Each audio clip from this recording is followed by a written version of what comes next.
Okay, we're back, everyone, after a long break. What? You said we're back like we just came back from a commercial break. Oh, it looks No, like that. I was impressed with it. If All you right. think about it, News at 5. It was a month-long commercial break. We are the Fickner podcast, the main show, the mothership show, as I like to say, is back finally in the new year. Happy New Year, everyone. Happy holidays. A couple weeks ago, whatever. New Year, same me. Exactly. Yeah, that's I don't need a isn't day. that I don't need a day to change things. Just change on your own. right? Like that. There's some life Um, lessons 2023, baby. New year, same show. Mhm. We're just gonna keep on going until someone tells us to stop. Stop. Oh shit! I'm sorry. I'm Back sorry. it up. All right. Good night, everyone. Play. Where's the play button? All right. But yes, we're back. We hope that you guys enjoyed the long break. I hope that you guys enjoyed the long break. It was nice. Yes, it's consistently worked though. So We have some links in the description I believe below, you. right up top. I'm going to say them now. I have a piece of paper. Here's a piece of paper. Look at I'm that. doing some ASMR. it's like 1995. Hey, who are you though? Oh shit! It's been a month. I am Brandon. 6 years, y'all. We've done this show. I have vacation break. Vacay break. I did throw you off. So. I have been on a cruise. It's taking me a while to get Mhm. over my jet lag, Good eye. my cruise lag. I Good day. guess. It's really weird going over the international date line. Anyway, I am Brandon T. McClure. With me, as always, is the wonderful gentleman of the Fake Nerd Podcast, Ryan Eliopoulos, Good eye. Sparks Witty, Good eye. and Ben Magnet. Do it. Good day. Thank God. New year, once. new Ben. For once, we're all committed to the bit. Yes. Okay, and because of that fun stuff, now I'm going to read you guys some links because we have a long show to get through. No Zeldas. We are doing a top 15 this year, first ever top There 15. was just too damn This was such a much hard year, content. y'all. Oh my God. Too much good Um, stuff. And this show may have been on a break, but that does not mean we were on a break because we did a few things, such as the Game Awards happened, Ooh, yeah, We all won. and you guys did a Basement Arcade pause menu episode. that's true. That's true. The video of that and the audio of that are linked below. You can check those out. Do you guys want to say anything about it? It's there. It is. We got a lot to do. Yeah, if yeah. you're interested, it was a few weeks ago. Go check it out. Check it out. Yeah, the best game won, so it's all good. Our Avatar: The Way of Water audio and visual I see you. Oh God, I see review. you. I see you. 3-hour review. A 3-hour review. An hour that was me alone. About an hour and a half. That was you. Really? Yeah, yeah. And the other hour half was the three of us. Yeah. Yeah, that's up there now. You can check that out. That's linked below. Due to recording schedules, I could not join you. Oh no! It was yeah. Oh, it was like my a goodness. Oh, two goodness, a parter. goof. Ooh, Goose First, and gags. first goof of the new year. here we go, baby. We're off to a good start. 2023 off to a great start. So you can check that out. The video is structured. I give my thoughts, and these gentlemen give their thoughts. Not to like call you out on the pod, but have you listened to our thoughts yet? I watched the beginning of it because we were shipping off, and I had very little to do. I was like, oh, just check Sure, out what they sure. said, and I cried. I've not listened to the rest of it, I'm afraid. That's I okay. never will. No, I will. I will. I just wanted to know. You what might not want to. I just wanted to know what you initially thought of, and I'll say I was really surprised in Ben's reaction Ooh. more than anyone's. Oh, it's okay, Ben. Only one. It's of us okay, Ben. was- It's only made $2 billion. He doesn't need your support. Oh, so Only- it only- did make $2 billion. Yeah, Yeah. only one of us, and now he has to make those sequels. He's Oh. obligated. He's chained to the He was production just as he would joking. describe. And one of us is AWA pilled. Go find out who on the Way of Water review. I see you. Spoilers, it's Brandon. It is me. I am 100% in the Avatar universe. Make me a Navi, please. Animation Station returned. Choo choo. Boy, Look at you. Sparks' show, Animation Station. Yeah, look at that. There is a new New episode. surprise at the end of 2022. Well, we all watched the show that we wanted to talk about. I crammed a show. It's not that long. No, but I waited until the last second, and I'm like, this needs to happen. And I'm glad we did because it was a nice little movie. We talked about Cyberpunk Edge Runners, Hell the yeah. latest from Studio Trigger and Netflix. Hell yeah. Great time was had. Was really happy to record another episode of Animation Station. That is only video, which you can find in the description below.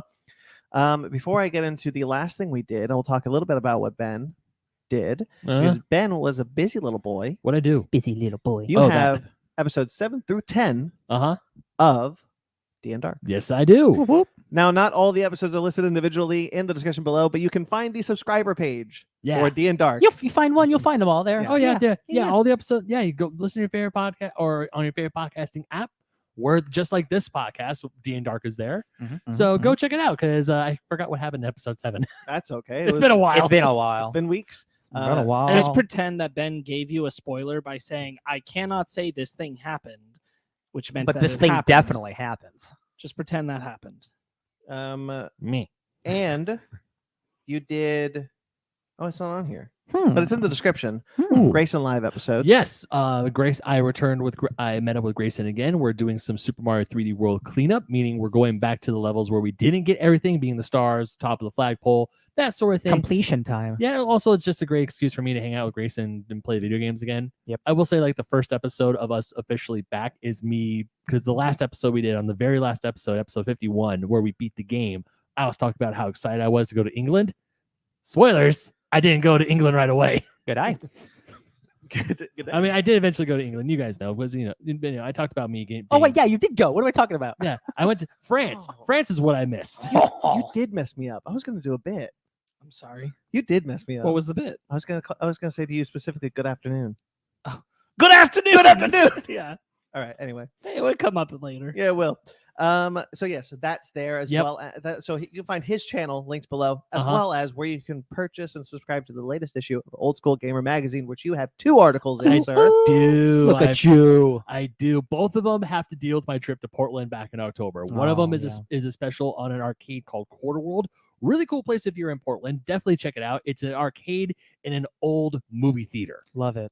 Wow. It's rad, and it's so cool. And the other is just essentially my general experience at Portland Retro Gaming Expo, which was such an amazing time. One of the best things I did last year. Whoop whoop. Ben, I'm so proud of your output, but I can't help but feel like we're becoming the Ben Magnet side project. No, bro, he's got to No. expand. Hell no, bro. he is. His brand is huge. The more we were Ben, talking, I wish I could do as much as you, honestly. Oh, me too. I was talking to one of our followers, and they were like, "Oh yeah, I found you because Ben listened to." Ben interviewed someone, Donnie G Retro, I think. Really? And I was like, yeah, most people find us because Ben interviews someone more famous. Yeah. So one of my basement arcades led someone to the Fake Nerd podcast. Yes. That's Hell yeah. Ben, I'm sure it's been more than a It- single someone. is that a good thing or That's a great thing. Okay. No, Ben. Hey man, however you have found us, thank you for being here. Holy shit! Speaking of which, Grayson Live is here. Hey Grayson, we Mr. just plugged your Grayson. channel, bud. Plug. Mr. Grayson, I want good to see $1. you. Yeah, Grayson says, "OMG, all on one screen," and yeah, there we go. I'm in control. I'm in control. I'm in right now. control. Yeah, OMG, all on one screen, and then he say, "I won't say what happened." Then, he's talking about D and Dark. Yes. No, yeah, spoilers. So yes, so there's that. I also have 2 things in the description below. One is the Kaiju Ramen article that I put up just before I went on vacation Screon. of Monarch G Team, which I really wanted to champion. I really wanted to get that one out there because I think that is a really cool project that O'Shea Jackson Jr. is proud of. And the gentleman from Toho Kingdom, who I cannot pronounce his last name, I tried. I'm sorry, Chris. You know who you are. They are working on this. If you've not heard about it, which I'm sure all of us here at the table have, they are working on a pitch for a series set within the MonsterVerse called Monarch G Team. And it's going to be about the G Team that was introduced in King of the Monsters Anime series, right? anime series. Yes. G Unit. And would basically use a bunch of Toho monsters like Gigan, Biollante. I forgot the other 2 that they announced from concept art. It's in my The article. Gargantuas. The Gargantuas.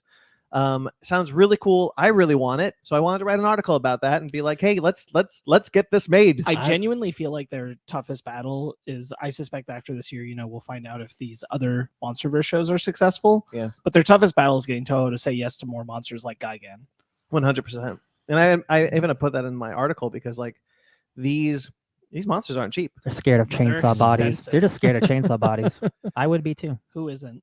These monsters are not cheap. They are very expensive creatures. That is it's the reason why we've only at this point had 3 Toho monsters outside of Godzilla show up Megalon in the just he's MonsterVerse. a digging boy. It's so easy to Yeah. dig. You It's would free think real that estate. like they'd be tiered. Like, come on, like Also- who's using Biolante. Right, who's Oh, using is it- Biolante? So it could be a good environmental. Who the hell is message. using Anguirus at this point? Honestly. Honestly, everyone should be using Anguirus. Yeah. Okay, like how there hasn't been a Godzilla project incorporating Biolante and Hedorah into the same film. That should have been the Shin Godzilla sequel. Beyond me. That would've been- That's, Uh-huh. that's and not only that, I keep seeing Godzilla v Biolante figures everywhere. yeah. Like all those NECA figures, it's almost always Godzilla v Biolante. Biolante is one of the most beloved kaiju that like gets zero attention. He's only in one movie. He's one of the most She. beloved. Sorry, Yeah. you're right. Sorry. How dare you? I'm sorry. And like, so like, it's really cool that we've had Gigan and Rodan and Mothra, but in the entire history that Ghidorah. sorry, I that didn't see a chainsaw in that movie. these movies have been not just the MonsterVerse, but like even the 98 film. I understand that's not a lot of movies, but like those are the only 3 Toho monsters outside of Godzilla that we have used because they are pricey. Right. And like I would love to see this happen because I don't believe that the Apple TV Plus series or the Kong anime, why would it? The Kong anime wouldn't have no reason to use Toho monsters, but I don't think the Apple TV Plus series would. No, I agree. So anyway, I really think that show is really cool, and I really want to see it. And I would watch 3 MonsterVerse shows. It's a lot. And then finally, I have in my the final piece of the revisiting the Infinity Saga series for 2022. I'm going to continue it this year. Was an interlude about the casting director of every single Marvel Studios project, Sarah Haley Finn.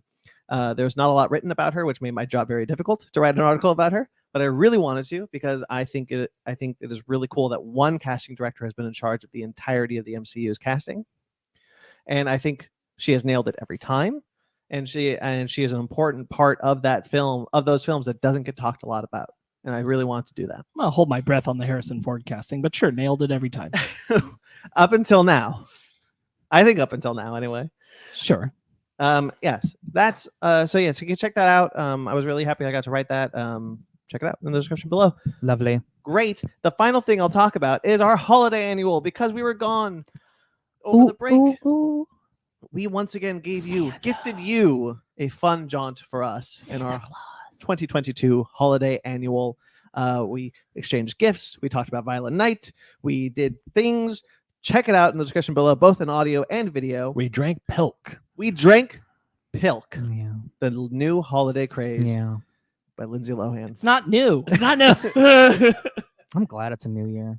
I never have to think about Pilk ever again. Until next year. Until 12 months from now, when Brand's like, we're bringing Pilk back. Lindsay she wakes up from her hibernation with Pepsi and milk in her hand. No. And she wakes up in the same cave with Michael Bublé and Mariah Carey. Right. Oh, they all sleep in the same cave. You Makes gotta sense. be They invited her back into the cave. Listen, we should just like plow that cave. We You should gotta like be- we should just like You got cave you it in. gotta be careful, Ryan, because you're setting yourself up for some nasty gag gifts. No. Oh, I actually really like Mariah Carey, so you can gift me something. Oh, Mariah- I meant Pilk. Oh. I will not find that funny.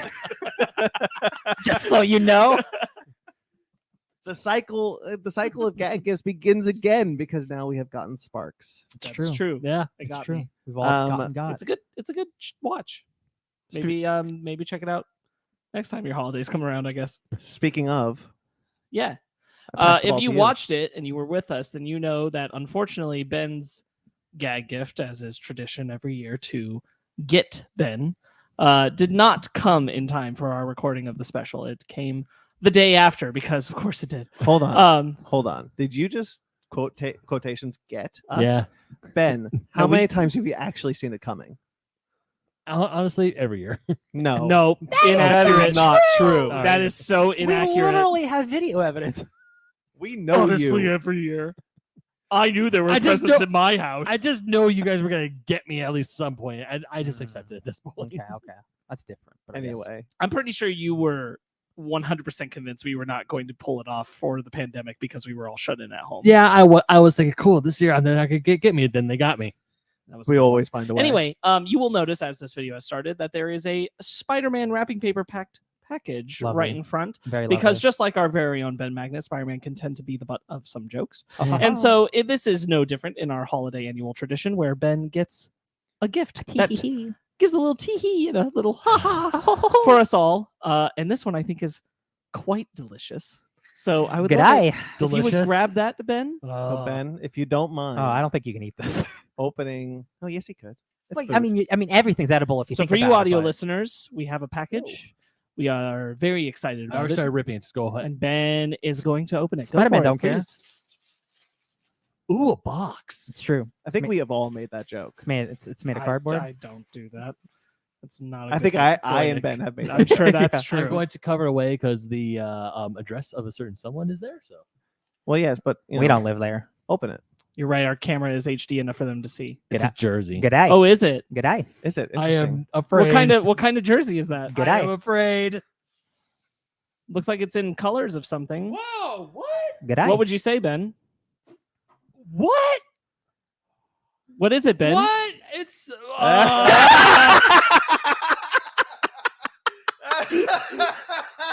Yeah. Yeah. That happened perfectly. Oh no, you were just like 40 seconds ago really happy The about amount it. of excitement and happiness turned to pain. It's a custom-made baseball jersey. It Really says nice. fake nerds on it, and I So think that's nice. awesome. It But in is. the then, style of the Dodgers. in no the doubt. style of the Dodgers, the spring training colors, which I highly approve.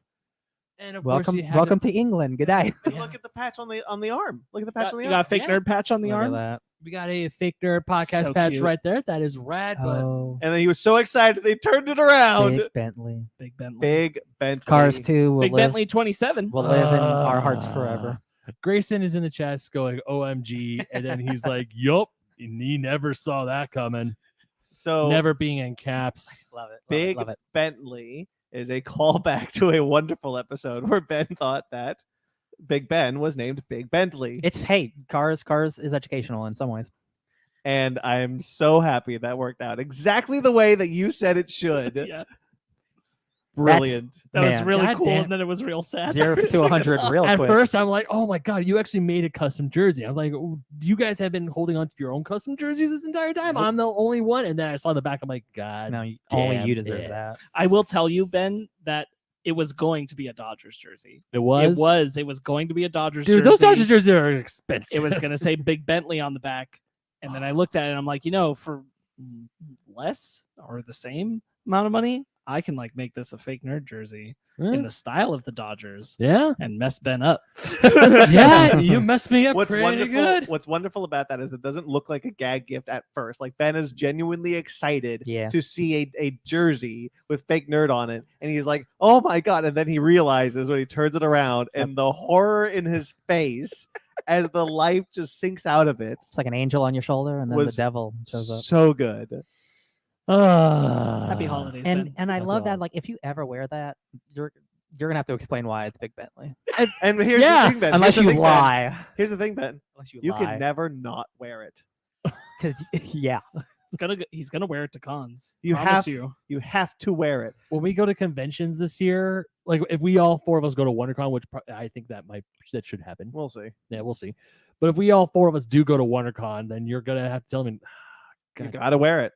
You gotta wear it, Ben. It's a nice jersey. it is a nice jersey. pretty It nice. cost us money. Just Oh, wear a man. backpack.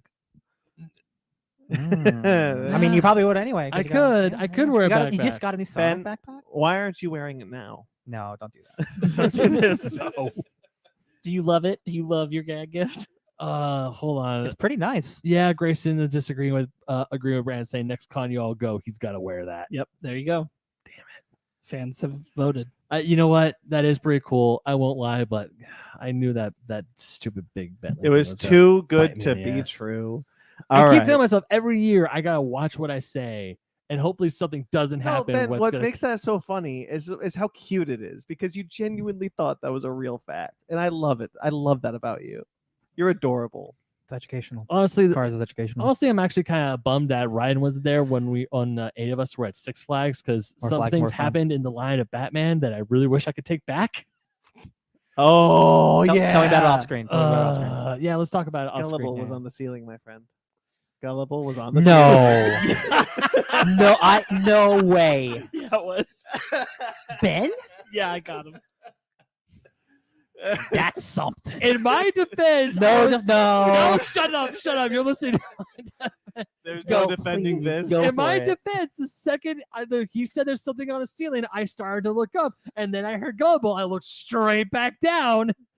So, Okay, but he was that's like, not- no. That's how he wishes it happened. That is how it happened. Oh, two different stories. Oh, I'm gonna have to hire an investigator for this one. The truth lives somewhere in between. Oh, so good. All right.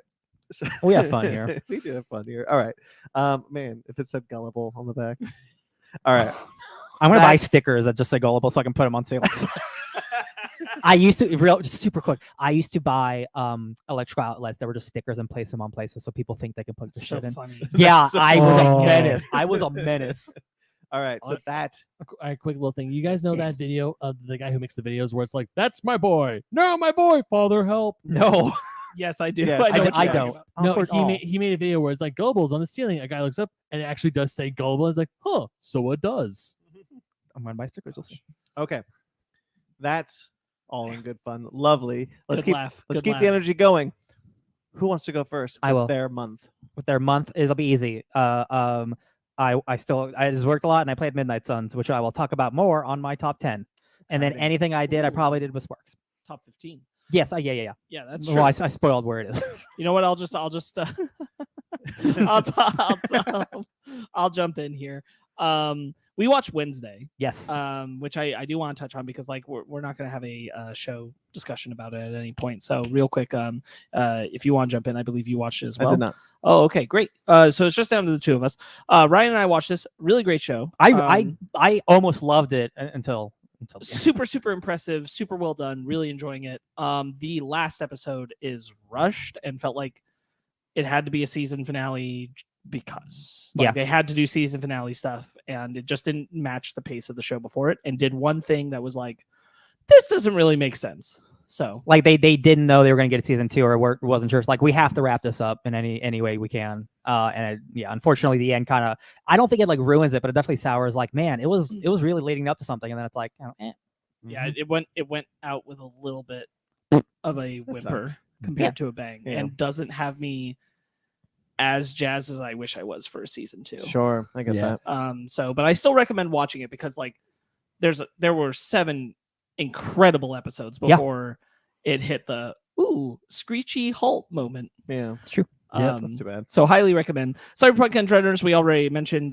Watch that. So go watch the animation station Choo choo. about it. Mhm. Linked below. Yep. I am not going to talk about anything that will show up in my honorable mentions or top 15 that I did in this time. So I will talk about X because I watched Ty West's X to see if it would make it. It did not, but I did really enjoy it. It's a great horror film of this last year. And I true. look forward to seeing Pearl, which I did not get a chance to see before this. So who knows where it would have landed? I don't know. Sure. I fully believe I would like it more than X, but just based on what it is. It is better.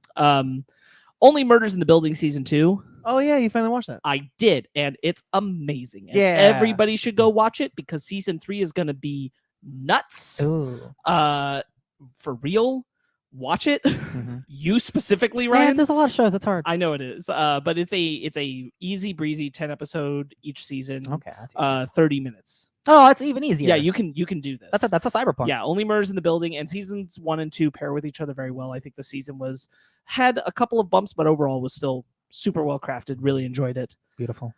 And the last thing I'll talk about because it also, second to last thing, third to last thing. Sorry. I'll bounce back. We watched Gone Fishing.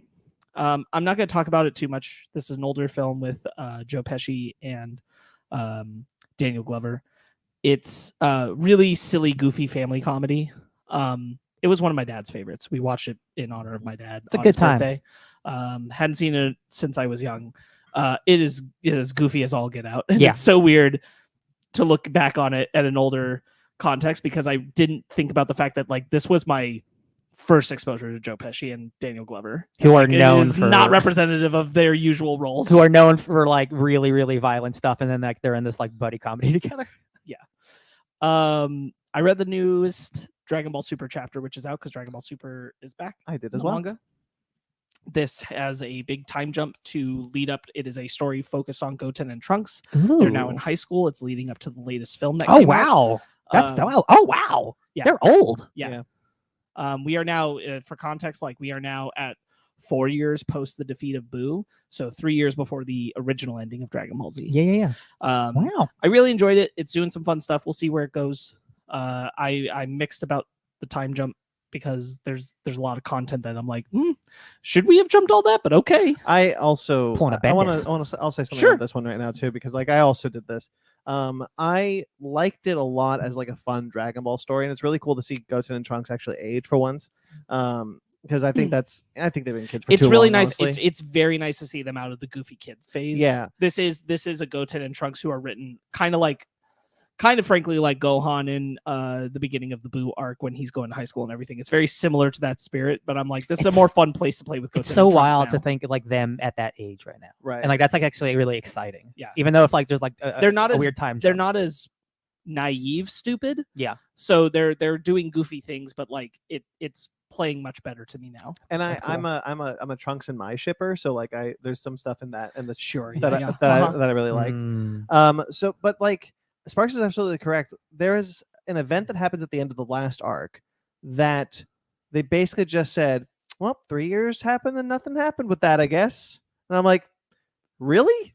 Mhm. You're just training for 3 years because that one thing happened, and you're not going to address that it's been 3 years since that happened. Right. And I don't want to say for spoiler context. Right, I'm sure yeah. most people at this point know what it is, but just in case you don't, I don't want to. I don't want to. Yeah, Right. I agree. I am in full. And I just think it's really weird that instead of filling in the gap between superhero and the previous arc, Just real quick, like I think the thing is that they acknowledge that like nothing's changed in that interim, and I'm like, we could have just picked up this story and you not said anything. yes, About what's been going on with that, and just because we're not focusing on Goku and Vegeta, so we're not focusing on those characters, so we could have just not addressed what's been happening in the interim with them, and I would have been fine. Mhm. like But the fact that we're just like, oh yeah, they've just been training for 3 years straight. Oh, okay. yeah, and like the thing of I thought that after superhero, we would get some fill-in material. Sure. The anime would be set whenever that anime even comes out. Will be set between those Broly and superhero, and like admittedly it will be, but I thought we'd get more in that 3 years. There's a lot of room there to play with that they just decided not to play with, Right. and that's weird to me. I agree. I'm in the same boat. And the last thing I'll touch on also did not make my top 15, did not quite make my honorable mentions, though it was very, very close, partially because of recency biases. Matilda the Musical. Oh my God. Road Doll's Matilda the Musical is on Netflix, and we watched it, and it's amazing. It's so good. Incredible choreography, incredible performances. Highly, highly, highly, highly recommend it. It just, for me, I think just it's so recent. There were a lot of other things, and I was like, I can't put this in here, but it's real good. Yeah, it's one of my favorite things I've ever seen Netflix put out. I love it. Those kids, like, and again, like I don't like kid actors half the time. Like, you have to be really good because it's like, I just don't like kids. It's like they're so good, and Matilda is so good, and Emma Thompson is transformed. Oh my gosh, she is, and like Lashana Lynch she's killing it. Between this and The Woman King in this last year, she has two of the most like disparate. Oh, we watched that.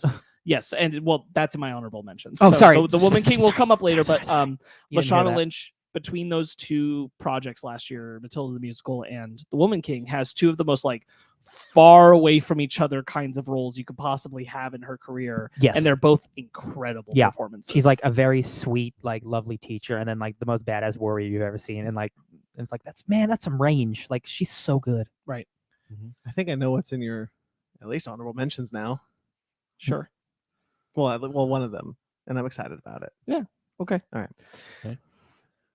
Ben? Oh, yeah, sure. So before I go, I just want to acknowledge the chat real quick because one of my friends and also a guest on Base Market Pause Menu, Mint Blaze, she's here. Hi, Mint. Welcome. She wants to say hello to everyone, and unfortunately, she does have to go back to work. Gotcha. Thanks for stopping But by. thanks for stopping by, Mint. Thank you. I edited Oh, that episode. You did, and Whoop, also, whoop. and not also, Mint this year got me into a game called Dragon Marked for Death, which was made by the same people who made Mega Man Zero. Those the games put up by Capcom a few years ago. I haven't played a whole lot of it, but I did have a great time playing with her. So Mint, we definitely need to get back playing that game together. But unfortunately, work schedules are a mess. Yeah, Sure, of course. Exciting. Yeah. So during my month, there's only one thing I really want to talk about, and that's not on my list because one of the things that is on my list I did a crap ton of.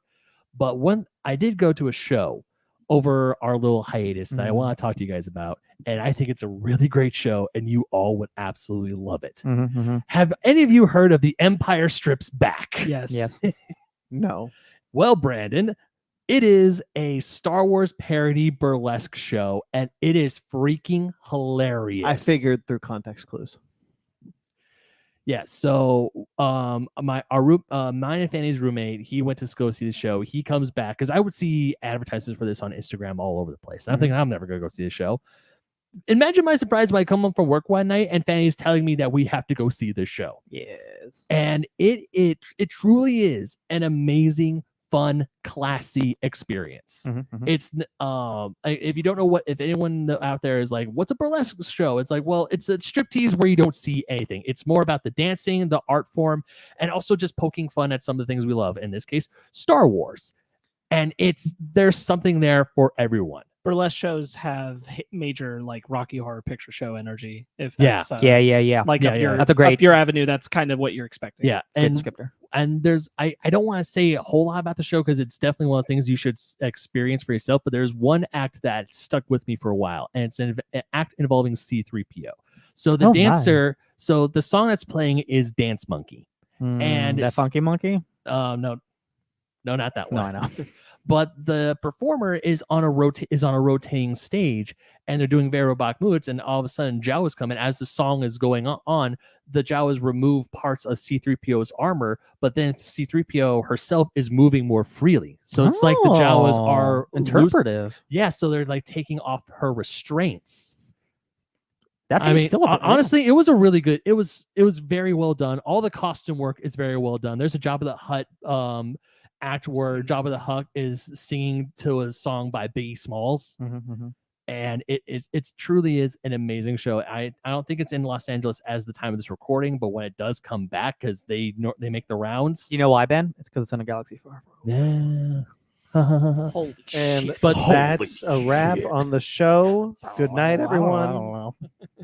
Oh, and look who it is. Cantonese Comic Kid is in the chat too, saying, "What up, my brothers?" Hello. I am pretty sure we've had 2 fake nerd intros since the one that Ryan references all the time. Yeah, I know. It's the one that's It's the only one that I will, for some reason, just remember. I know, it's forever. really funny. But yeah, Empire Strikes Back, worth every penny. It's an amazing. It truly is a great show. Love it. Go see it. awesome. It's awesome. Cool. Anything else in your month you want to touch on? Besides me playing a lot of a certain video game, that's about it. Fantastic. Although I did start Sonic Prime, but that I'm only like 2 episodes in. How's it? I really like it. Beautiful. I'm excited to watch that. Expect a animation station with Ben and I in the near future. And Ryan. Excuse me. I'm so sorry. And Ryan. I'm gonna play once I beat Midnight Suns. I'm gonna borrow your Sonic game. There we go. Sonic Prime? Yeah. Oh. Yeah. I might try to watch that too. There we are. Maybe it's all of us. Oh. All right. Gotta go fast. My turn? It's I your mean, turn. yeah. Who else is Okay. here? Mr. I went to a different country and G'day. lost a day. I was very concerned about this. I've never been on a cruise before. I've never been to a different country outside of Mexico before, and I was thinking to myself, do I really want to do this? Honestly, like, thank God you went on a cruise, because otherwise we'd be here for an hour over the things you would have. Yeah. absorbed in a month. It's true. Watch me. Oh no! 4 hours later. Okay, so shall we start the news? I went on a cruise. It was delightful. I don't need to talk about it on the air. I'll talk to you gentlemen about it if you Sure. want. I will, however, say I did go on 2 Lord of the Rings excursions that were very cool. One was in Wellington, which is a beautiful city in New Zealand that I desperately want to live in. And because of that cruise, we got to go around Wellington and see some of the places where they film on location in Lord of the Rings. So mostly some of the Hobbit, some of the Shire stuff.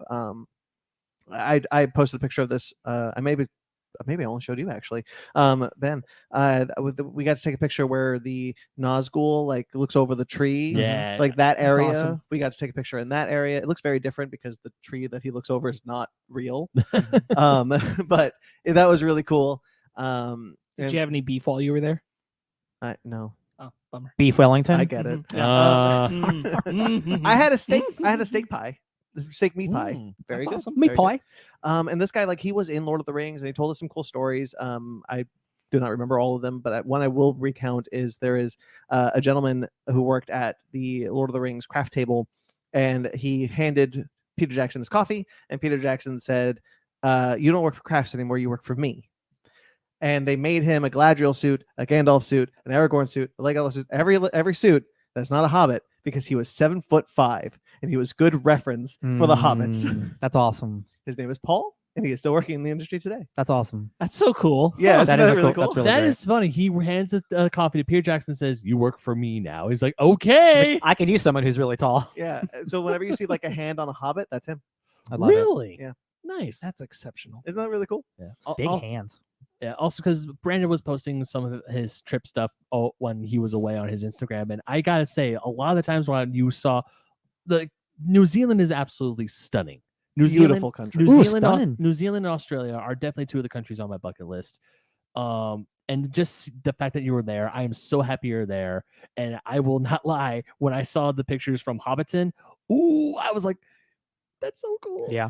I was geeking out for you. I'm pretty sure you were geeking out, but I was also geeking out. Fun fact about New Zealand, according to our guide, they are 85% renewable energy. Oh. That whole country. Because I believe they're that. small enough. I believe that.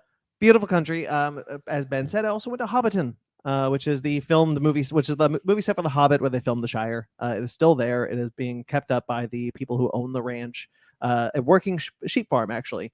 And within that working sheep farm is the Shire, is Hobbiton specifically. And they kind of partnered that with Warner Brothers and MGM.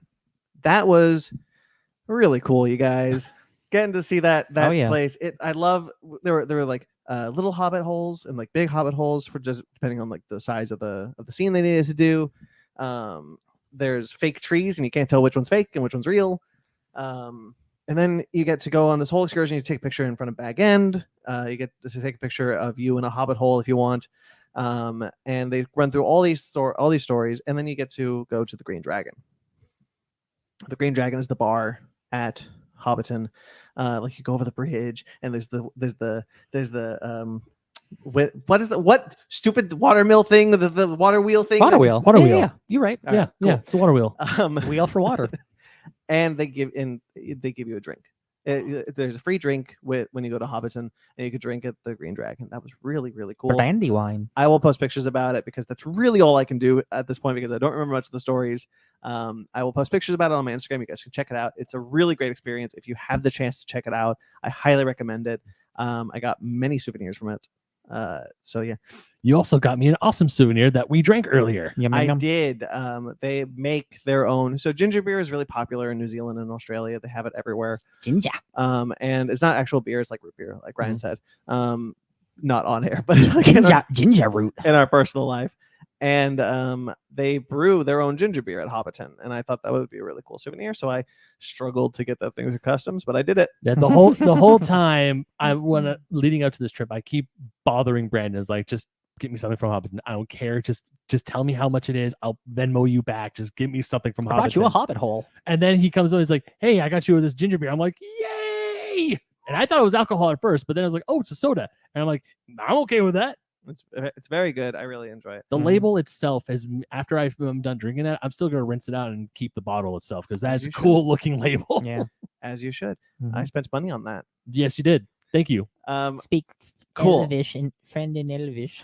Ultimately, it was a very fun cruise. I was really happy I went on it. I only got seasick once because the boat was late and it was hauling ass across the ocean. Choo choo. And like. People were not walking straight, and they were like, "Are we drunk? No, the boat's just moving a lot." The boat's drunk. So yeah, it was a fun time. I was glad I got to do it. Hell yeah, that's awesome. Hell yeah. While on that cruise, I watched Pinocchio. Which one? Guillermo del Toro's Pinocchio. Oh, okay. So did I. You were on the cruise and watched it Not with on the boat. I saw it Ben during the was holiday. there. Same context. Ben was there. So I watched Guillermo del Toro's Pinocchio. I have not seen the Robert Zemeckis Pinocchio, and nor do I intend to ever. I'm totally okay with being the only person on the Figner podcast to see that abomination of a film. Ben, you can't. No, I'm gonna watch it. You can't say that like Ryan, you own watching Pinocchio. Ryan, do you want to suffer? I love Robert Zemeckis' Pinocchio, Ben. I am a stan for Robert Zemeckis' Pinocchio. Again, you gotta be careful because you are setting up your gag gifts. That's a year away. I'm not even gonna think about it. Please, Ryan, I'm telling you this to you. Yeah, I'm not gonna watch it. Okay. Please don't. Nah, I got. But I will say, please do watch Guillermo del Toro's Pinocchio. It is delightful. The stop motion animation is wonderful. The story is great. David Bradley is probably one of my favorite roles that I've ever seen him do. He is incredible as Geppetto. Oh, cool. And I like truly, truly wonderful. It is a Del Toro movie through and through. It is very similar to what you are familiar with Pinocchio. If you've seen the Disney movie, either one, it follows very much the same beats, except it also has Italian fascism. Definitely Del Toro. Yeah, definitely Del Yep. Toro. And yeah, very cool. Love the interpretation of a lot of things. The creature designs are wonderful. Look, it's Del Toro. It's Del Toro's Pinocchio. Go see it. Man. Go see it. It's great. Go see it. Did Nightmare Alley come out in 2022 as well? It did. Yeah, we talked about top of the year. Oh yeah. Shit. That's about two. that. At least he has one really good one. At least he has one really good one. Yeah. To be fair, he co-directed this one Oh, that's cool. because the other director he's been really great, and I'm awful for not remembering his name, but he's been really great to be like also praise this guy. Gotcha. Yeah. Good to know. Okay. Because he's been, obviously at the forefront because the title is Guillermo del Toro's Pinocchio, and he is often talking like me and so Okay. are very proud of this movie, and me and this guy. So like, It's not going to create another Henry Selick. Oh no. poor Henry Selick. Tim Burton's Nightmare Before Christmas. Mm. I read a bunch of comic books while I was gone, Ryan. I like those things. I know you do, and I That's was, true. and you know what? I'm jonesing for the Sins of Sinister. Mark Gustafson. Mark Gustafson. It's a good name. I'm really jonesing for the Sins of Sinister. Oh, you're ready for some SOS? And I was thinking to myself, you know what? I am very far behind on X-Men comics. Years. I'm gonna fix that. Good. So I read Inferno, Yes. which is, baby, so good. Yeah, it's only 4 issues, but it's a very spicy 4 issues. The ending of the first issue floored me. Yeah. It's real sad to see Hickman go, but like he leaves it with a punch. And the reveal at the end of that book, so good. Real quick, this isn't like a spoiler, but like the final page, like one of the final lines is like, we need to do we're becoming these things blank immortal, and then the next comic is Immortal X-Men that comes out, and I'm like, oh, you're so good. I'm very excited to keep reading because then I read X Lives and X Deaths of Wolverine. I just went further in the story. That is the next story and deals a lot with Inferno because half of that book is a Moira McTaggart book. Yes. Stealth Moira book. She's a robot. I really liked that book. I was not crazy about the one which was just Wolverine going through time. I'm not crazy about that book at all, about both parts, but I think it is.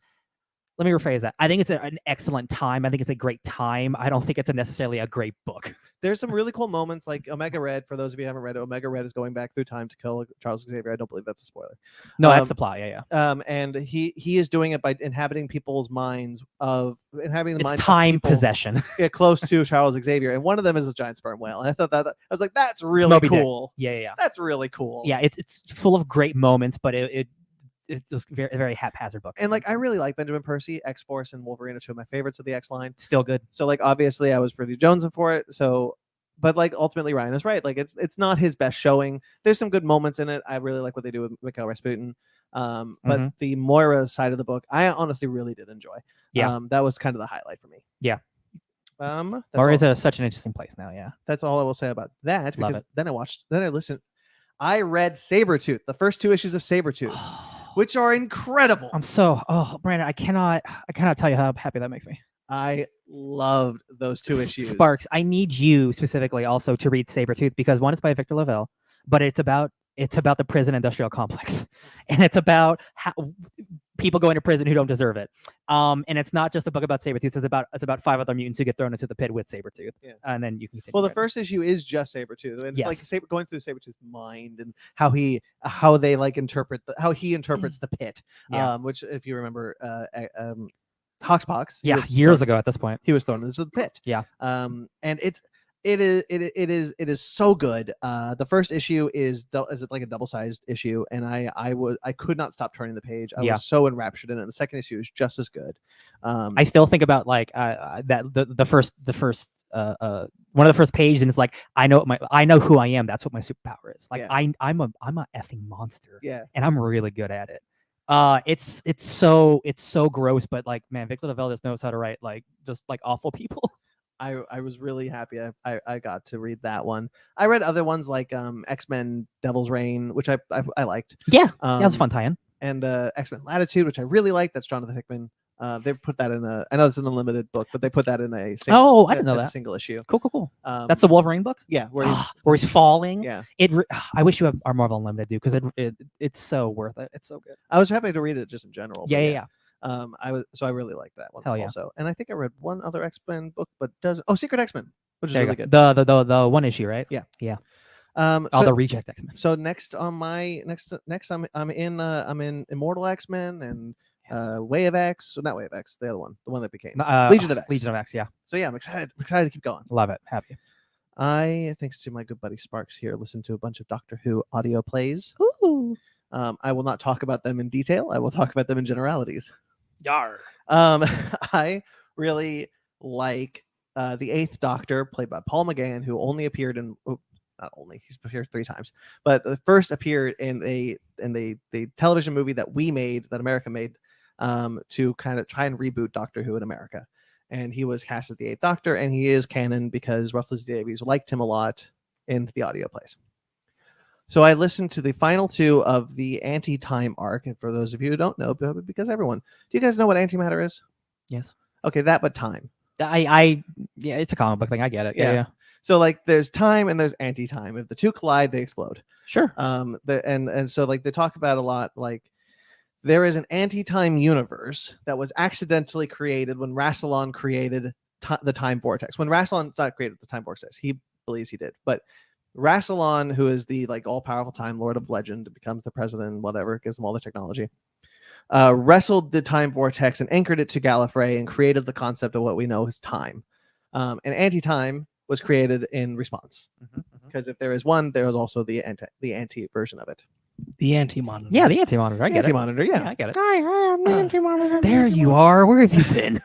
I've just been up here in the hill. So I listened to one called Neverland, which is when they go to the anti-time universe and they land on a planet and they're like, wow, this planet is made of metal. That's so weird. I wonder if that's normally in the anti-time universe. And then they go into a cave and like, this cave is bigger on the inside. That's so strange. It's a TARDIS. The planet was a TARDIS. Ooh. And that was so cool. That was such a good reveal.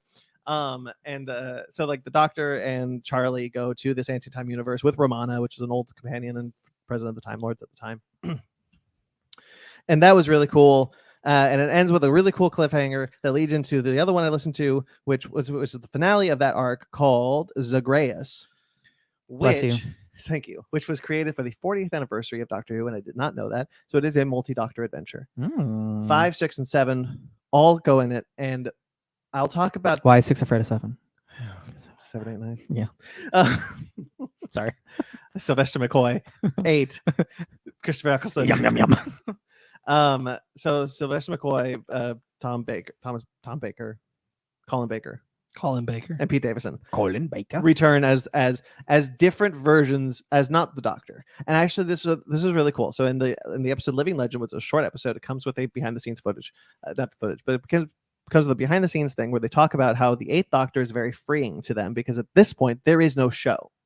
The show has not returned yet. At the point that they are writing these episodes, they do not know that the BBC is going to create the new Doctor Who show at the time, and they're like, the 8th Doctor has no regeneration point. He has no end point like the other Doctors do. So we can really do whatever we want with him. And they're talking about how freeing that makes them, and how they can just really just go all in with some crazy ass concepts. And that's what's really cool about listening to them, because it shows how creatively freeing the 8th Doctor is, because they can just be like, oh yeah, anything. It's free real estate. And that's really cool. That's really cool, because the Time War hasn't been established yet. So he doesn't have an end point yet. So he can go on any adventure he wants. That's a nice little loophole. Yeah, and eventually the Time War will be established, and they'll have to adhere to that soon. But for now, for where I'm listening to, they don't yet. Lovely. And they also talking about creating Zagreus for the 40th anniversary. And like, well, for all the anniversaries, they bring back multiple Doctors. So we were like, let's do that, but let's not do that in a way that that they're teaming up. What if the other Doctors are what if the actors are playing different characters that are part of the larger mystery? So, for example, the 6th Doctor is actually playing a vampire who knew Rassilon in the old Dracula. In the actually his Count Tepesh, which which is Dracula. Apparently, Rassilon killed all the vampires when he that he Oh. was creating. And so like Colin Rapscallion, more like it. Colin Baker plays that, and Pete Davidson plays a doctor, and all of them are talking about this divergent universe. Rassilon accidentally created a divergent universe because he was like, you know what? Everything is ugly except for Time Lords, and I'm going to make sure that all the planets have Time Lord standard bodies, which is why all the planets look like humans. I don't know about that one. So Rassilon's racist. Yeah, sounds like it. And he accidentally created a divergent universe, which leads into the third arc, the divergent universe arc, where the Doctor and Charlie go into a new universe with crazy different monsters and all sorts of crazy ideas that like they don't have a concept of time in this universe because there was no one to wrestle the time vortex. Dormammu. The idea. And so so far I've listened to 4 of them. They're all really great. One of them floored me with the reveal for it.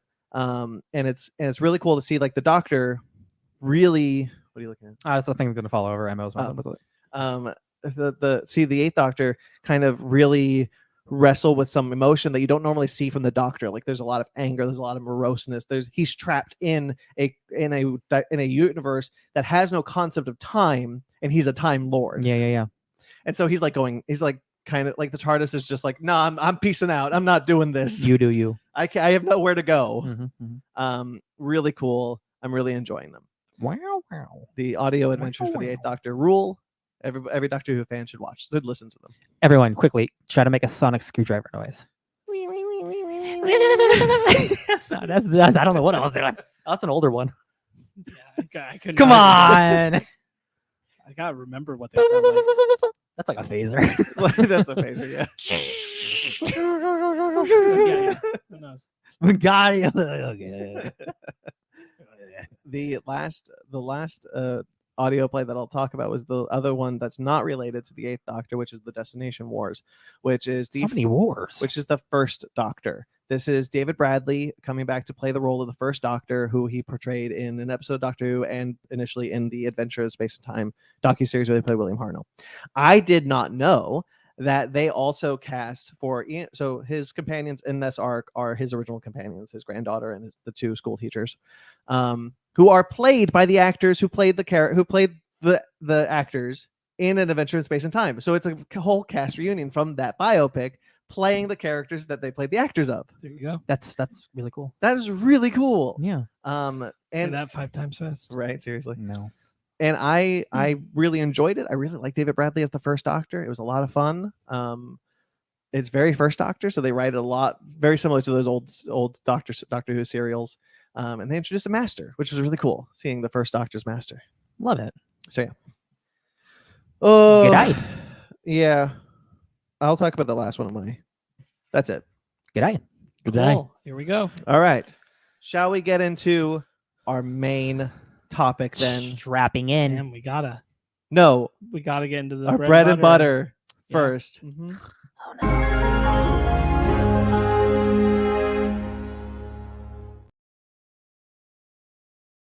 Babs. I almost played the wrong one bread. before I and caught butter. myself. I definitely wasn't trying to trip you up. No, you and weren't. butter. Cool. I'm going to do this with my phone butter. because I did not bring my tablet. Oh no. And I don't want to lean over to my computer. Lean on it. Mm.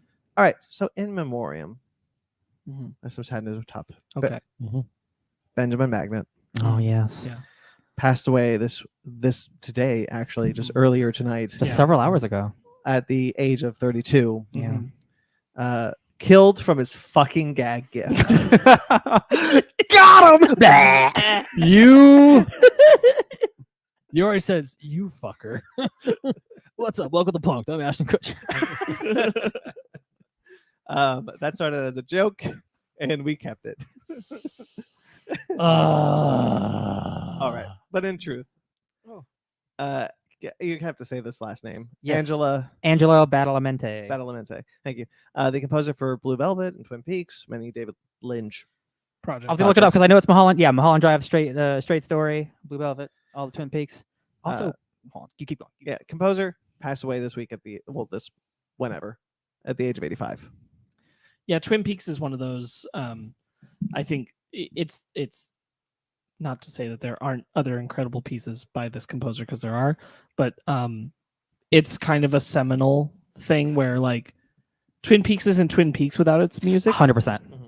The music's integral. So it's hard to, if you haven't watched Twin Peaks, it's hard to separate it, to define how important the music is to Twin Peaks. Yeah, he did the score for the best Nightmare on Elm Street movie. Yeah, Dream Warriors. Yeah, Dream Warriors. Oh, he also did The Wicker Man with Nicolas Cage. So that guy rules. Not the bees. Yeah, this guy rules. I honestly listen to his music all the effing time.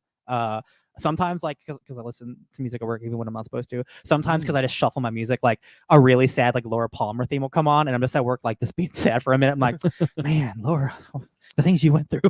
I guess for you guys, I think I might have a good comp, which is we've talked a bit before. People know we've talked about Evangelion in a couple of places, and when we have, I've made comparisons to how like narratively there is a similarity in how the creator interacted with the work as it progressed through time, both in good and bad ways, for Twin Peaks and Neon Genesis Evangelion.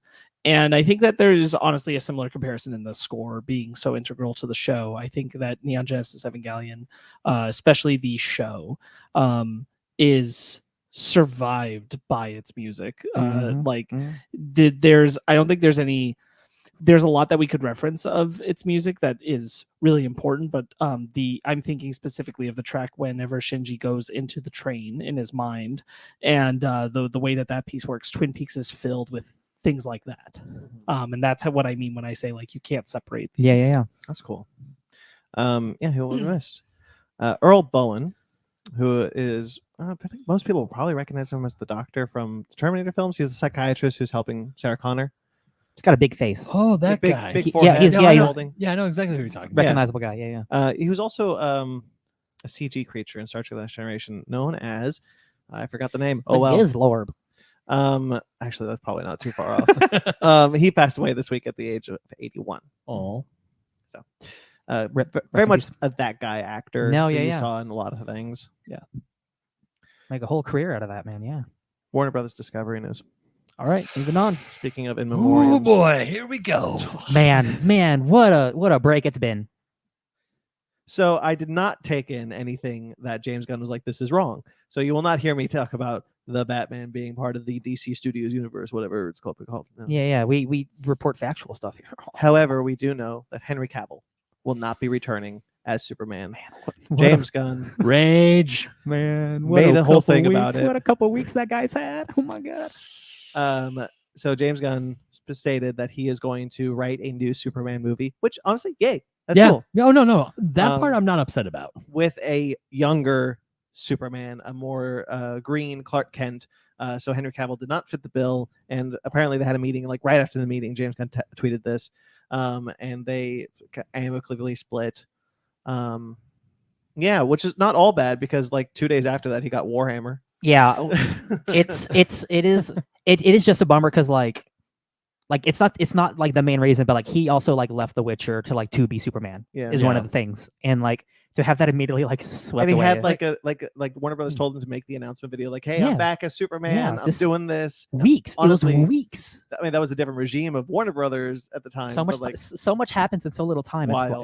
It's a bummer for him on that level, but like with the next announcement, like no, he really won. He won with this one. And like I'm not blaming Cavill. I'm really not. But this is why contracts become important. Yes. And not promises behind doors, because like and not that you should have got it signed, fought for it and gotten your contract and everything. But this is why they're important, is because like Warner Brothers had played footsie with him for a long time, and to finally bring him back in the door and say, yeah, you're going to be Superman again, it should have been in writing, but not sign a contract, right? And so it's a bummer.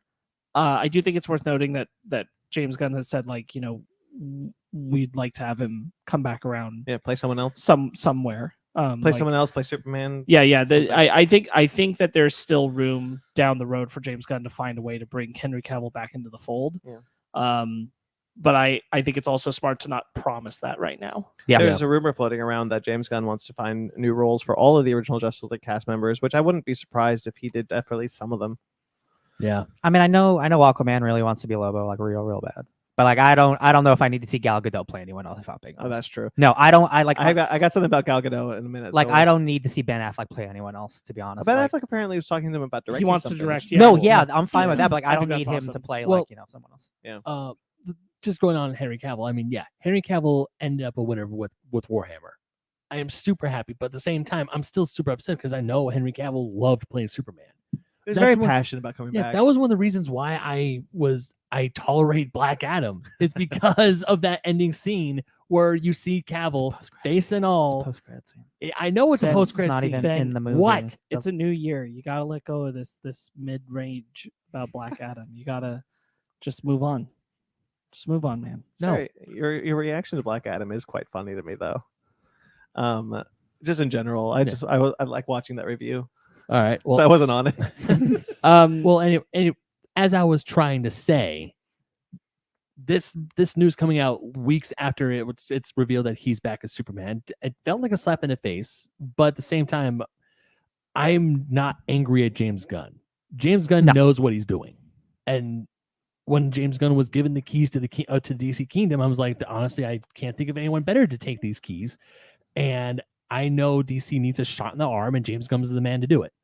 So, I mean, he hasn't done anything. Here's the thing. He has to organize what Hamada left. And Hamada, I liked a lot of Hamada's film choices for DC, but they were scattershot. They were. There was no clear plan. And like someone says to him, Zaslav says to James Gunn, take this, make a plan. That's a tough job. Yeah. I don't blame him for this. I still do wonder, like, what does this mean for, like, Peacemaker's not going to be stopped. No. It will continue. Yeah. But Peacemaker characters appeared in Black Adam too, and I'm like, how do we square the And circle? Superman here? was in yeah. the Peacemaker. So how are we squaring the circle here? And like, I don't think they're going to like just move these characters over and say like they're canon, but now they're canon in this new universe, or like does their universe survive? But we're just not focusing on that Superman there. It honestly feels like the New 52 approach, where the stuff, like some of the stuff, like Green Lantern and Batman are canon. Everything else is fresh. Everything got a fresh start. Yeah. So weirdly, Peacemaker is like the focal point. Not that it's like going to be the main star of DC, but it is like none of these guys are leaving. Like Adebayo has a job. No one's worried about her job security, as opposed to the superheroes in the universe, which is really weird. Yeah. But yeah, as stated, Henry Cavill, off the back of this, 2 days later, there were rumors floating around that Amazon was interested in purchasing the rights to Warhammer, and then this happened, and then it happened. Henry Cavill is going to executive produce and star in a Warhammer cinematic universe. Y'all, my memory's bad, but my memory's not bad enough where I remember what one of my Christmas wishes was, and it was to get something Warhammer announcement. And then Henry Cavill's like, "Oh, I'm going to do it," and I'm like, "Henry, hell yeah." You big handsome nerd. He is a big nerd. You paint those figures that take hours and hours and hours. He loves Warhammer, and this makes sense. Okay, so Lord of the Rings is $1 billion TV show. They're not going to spend $1 billion on Warhammer. One, because it's a hardcore, extremely violent rated R property. They're not going to PG this. You cannot PG it. It is people come to it for the excruciating like nonsense that happens in it. So like that's exciting. That at least have a good enough budget where it'll look crazy. And like Henry Cavill being like a 9 foot tall, like, you know, like juiced up monster man for the Emperor. Like that's really cool. The thing. It needs really good writers, because the thing about Warhammer is, if you don't know anything about Warhammer and you look at it from like the outside, it looks very fascist, and it is, and it's the point of it is it's satirical on fascism, how our empire became this huge, overwhelming thing, and it's the people on the inside are like, man, can you believe where we live and what we're dealing with? I'm a regular dude and I'm fighting next to these gods. It's crazy. Like that's what Warhammer is about. It's about the people. But it's also about giant gods, which is really fun. So they have to get They have to get someone like Kieran Gillen, who's writing the comics, or Dan Abnett, who written many of the books. And he's written some of the games. He wrote Dark Tide, which came out last year. Like, you need someone who understands this material as much as someone who understands like Tolkien, that kind of thing. Because otherwise, it's just going to be violence for violence sake, and that's not the point. Kieran Gillen wrote the Marius Calgar books, right? He sure did. Ben. Ryan is absolutely correct, because like if you look at like, not to throw Rings of Power under the bus, but like obviously those writers are fans of Lord of the Rings, but they were green writers. They were not showrunners and or even television writers initially. They just kind of got lucky. Yeah. And great for something like Warhammer. I think it would be important that you not take the chance on someone screen. No. Yeah. That you do put in the money to find someone who knows the universe, who is familiar with the universe, who is also a writer, a seasoned one at that. Yeah. And I think that would benefit Someone- also. But what I wanted to say is that Henry Cavill, I feel like this is a response to The Witcher, because whatever is going on with The Witcher, whatever happened behind the scenes, whichever side of it is the truth, there was clearly some creative falling out on The Witcher, and part of it was probably because Henry Cavill does love The Witcher books and wanted Geralt to be more like that, and did not get that. And so this feels very much like him being like, I want control of this to keep this the way that it should be. 100%. Yeah. Yeah. There's a bunch of great like big sci-fi shows on right now, like The Expanse and Foundation. So like if you get someone like that, like who has like who can have the scale of Warhammer is unlike anything that sci-fi really has. Like it is 40,000 years in the future where there are billions of people in wars at all times. It's the worst outcome of humanity, which is really fascinating to look at. So like it's a lot, and like I'm really happy it's here, and with someone like Henry Cavill who loves it and knows it. Especially with Amazon, because they're willing to take a chance. Like I'm so excited.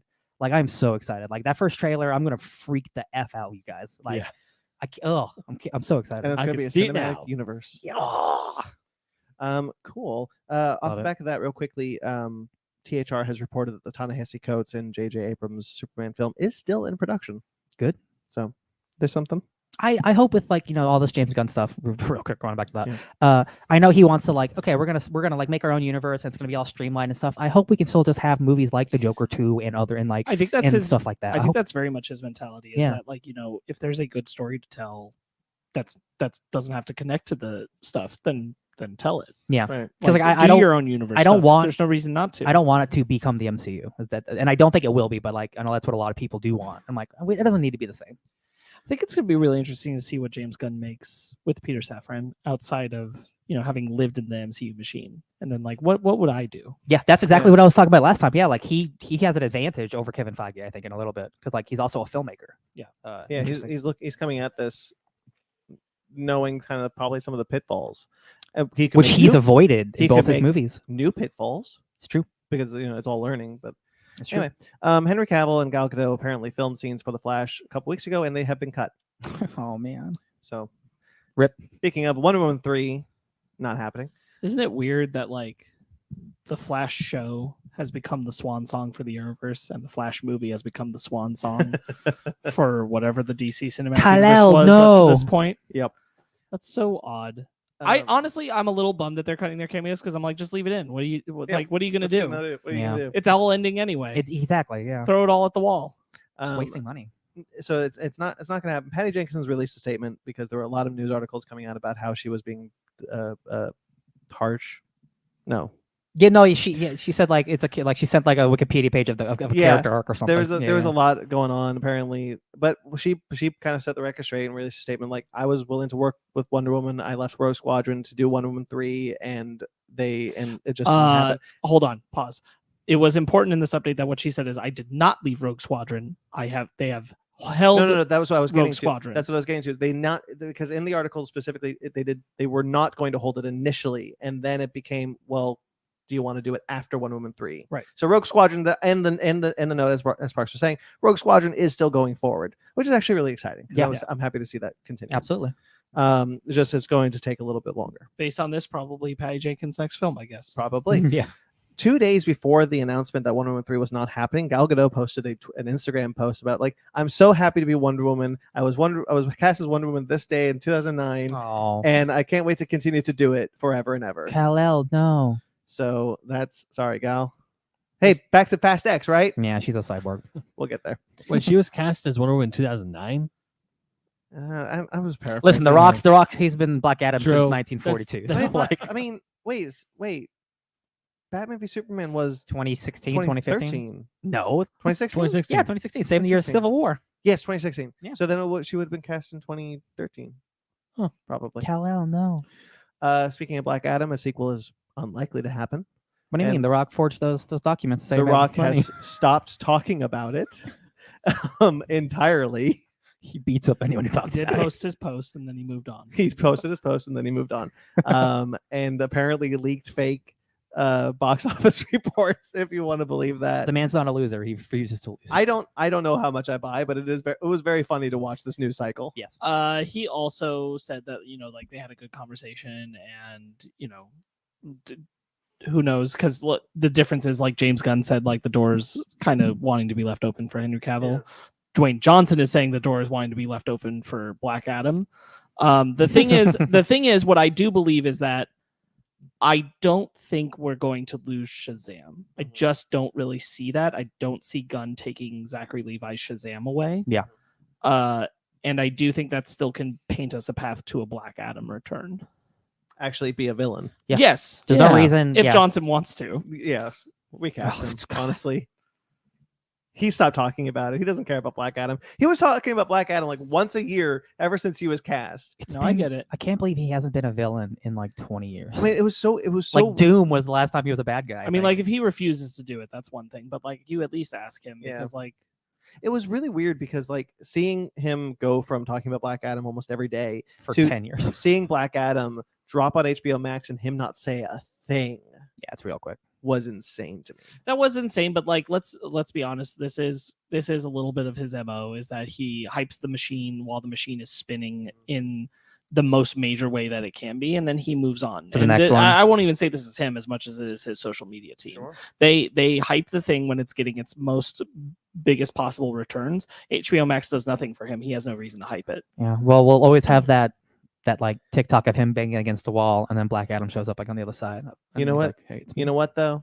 The hierarchy of power in the DC universe did change. Just not with him. Just all went away. Instead of some thunder, it took a gun. Ooh, that was good. Yeah, sometimes I'm good. So this is Michael Keaton news. Apparently, they canceled the Batman movie that no one knew about, but it was a Batman Beyond movie This is the movie with that Michelle Pfeiffer. This is literally the movie I've always wanted. This is a bummer because like it's its own universe still. Yeah. Technically. Yeah. So I mean, like the Flash movie might mess that up, but Well, initially he was going to be the Batman of that universe. He's He was still gonna in that repl- movie. He is in that movie, but no, like but he it- means like originally, become like, the new Oh yeah, Batman. yeah, become the new. he was yeah, going to yeah. be in Batgirl.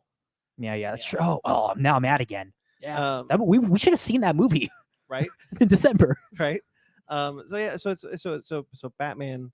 So a Batman Beyond film was apparently being discussed and is no longer happening, and Michelle Pfeiffer was going to come back, and I cannot tell you how mad that made me. That I don't was- often actually get mad at news like this, but like, That made everybody mad. oh, Michelle. Because because when they were talking about it, it was like a Batman movie with Michael Keaton was canceled. We were like, oh, okay, yeah. Well, it was a Batman Beyond movie. Oh, that's a bummer. The second they said it was supposed to be Batman Beyond, that's when everyone Yeah, grabbed their man. torches and we pitchforks. were gonna have a Terry M. We were gonna have Terry Terry McG. McGinnis. We were gonna have McG. we were gonna have like a cool Batman Beyond suit. I'll take a We were Joker gonna gang. s- I don't give a We shit. were gonna see Michael Keaton as old Hey, man Bruce guys. Wayne. Hey, That's guys. like yes. We're still gonna see that, Ben. He's still in the Flash. He's still in the movie. Flash. Yeah. Yeah. As We far don't- as you know we what that means, know. though. I have to see the Flash. To get Michael Keaton, I have to see the I'm Flash. still- We'll see it on Tuesday for $5. You know what? It still boggles my mind during the holidays. Does I it bottle your mind ever though? Because I say that all the time. That's a joke. No. Okay. There was a Flash ornament that had the Flash logo on it, but the ornament itself was Batman, specifically Michael Keaton's Batman. It was marketing for the Flash. Yeah. Interesting. Ho ho ho! No Shouldn't boggle movie your for mind. you. That happens all the time when movies get delayed, especially in the COVID time. Like merchandise came out because merchandise Oh my was God. set to come out, even That- though a movie got pushed back. The worst offenders of those are comic book tie-ins. Because like when a movie like New Mutants gets pushed like 4 years, you have a random miniseries come out and like this was definitely supposed to be with the movie. But here's the thing, guys. There was no Flash ornament. It was only Batman. It was only no, Michael Again, Keaton's some Batman. things Ben, slip through the cracks. There was a Flash ornament. It just wasn't at the store you were at. They still could have been dropped a sold Flash out. ornament. They sold out see it. fast. You did see it because it wasn't at Ben, that can store. you see the wind? Screw you. Speed Force. Yeah. One minute away. I'm not gonna rule out that anything can still happen. This could all come back around. Who knows? It's true. You know, it is true. Yeah. In our lifetime, we will see something Batman Beyond related. It's just I was hoping it'd happen I sooner. mean, it's got to happen eventually. Yes. Okay. Apparently, so that's really all the concrete stuff that was coming out from this past month. James Gunn recently stated that they do have a current plan that is about 8 to 10 years long, and the opening salvo of that slate will be announced later. Can this you month. like that must be oh my god, the fun that must be to be in that boardroom. Like we get to plan out the next 10 years of movies. Like that's man, that's just being a kid. That's No, just being a kid for that's millions just of dollars. working at Warner Brothers every 3 years. Oh, rip. That sounds pretty fun. and changing the slate, just saying, I- what if? Honestly, That sounds fun. this is gonna sound. I don't know if this is gonna sound me being super cynical or whatever, but honestly, I have to see it to believe it. Oh The yeah, fact- yeah. The fact that James Gunn is in the room directing this ship, I want to believe it. I believe I that the have- first 4 years of DC movies that he announces will come to pass because Mhm. that is his contract. He's Yeah. contracted for 4 years. We'll see how. I have to see how far that goes, though. Yeah, we'll see 'Cause- how that goes. Because Brandon Sparks, Brian, how many times have we heard we're gonna plan out the next 10 years of DC? The DCU is gonna be Well, great. here's the How thing. many times have we heard that? A and lot, all falls flat. a lot. But here's the Several. thing: at no point in that time since the beginning of it have they said we are making like changes, sweeping changes. We're resetting the board. That is what they're doing. They are resetting the board. Yeah. Some things are going to be left over, and some things are going away. We're getting rebooted, baby. It was up to that. It was like a soft. We're kind of steering away from the Snyder vision. Yeah. like idea. But But it was never tangentially, a true. We are starting again.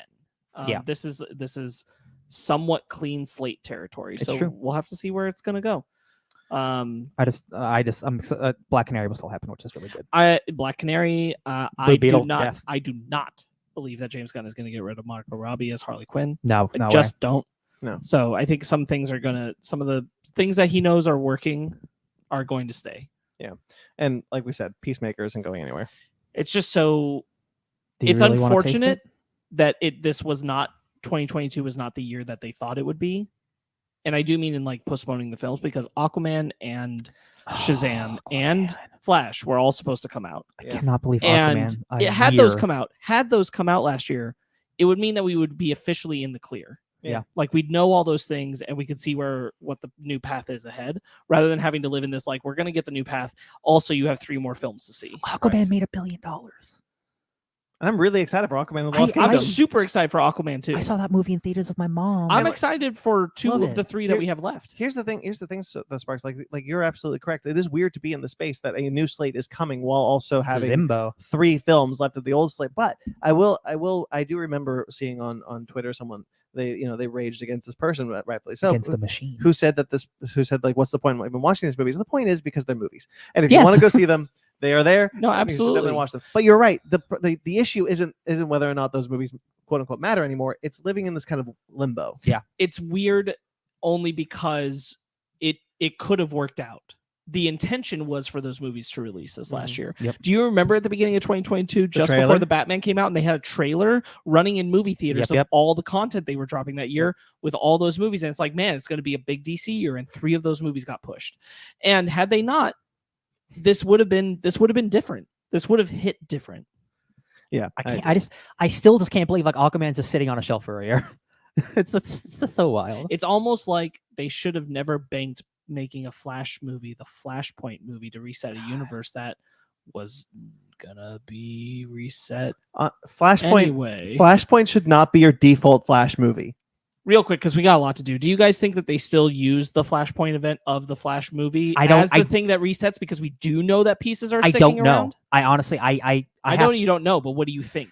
Well, here's Because it's right there. It is the last one. here's what I'm thinking. yeah. That reshoots have happened. Yeah. For the Flash. Yeah. Recent reshoots. Right. Possibly. Yeah. Yeah, I could see it. I could see that route. I could see that road. I say yes. It's too easy of an out Yeah. for them. I think so. I think that it makes the most sense if you are keeping anything from the original. I think that's the way And they they're can gonna do it. just do the exact thing they did at the end of Flashpoint, where like Batman's hanging out in the cave. Just like have like Shazam be like, no, things are different, but it's kind of the same. You know what I mean? Don't think about it too hard. You know that kind Yeah. of thing. And Ezra Miller gets a face change. And somebody God, else. oh my god, I don't care. Oh, Did you see the report that suggested that Everybody saw it. don't do that? Okay. More Warner Bros. Discovery news, but not about DC because they have said they are done cutting shows. They're done. They've made all the tax write-offs they can get. I hope Don't so. believe them. For 2022. This happens in the wake of them removing 256 Looney Tunes shorts and 78 episodes of Flintstones from HBO Max, as well as many shows like Westworld, one of their most popular shows ever, cannot be streamed on HBO Max. And No words. right? No It's- words. It's really important to keep in mind that both Disney and Warner Brothers are celebrating their centennial this year. And one of them is doing it in big fashion, and one of them is not. Literally erasing content. Yeah. But many of the poll shows will show up on other licensed free ad-supported TV channels. So they are going to be seen eventually. Cool with commercial breaks. Cool, just the way HBO intended.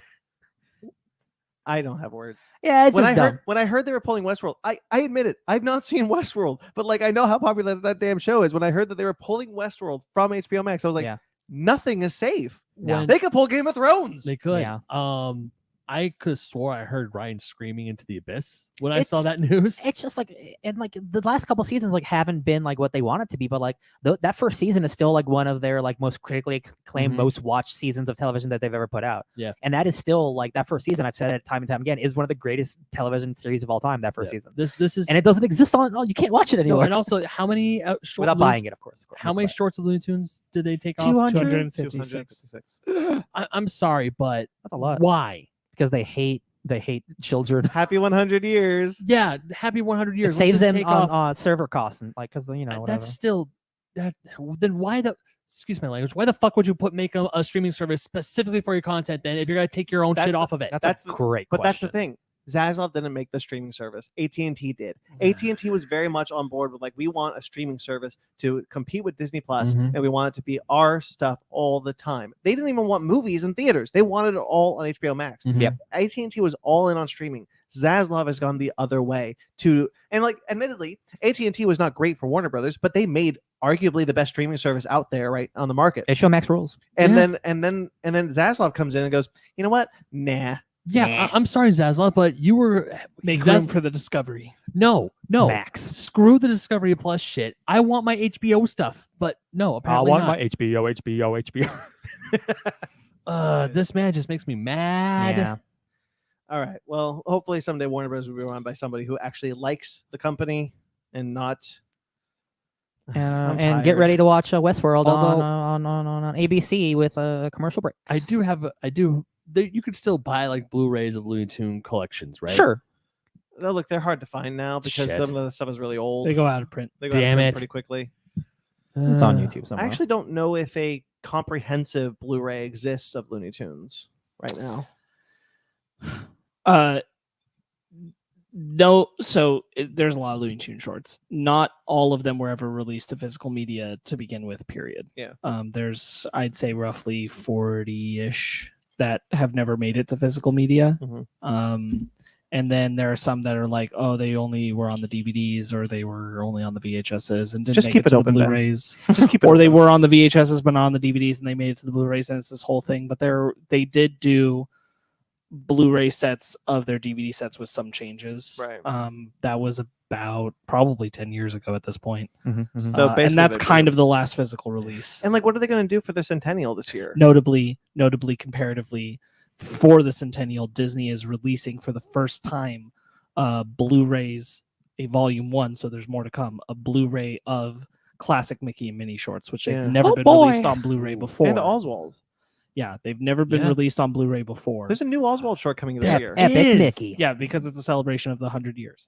And like, it's wild to me that like, what's Warner Brothers going to do? Really, there's no physical. Is there going to be any celebratory physical media, or are they just going to slap the 100-year logo on and say like, thanks? It's that one. They'll put Bugs back in the Warner Brothers logo for this year. And they better not after taking it so like, I'll miss Shaggy. He's in the Warner Brothers logo for the animation. All right. Okay, moving on. Wednesday, the TV series has been renewed for a second season. Cool. Good. I really like that show except for that finale, but like I love a lot of those characters, and I can't wait. And I really like that school. Like I think it's got a great. I think a lot of it really works, and Tim Burton's like really in his bag here. So I am glad for it to be returning. I agree with everything Ryan said, but the season finale has like a tease up for season 2. And I was less than interested. Oh yeah, actually no, you're right. But hey, like positivity. I'm sure it'll come together. And I do think it was made more in just we got more story we would like to tell kind of way, and it's doesn't have to be an indication of what the season is going to actually do. But just like I hope that there's more to it than what we were given, because I'm kind of like, I feel you. Stranger Things is getting an anime spinoff called Stranger Things Tokyo. Nani? Neat. It will follow two video game loving twin brothers from the outskirts of 1980s Tokyo who encountered the Upside Down. That sounds cool. Oh, I'm very into that. That does sound pretty Yeah. cool. Ooh. Let's see. I'm Who's making it yet? No. Gotcha. Okay. Obviously, the creators of the. No, I know. I mean, They like, go in like the Upside Down and they're like, why is this Hawkins in 1983? oh my gosh. No, but for real. And then there's a movie called Ember that Netflix was in production with. The director of Klaus. If you guys remember, we reviewed Klaus a couple years ago now. Very, very good movie. Wonderful movie, wonderful Netflix animated film, gorgeous animation. By the way, Spider-Verse was like the best thing that happened to film animation in like decades. It's like, I don't know about decades, I don't think that's a hot take. No, but definitely like, yeah, it's definitely The like, last 10 years, I would argue. Yeah, it's probably like- true. yo, you can step it up animation. Like, yeah, oh yeah. the combination of 2D and 3D is. I'm so happy we're in this. I'm really happy we're in this era of animation specifically. Well, what it was is that Disney left a hole right after Princess and the Frog. yes.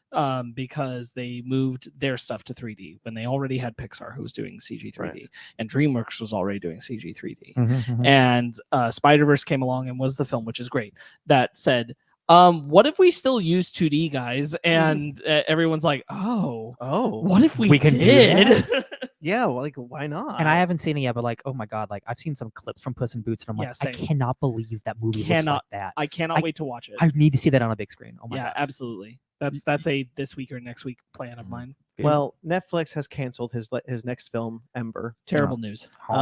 They will allow him to shop it around. Like most. By the way, Nimona is coming soon. Oh yeah, Based off the comic, Netflix bought that. Right. Anyway, that just reminded me of it. But yeah, so I'm really bummed about this. Wherever he lands that movie, it's an immediate watch for Yeah, me because for the cast is incredible, Yes. and I really want to see whatever he's got up his sleeve next. Me too. Yeah. Five Nights at Freddy's. Sure. Big casting announcement for Ben's Five favorite. Nights at Freddy's. This is a good announcement. Josh Hutcherson Mhm. has been cast as the lead character, security guard Mike Schmidt. Good Yep. for him. That's Mike. Mary Stuart Masterson has been cast as a villain. Piper Rubio has been cast as Mike's younger sister. Yeah. And Matthew Lillard has been Yes. cast as William Afton, He's the the bad- main villain. He's a bad guy. I'm so, so cool. pleased. Dude, I saw this news and I was like, I can't, oh my god, Matthew Lillard's gonna be a bad guy in a Five Nights at Freddy's movie. Give me a break. That's so Give cool. me a break. That's so cool. I'm so Making excited. evil for that. robots, selling, putting souls in bodies. And then the Jim Henson Company working on the robots for I this. forgot that until just now. Oh my god. This movie's gonna be great, This is guys. Blumhouse too, right? This Like, movie- Blumhouse is doing this this. is stupid. You got Jim Henson, you got Blumhouse. This movie's gonna be freaking terrifying. Matthew Lillard. Love it. I'm really excited for this movie. Like, Oh, I was yeah. excited for it anyway because of the Jim Henson puppets. But like now Matthew Lillard's And- involved as the main villain. Hell yeah! And Josh Hutcherson, like he's always a good like young guy. He'll be like 24 for the rest of his life. Yeah, I'm really excited for this, you guys. Oh yeah. All right. Ballerina, the John Wick spinoff that's filming now, has cast Norman Reedus of Walking Dead fame. Ooh, will he look like he looks in everything he ever does, just like a greasy guy? Probably. Gabriel Byrne from Hereditary has also been cast. Yeah, he's awesome. He's also in a bad movie called Stigmata. Dune Part 2 has cast Tim Blake Nelson. Such good news. Dude, that movie is filming. It comes out this year. Oh my god, I can't. Oh man, come back to me, Dune, Baby. Dune baby. He's probably it could be reverse typecasting, but I think he's probably playing some nasty boy. He just seems like he's really good at nasty boys. I think he's the I forget the names of the characters. I'm so sorry. no, it's been a bit, I also, there's the man and the woman who like speak in a bubble to To each other, and like they're talking about the hopes of the future and the Atreides boy, and they're kind of like plotting a anti the Emperor kind of thing. Okay. But they have that like double speak way of talking. Yeah. I Okay. think he's gonna be that guy. All right, that's a good call. I like it. Remember him in Watchmen? Yeah, all the He's so- time. He's so good in that. Yeah. All right. Fast X, Gal Gadot is returning as Giselle. Okay, if If she's not if she's not a cyborg, a robot, I don't know what we're doing. if you're not incorporating the I swear- Hobbs and I Shaw villain swear. robot people, I'm willing to accept so much in this franchise. it's true. But if the answer is, well, she flew off the plane and landed on some grass and rolled, I will flip Yeah. You out. fool me once, Mr. shame. Nobody framed her death. Fool me once, shame on you. Fool me twice. That's me. I will not accept. Justice for Han, okay. The thing is, Gal Gadot's a robot, yes. You have to explain why she didn't seek Han out 100%. because he left, got depressed, and then murdered. According to her, like you can't. I would love to see her start as a bad guy, kind of do the Michelle Rodriguez from Fast 6. Yeah. From Furious Amnesia, 6. robot amnesia. Robot amnesia, and like Han has to get her back. And like, here's the thing: Han and Giselle are my couple. Like, I adore them. They're very together. cute. Absolutely, yeah. I'm genuinely terrified that they run the risk of ruining them. Me too. Here's the thing, though. I look post Furious 7. I've not been crazy about the Fast and Furious films, including Hobbs and Shaw. F9. I liked F9. I like Justin Lin back to the director's chair. I don't have a lot of faith in Fast X because we lost Justin Lin, quite frankly. Yeah. And Vin Diesel, I think, has got his head up his own ass and he can't get it out. And I think that's hurting the franchise. But here's the thing: I have accepted that the franchise has gone way over the deep end to where I even wanted to be. So now I'm just kind of enjoying the ride. You did Hobbs and Shaw. You did Cyborg Idris Elba. Do it again. 100%. Do it again. Like, and even with you saying what you said, like you still want it to go out on a high. I do. Yeah. We're at the end. You know, Yeah. we got 2 more. It's over. So and like the trajectory before, like, you know, all like the personal machismo of everybody, like the Hobbs and Shaw universe is in the Fast. It's all connected. So like to have it like crescendo into a big thing, like I still want that. I still want that Hobbs and Shaw payoff, even if like they never revisit it. At least put it in your final Fast and Furious movie to make it make sense. Dwayne Johnson seems to be pretty much against returning to that universe. That's fair. I wish. Yeah, but then Black Adam sunk. So you know, Papa needs a new truck in Fast and He's Furious. got Young Rock. Young Rock's doing a lot for him. Oh, Young Rock. It's pretty good though. Oh, I believe it. I just want him with that goatee back. There is a rumor. He shaved the goatee in Hobbs and Shaw. I don't remember. Ahsoka. Did he shave the goatee? I don't think he did. No. It's thinner. It's thinner. It's thinner, but pretty it's not thin. gone. Yeah, you're right. Pencil thin. I missed the full goatee. For a second, I thought you said The Rock's in Ahsoka, and I'm like, oh. I do miss the full goatee though. Yeah. All right, Ahsoka. Man, Fast 5. He's really good in Fast 5. Sorry. Fast 5's the best. a It's great true. movie. It's true. There's a rumor suggesting that Mary Elizabeth Winstead, who is in Ahsoka, is actually playing Hera. We've only seen the back of her head in that We teaser. don't know who's playing Hera. Oh my god, that'd be so spicy. She's so good. I'm into it. I'm trying to imagine. I could see that. Yeah, put her in makeup. I kind of hope so because like it means that Hera will be treated as a real character Oh, sure. instead of just an appearance. Good point. So if you're putting someone like Mary Elizabeth Winstead in there, that's a character. You don't waste Mary Elizabeth. No, you don't. It's true, Like it's she's true. going to be an actual presence and an actual character, Oh, not just man. hey, this is for you Rebels fans. Here she is for this episode for like 2 scenes. Goodbye. Yeah. It is. I love Rebels so much. I know you do, Brandon. I know Sparks. You like it. I don't know if you love it. Do you love it? Rebels? Yeah, I don't know. Oh yeah. Okay, no, I love okay. it. We're all on the board. Yeah, Rebels rules. And like Ben, watch Rebels. it's like That's true. legitimately incredible. Like I really think it's great. And like this is like the dream of every like big nerd. Like, oh, I want to see that on the big screen. And like it's happening. We are getting the continuation of that story. What I will say is also though, for the voice actor who played Hera and did an incredible job. Yeah. Incredible job. Hera's a very easy character to play for live action as the voice actor. So It's true. So I'm like, why not have the voice actor play At this them point, they've for that? recast everyone else. Well, we don't. Do we know that they recast Thrawn? Did they do that? No. Oh, there 'cause was a rumor. There's a rumor that that it is Yeah, so Mikkelsen. I'm saying Lars Mikkelsen. and that makes sense, right? Because he can be in the makeup, so Yes. it's gonna 1-to-1. I'm just saying Yeah. Hera is an easy one to let the voice actor play. The role. Yeah, that is true. So I'm kind of like Because we know Sabine's different. that Yeah, would yeah. be nice, but Sabine like they don't necessarily look the same, and Yeah. neither does Ezra look like and Freddie Prinze Jr. wouldn't look like, So, but Hera Good thing could. Kanan is. Well, but you know what I mean. We Like will if there was a flashback watch or it. something. We will see Kanan, whether it's a flashback. I think you're right. Dude, 100%. Like Yeah. this is the big. And it'll nerd- be Freddie So- Prinze Jr. So Oh, I do. yeah. So while like I do love the idea, and I'm like Mary Elizabeth Winstead would be awesome because she always is, Mhm. and that does mean like there's a lot of weight to the character. I also think this is a perfectly reasonable opportunity to allow the voice actor to come take over the role, just like we did for oh God, I'm forgetting her name, both the actor and the character. Katie Sackhoff. Thank you, Katie Sackhoff. That's right, that And did like happen. are probably very likely allowing for Thrawn. Yeah. Yeah. I kind of can't see that they don't. He's so Yeah. good too. Lars So Mikkelsen is- like, yeah. So like I'm kind of two minds Yeah. on it. I think it is just that thing where like if Hera is a bigger character, they just want a bigger name. Unfortunately, Yeah, I like think you're the probably right. Ahsoka thing itself too. Yeah, Boy, I wish Tales of the Jedi was better. I still haven't watched it, I did watch it. and I haven't You heard. didn't mention anything about that. That's there Right, you go. I did. There you go. You know what? I will. It did come up now, so I will just real quick. I actually really like the Ahsoka pieces. Yeah. Specifically the last two. Okay. I think they're quite good. I like the second one a lot. The very last one. No, the second one. Oh, the second one. Yeah, I like the second one. I think the second one works really well once you've finished Clone Wars. Yeah. I think it's a really nice piece and just like a good little like Ahsoka piece. I think it's more what Tales of the Jedi wants to be. And then other ones are like, this feels like a full story you're only telling me a tiny piece of. Yeah. And the third one felt a little like that for Ahsoka.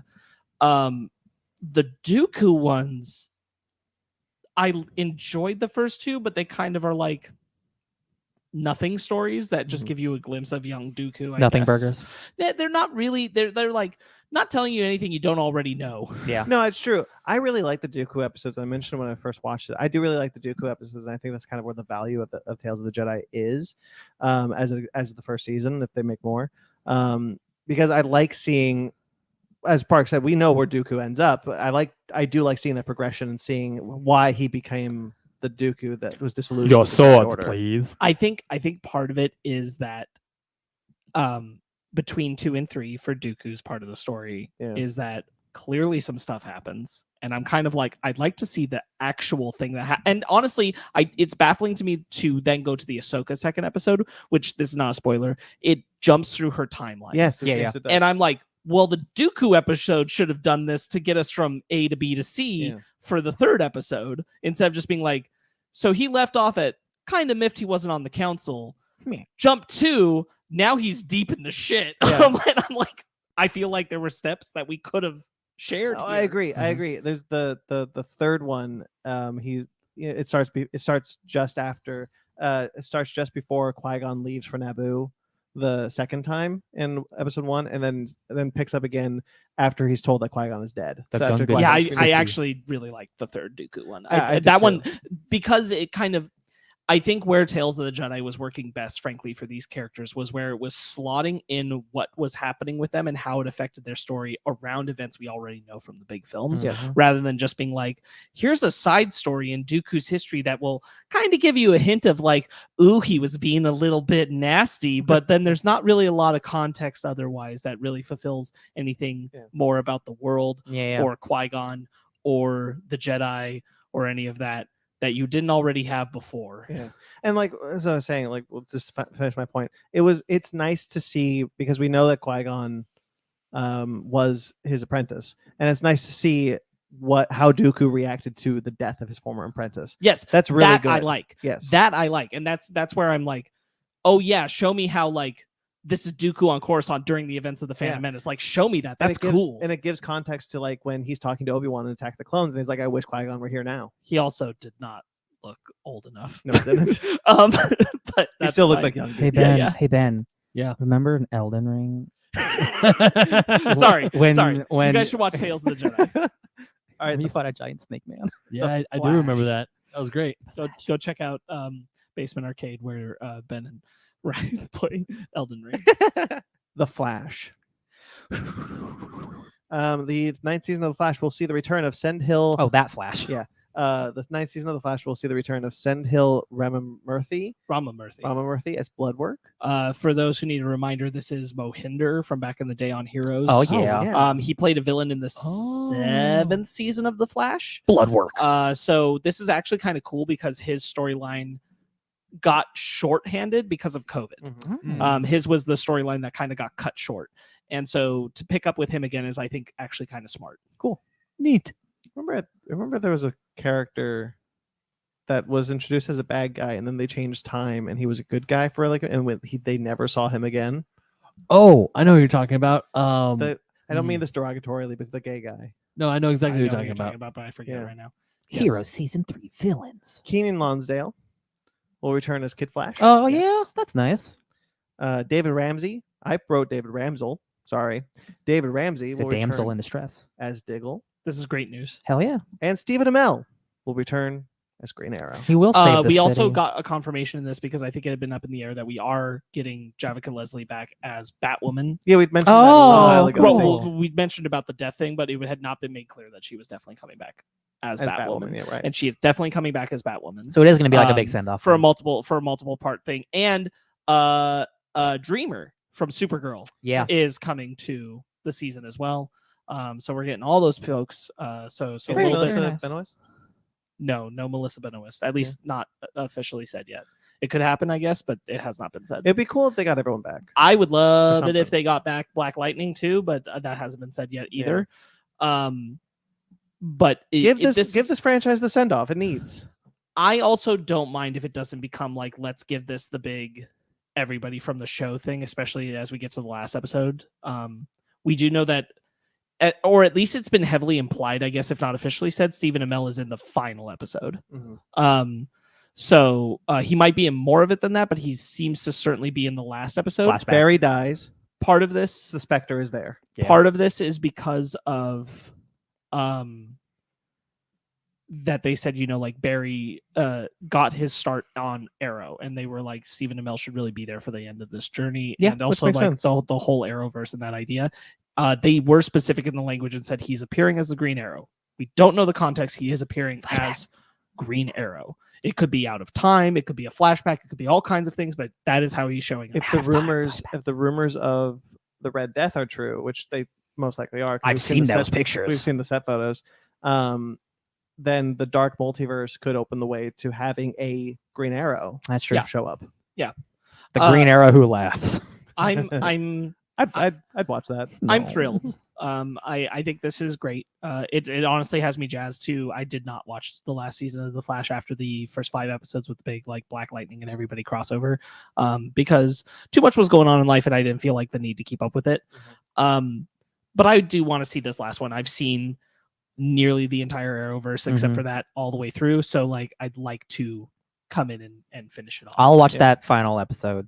Or whatever final arc that have all the heroes in it for sure. Because we've all been invested in some capacity. Like we reviewed all of those like crossover events for years. And now I will too. I've been thinking a lot about it. Like I want to be there for the send off. Yeah.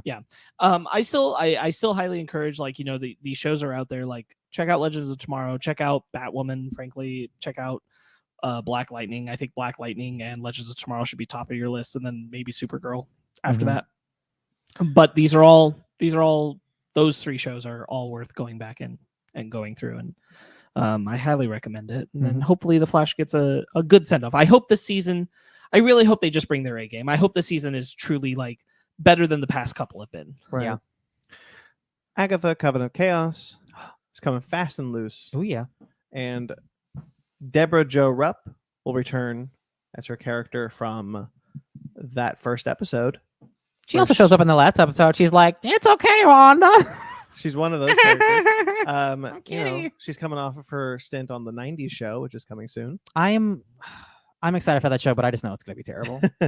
I just know but that's cool. Hey, more it's weird, but it's not just like it's not like she's a superhero. She's like one of the town people who was enslaved. So like we're going back to that town to deal with those people. And right, that's where Agatha is imprisoned. That's it's been a while since I watched WandaVision.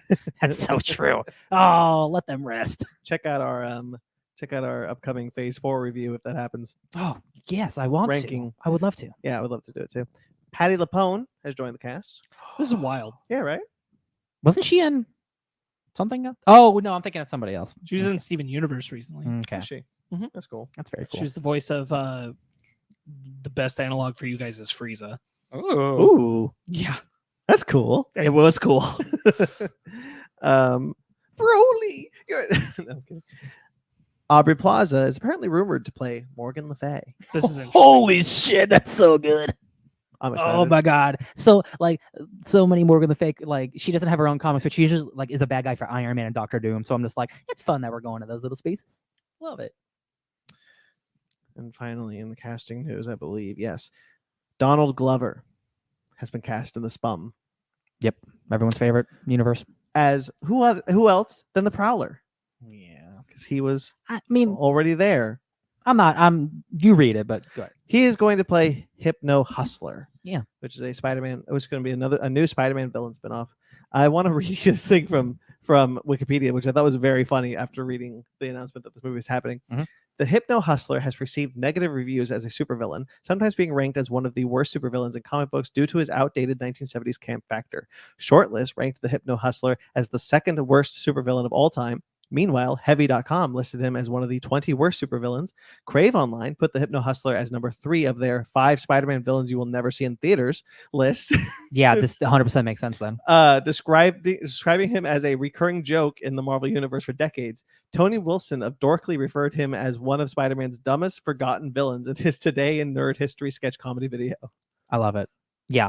I mean, yeah. Coming soon to theaters. Yeah, but Donald Glover's doing it, so. Donald Glover doing it does make me interested. Yeah. Like, he would not sign on unless there was something cool about it. So, I know it's tied to this, like, real weird universe, but again, like, I just take movies base by base, and, like, I trust him. Having it be tied to this universe does give me pause, obviously. Yeah. But the biggest thing, I'm just like, him showing up as the Prowler would make a lot of sense because he is Aaron Davis in Spider-Man Homecoming. Yeah. And I would love to see him return to that role as the Prowler In the future, yeah. You know where I'd love to see him do that? In the MCU. Yeah. Well, yeah. And this isn't the MCU. It is not. So we can still do this. It's But fine. Donald Glover being a part of it, I really like Donald Glover, so there's no reason to think that this one will be a bad one. Yeah. It does. I have questions though. Yeah. I honestly just like, I just don't care because it's not like this is the MCU. Like that universe, it's like I got a Venom 2 movie and that's the only good one of these that I've seen so far. So like I trust Donald Glover. He wants to make a fun hero about the worst supervillain of all time, then like I trust him. Yeah. Apparently I heard that he signed on due to the music element of it, which makes sense. Yeah, like I haven't watched very, very little of his show, but like I just have like this sounds like a fun idea, like tangential but somewhat related. There is a clip from the upcoming Moon Girl Devil Dinosaur show. Where they play a Childish Gambino track. Yeah. Incredible. Yeah, that show looks awesome. That show looks incredible. Yeah, and that's just because Gambino just makes really good music, but like, yeah, like this sounds really, really silly. So it doesn't bother me because like it's just Donald Glover making a fun movie. Like I don't really, there's nothing to get worked up about here. Yeah. What was I going to say about that? I don't know. I really like Donald Glover. Oh, yeah. I remember the Donald Glover movie I'm excited for is this year, Community. I know you're coming back, buddy. At least a cameo. Gotta. All right.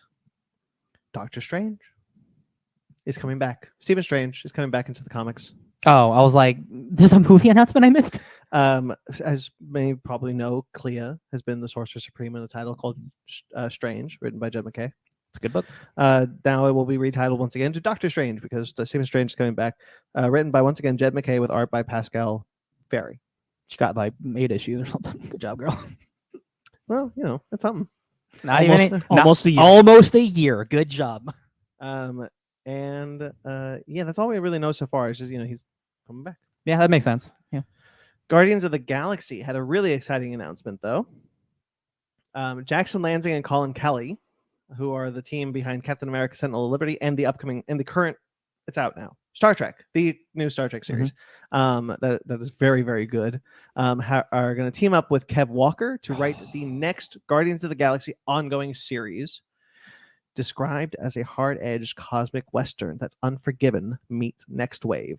Next Wave, for those of you unaware, unfortunately, it's written by Warren Ellis, but it also is one of the greatest Marvel comics of all time, and it's really, really, really funny. Just one of those, you know, one of those things you got to deal with. But Kev Walker, man, great artist. I want to say he's done Guardians before, but it's been a while. This team, it's a duo. Their Captain America run's awesome, and the stuff that they've done, they are becoming the next big writers at Marvel. And they're so good at what they do. Their character stuff is so top notch. So like I'm really excited, and it's just nice to have a Guardians book again. They've also, importantly, I think to mention, they've replaced the Tiptons as the premier Star Trek writers. Damn. Because for a long time, Scott Tipton and his brother, who I forget the first name of, I apologize, had been like the Star Trek writers. They write a lot of Star Trek comics, and they're doing the Mirror War right now. We've talked to them at cons. And yeah, we talked to them, and like they're doing the Mirror War right now, and they're all really good stuff. But Jackson Lansing and Colin Kelly did Star Trek Year 5, which is very good, and are doing this kind of new Star Trek ongoing series that's launching a spinoff and doing some really cool stuff with the Star Trek universe. Like, so clearly they're big fans. I haven't read Captain America yet, but I really like their Star Trek stuff. So I'm super jazzed for Guardians of the Galaxy from them. Yes. Oh, yeah, they wrote the King comic as well, and that book rules. Yeah. Yeah, they're awesome. Yeah, it seems cool. And the artwork looks really cool. We see some of the promo art. Some people are worried about Mantis. I'm also kind of worried because I don't want them to make Mantis like the MCU version. That's fair. But I really like Mantis. It's nice to see her in the spotlight again. All the characters are getting like really cool radical redesigns for this Western look. And something Groot Fall is happening. So either like, I think Planet X is like gonna like invade the universe or something, and like we're gonna see a lot more Groots, and that's what Grootfall is, like a bunch of Groots landing everywhere, which is a bad sign. But it also sounds like Empire, and I just don't want them to do plant people again. So we'll see. And then there's the there was one more thing I wanted to say about that. Oh, what was it? Oh well. Guardians. Yeah, I really like the artwork for it. Really excited for it. Al Ewing. It is a bummer that Al Ewing didn't get more issues on Guardians of the Galaxy. His Guardians run was incredible. It is. 18 issues was too short, frankly. Yeah. That was my balls. Hi, Emma. The writers on Twitter, because I during their thread of their announcement, some people like, hey, like we really like Al Ewing and how really, really gay Star-Lord is. Are you guys gonna keep that? And they're like 100% we love Al. Nothing's changing. Yay, bisexual King Star-Lord. Yeah. Having threesomes with weird alien people, you live, King. Love that. That is good news. Yeah. Ben, how do you feel about the Guardians of the Galaxy comic? I haven't read it, so I have no idea. You've never read one single Guardians comic in your entire life? No, I haven't read this upcoming. The one that just got announced that we're talking about? Did you see the art for this? I have not. The space cowboy stuff going on. I have not. Okay. Imagine like Trigun, but with the Guardians. I'm so excited for this. I am too. And then this is going to go quickly because this is No/1. This is the next entry in the Massive Verse, which now consists of Radiant Black, Rogue Sun, Dead Lucky, Radiant Pink, and Radiant Red are spinoffs. So it's really Radiant Blue as well. Radiant Blue is not out yet. Sparks. Way to spoil it for everyone. Sorry. I know everything about that book now. I'm writing Radiant Blue, everyone. I'm just that big of a fan. All right. So No/1 will be written by Kyle Higgins and Brian Buccellato, with art by Geraldo Borges and colors by Mark Englert. Sure. It's going to be a 10-part series, so this is going to be the first miniseries outside of the spin-offs for Radiant Black, set within the Massive Verse. Set in Pittsburgh during the wake of a gruesomely public spate of killings known as the Richard Roe murders, No/1 follows the tumultuous ramifications of the murders that has birthed a new political movement, copycat killings, and Pittsburgh's own vigilante hero, the titular No/1. A new masked mystery promising to get justice against the elite at any cost. Now, I'm really excited for this, obviously, because I really love the Massive Verse. Superheroes. And I am excited for you. I'm glad. There goes my hero. There's more to this news, though, because what I thought was kind of interesting is that there is going to be a monthly podcast set within this comic book called Who is No/1? A monthly podcast that will accompany the comic you listen to after the comic, an in-universe true crime podcast with a superhero twist starring Rachel Lee Cook and Patton Oswalt. Wow, that's actually really cool. It's really awesome. That's neat. So I thought that was Rachel Lee Cook is like Patton Oswalt loves comics, but like Rachel Lee Cook is like an actor. Like that, she's an actor. Like that's really cool. So they're gonna play characters within this comic book, doing a podcast, like a true crime podcast. That's really cool. I thought that was interesting. Them. Exclamation point. Exclamation point. The giant ant movie. Has anyone seen this? Yes. I have not. I mean, it's been when I was 15. It's been a long when I was time. 15. I mean, we're talking about the original. The original Them. Never seen it, but I do know of it. And it just involves giant ants, correct? Yes, that's correct. I watched this again last year, so it's fairly recent to me. I stand behind that. Sorry, when I say last year, I mean 2021. I'm still in no, 2022 brain. I've had to recross the date. I watched this in 2021. I really, really like it. I think it is, from what I understand and from what I've been told and what I experienced, I think it is the best American-made textual film about nuclear fallout and what we did and how it's affecting us. And, that's been done in other places very well subtextually. Have you seen the classic 8-Legged Freaks? That's a joke. The That's a joke. original or the remake? David Arquette all the way. Have you ever seen Evolution? David Duchovny all the way. But especially at this time where we were exploring our fears of like what the atomic bomb test would do on American soil and that kind of thing. I think this was the one where that like this was the big one that Hollywood like actually got to be pretty scathing directly. And I think it's really, really great. And it holds up really, really well because it is so well crafted in its balance of, scary monster B movie stuff, but true fear for what have we wrought coming across. Well, now is the perfect time to remake it because Christopher Nolan keeps dropping nukes everywhere.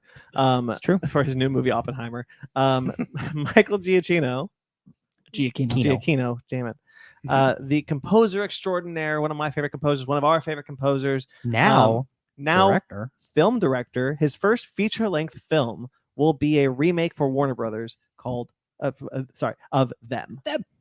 And I think that is excellent. That dude loves monsters. He loves monsters. He really loves these kind of things. If you watch The Director by Night, one of the value. I wasn't too hot on it, but like it was really cool to see how he really loves these creatures. Really loves kind of monster movies, and it's really cool to get to see him have his big feature length break with this movie. This is perfect for him. I'm so curious if it's going to be like if it's going to be like in the 50s or 60s or it's going to be modern. Like I'm so curious because like I would just love for him to do what he did with Werewolf by Night and just make like an old school movie. But with like, I mean, that's why you'd hire him for this, right? Like to make something like that, like after Werewolf by Night, right? It's going to be really fascinating to see, but I trust this is going to be something really interesting. Yeah. Them is speaking of what was the kaiju that you want us to remake? Gorgo. This is one that really like makes sense.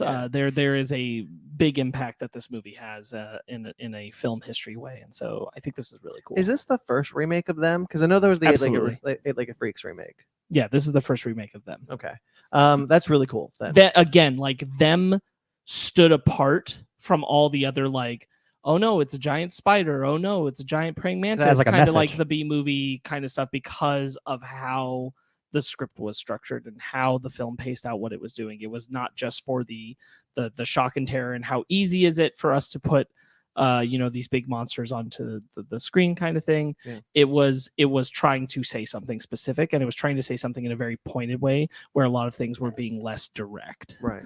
And so Them kind of has stood out, which means that they didn't feel the need to remake it. I think Giacchino is a very promising director. Giacchino, damn it.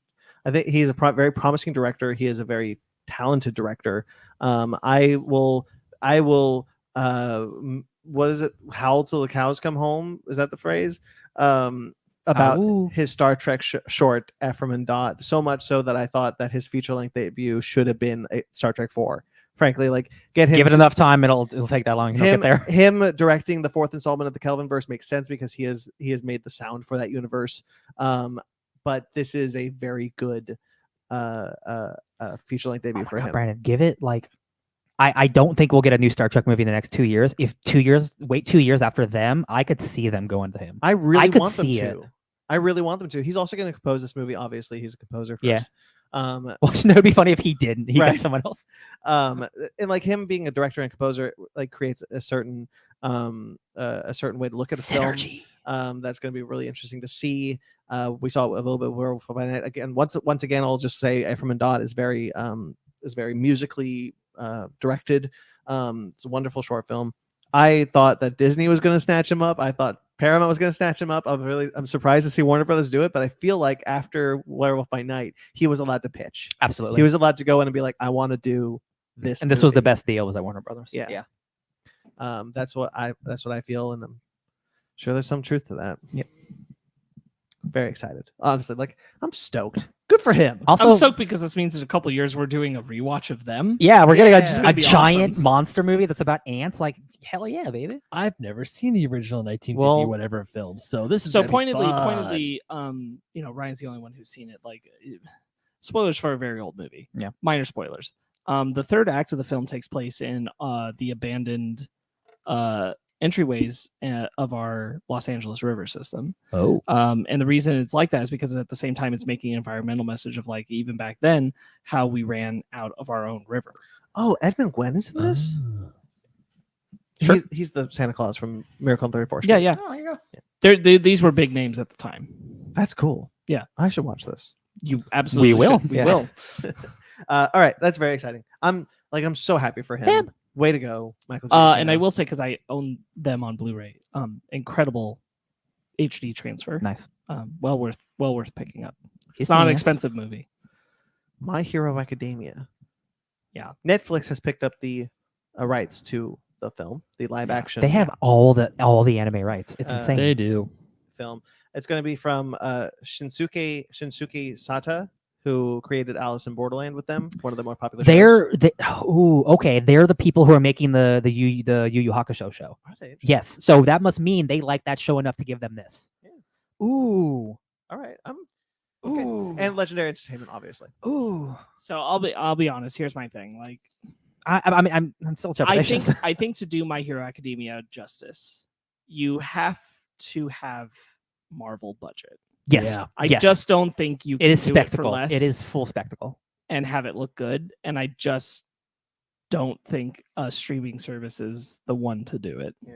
And like, Not to mention Netflix And I anime haven't- live action adaptations so far have Yeah. not been hits. and I haven't watched it, but like some of the stuff I've seen from like the newer Witcher show, that's like it's CW level budget, and I'm like, it's I was Netflix so is. bummed to hear the reaction to that show. Yeah. I wasn't particularly like super interested, but like the fact that it's like actively not good is a real big bummer. But like, yeah, it does need, because that is some big ass fighting happening in that show. That's Dragon Ball Z level shit happening. My Hero Academia is specifically created as a Japanese interpretation of American superheroes. Yes. And how we crafted our superheroes. It is their take on that idea.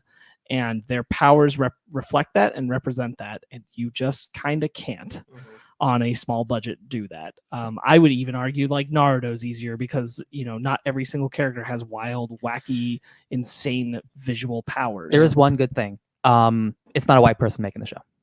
That's a good thing. It's at least the Yu Yu Hakusho cast is like they're all Asian actors, so like it is. Luckily, it won't be a Death Note, at least on that quality For sure. which is really nice. Here's some exciting news for, I think, specifically Ryan. Mm. Hammerstone Studios, who produced last year's Barbarian, is teaming up with Kojima Productions Oh yes. to develop the live-action Death Stranding film.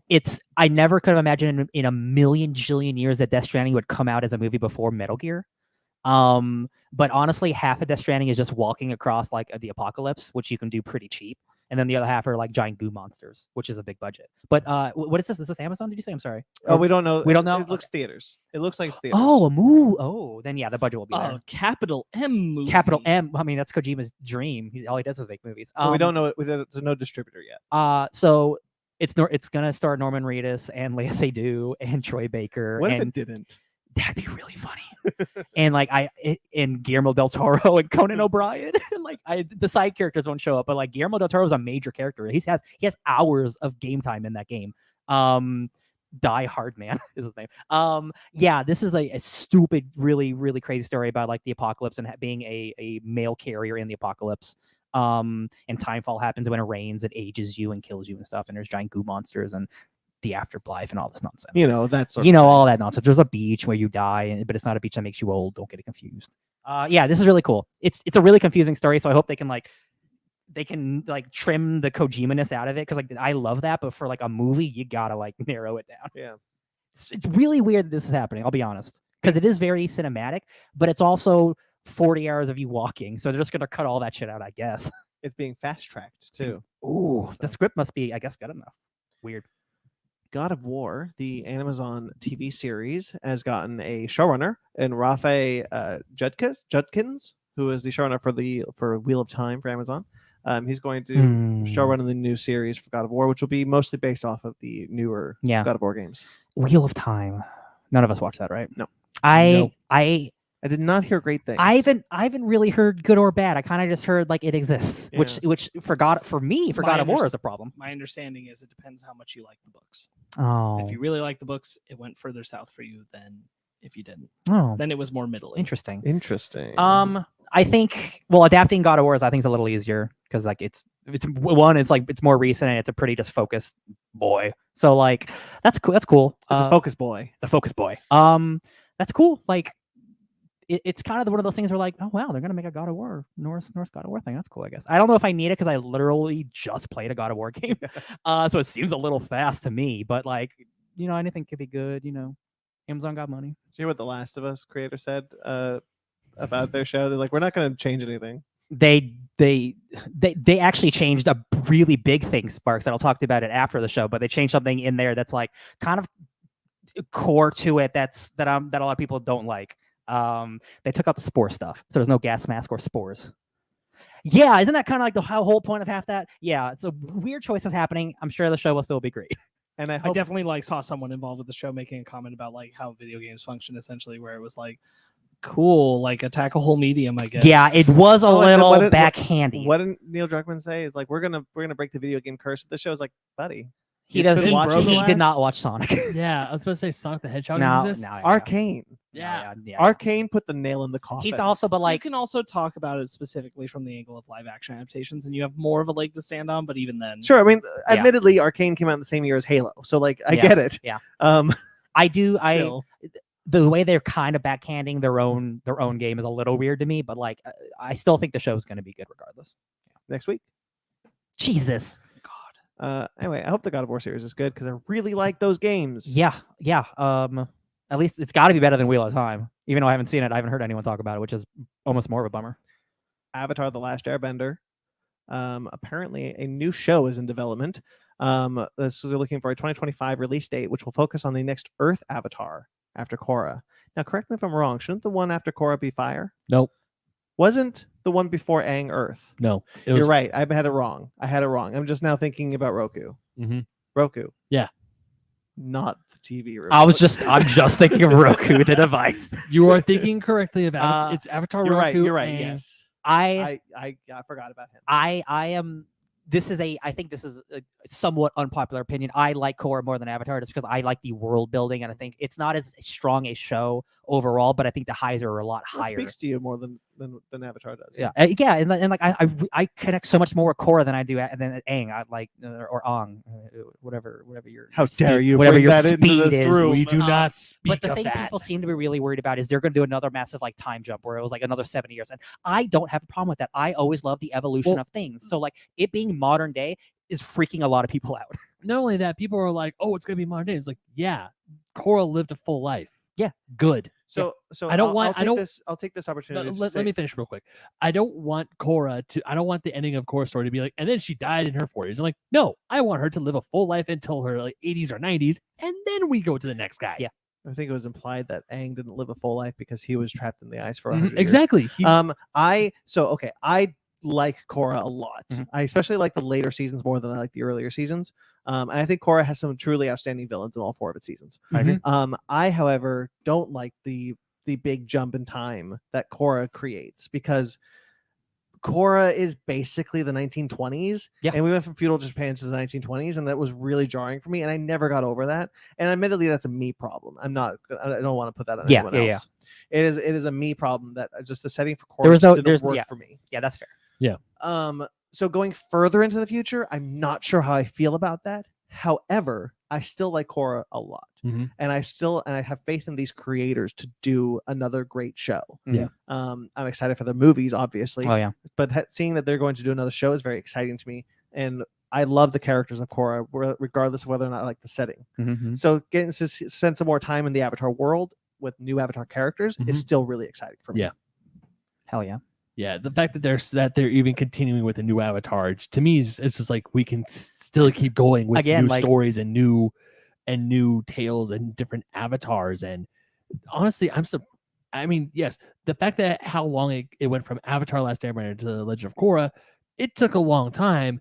But after Korra, I thought it's like, are we done? And after the whole kerfuffle with the thing we don't talk about, directed by a certain director we don't talk about, which we'll talk about a trailer. Okay, we don't talk about him in the aspect of this franchise. Yeah, he made a bad movie.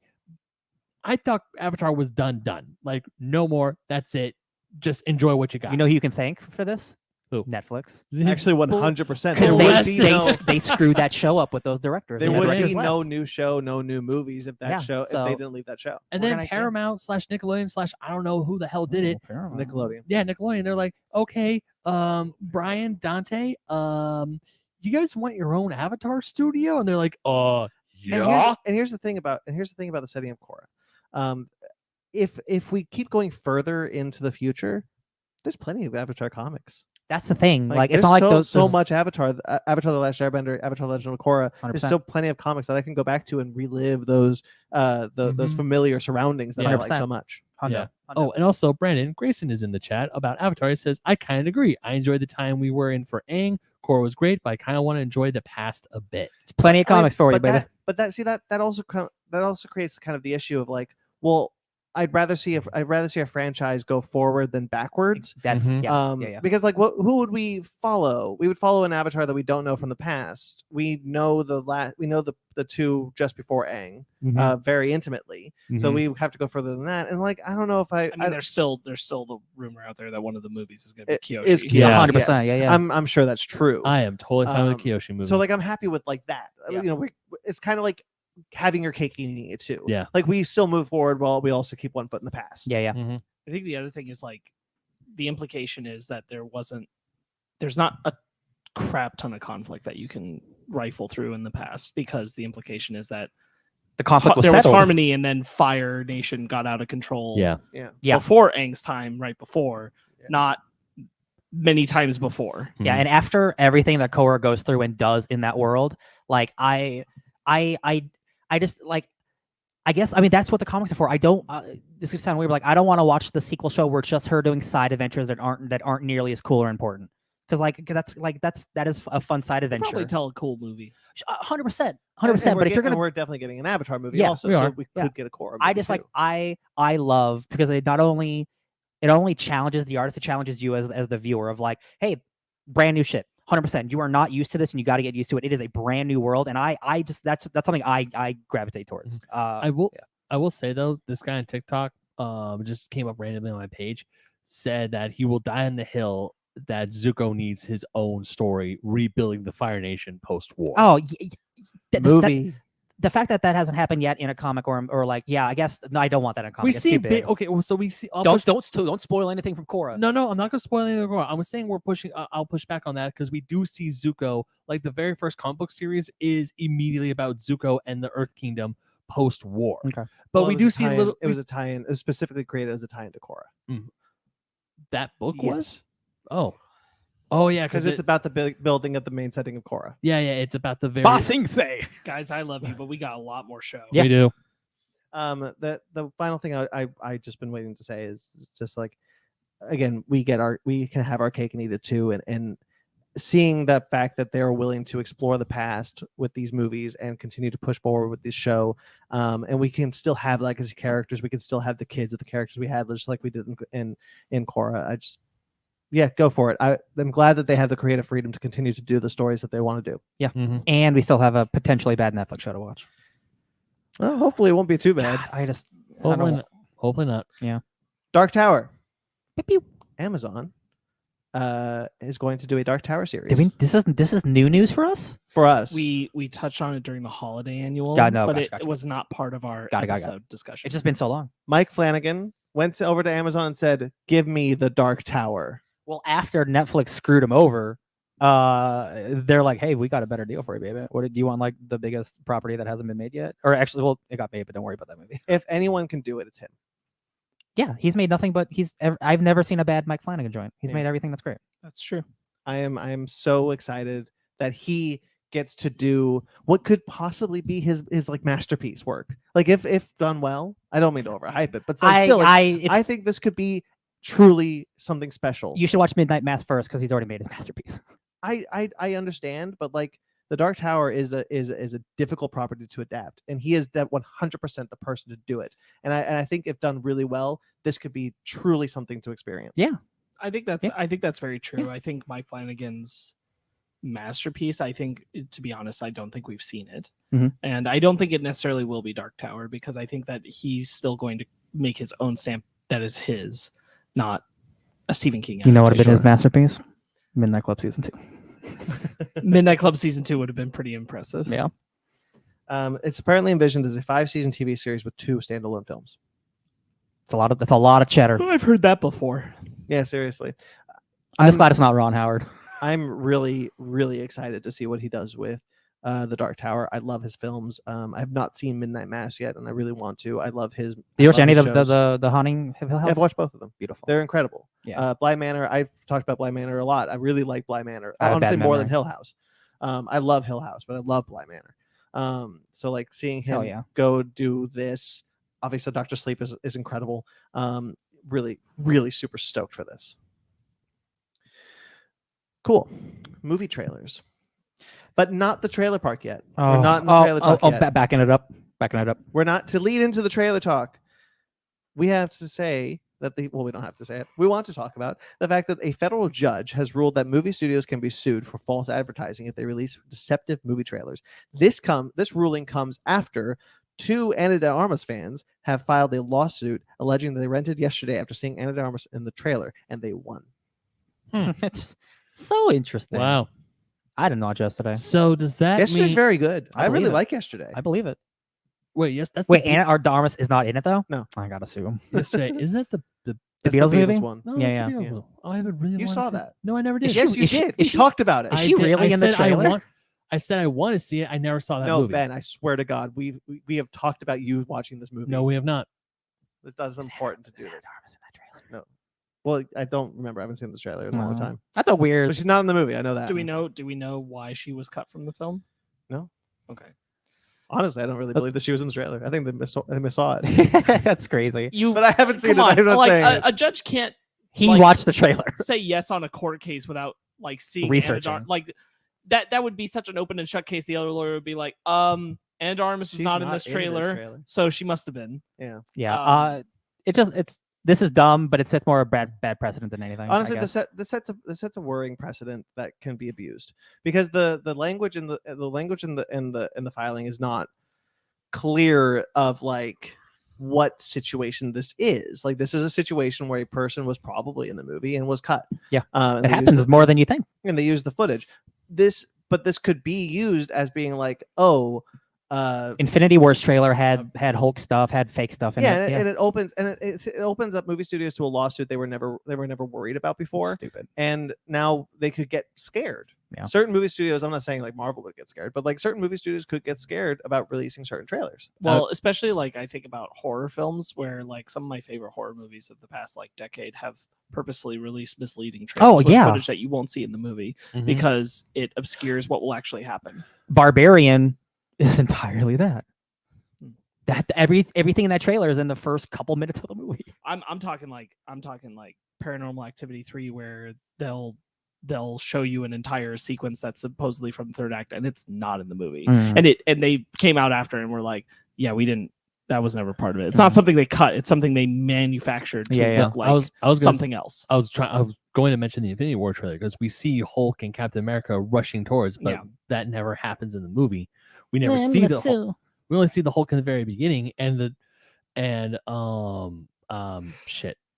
What's the name of the directors? The Russo brothers straight up says like, no, we had to be deceptive because we don't want leaks. This is the biggest film of 2018. Yeah, we had and to that's the make thing. sure this thing doesn't get leaked. I like deceptive movie trailers Oh, because yeah. I don't like knowing what the entirety of the movie's plot before I go seeing it. Yeah. So I really like that Marvel has started using deceptive movie trailers. I really like when horror movies do it. I really like that Disney does it quite a bit. Actually. Disney is honestly probably the best. Yeah, it's all the Star Wars trailers Um, were incredible. I think for a this. lot of the Marvel ones too. Yeah, they're Thor hiding shit. Ragnarok in the trailer for Thor Ragnarok, he has both his eyes. Yeah. That's you get to that scene in the movie, he's missing an eye. suing. And so like I really like deceptive movie trailers too, but this does worry me. I think rightfully so. I think this is a worry. The worst thing that this will happen, we'll just get more boring trailers. Right. Yeah. In a world. Just go see the movie. That's going to be doing what we thought Force Awakens should have done. With J.J. just, like, Abrams. Jar Jar Binks just shows up on a white screen, just says you're going to go see it. You're gonna see it. Misa coming back.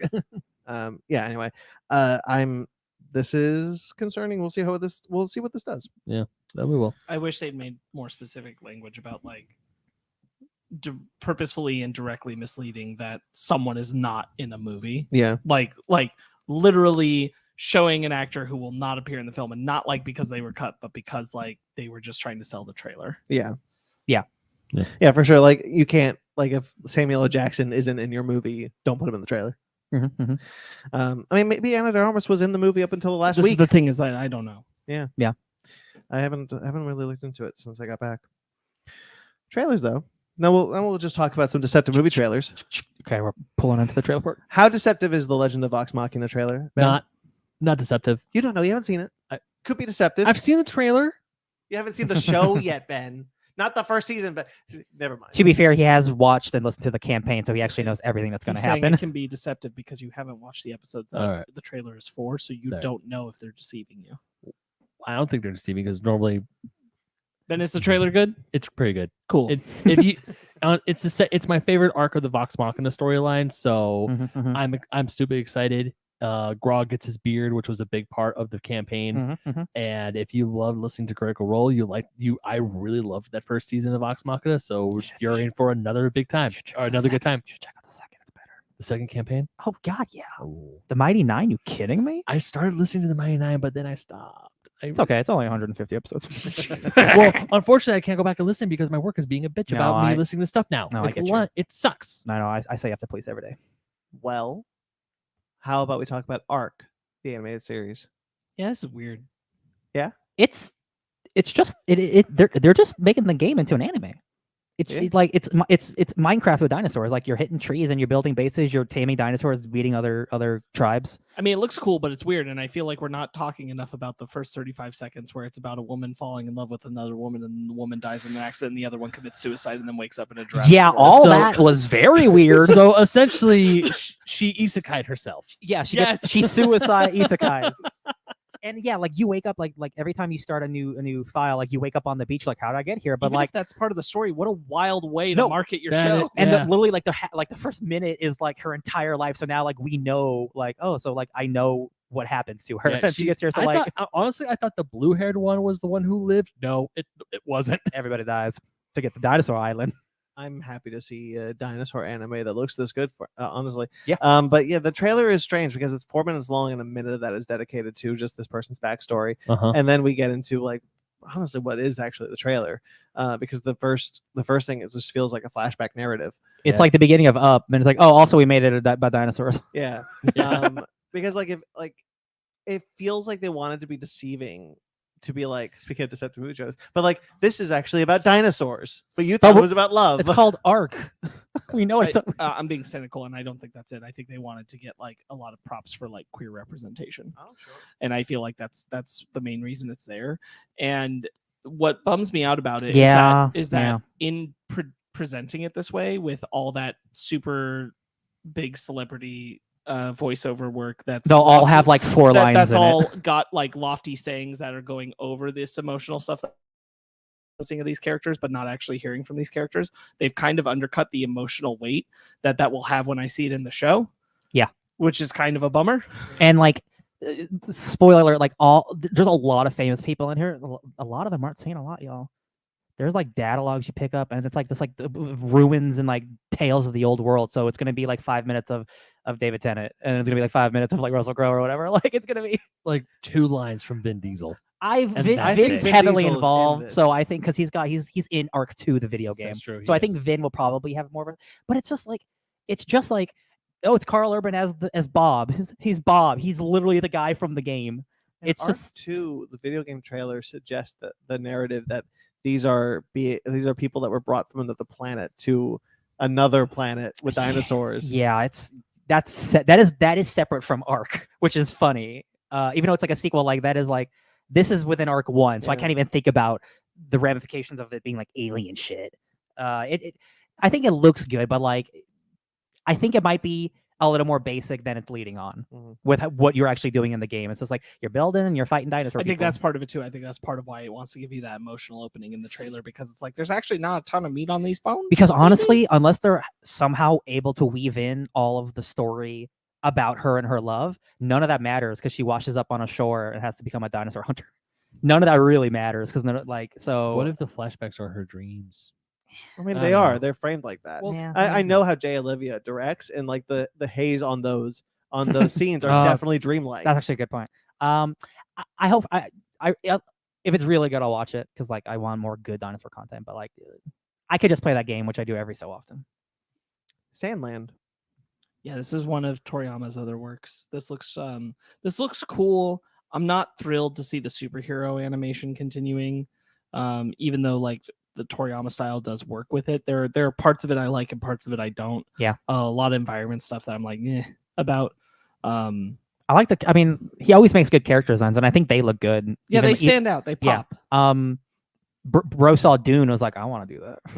I Honestly, love sand. Now that I think about it, I think I remember reading a small little interview with Toriyama in a issue of Shonen Jump where he's talking about Sandland. It hadn't been released yet in Japan, but he was talking about how it's like, oh yeah, it's you're on a desert planet, they're fighting for water. So the fact that it took, and this was way back in like 2005, 2006, where I remember reading this thing. So the fact that it's just now getting an anime, it's like, all right, well, I mean, took long enough, but at least you think I'm joking it's a small about Dune, story but too, and I yeah. believe this is a film. Okay. Not a series. Oh, that makes I thought sense. it was a series. No, I believe it's going to be a film. Because there's a Oh, lot of tie-ins to this also. There's going to be they're calling it the Sandland Project, and I did a little bit of digging on this, but they're going to be released like card games and video games, and Multimedia. there's going to be a big push for Sandland. Yeah, there very well could be, but I do believe this is a movie, not a show. Yeah. Sick. Shonen. Sick. Pandemic murders, baby. Yeah, this looks fun. Looks like a good time. I thought this looked honestly. I thought this looked really good.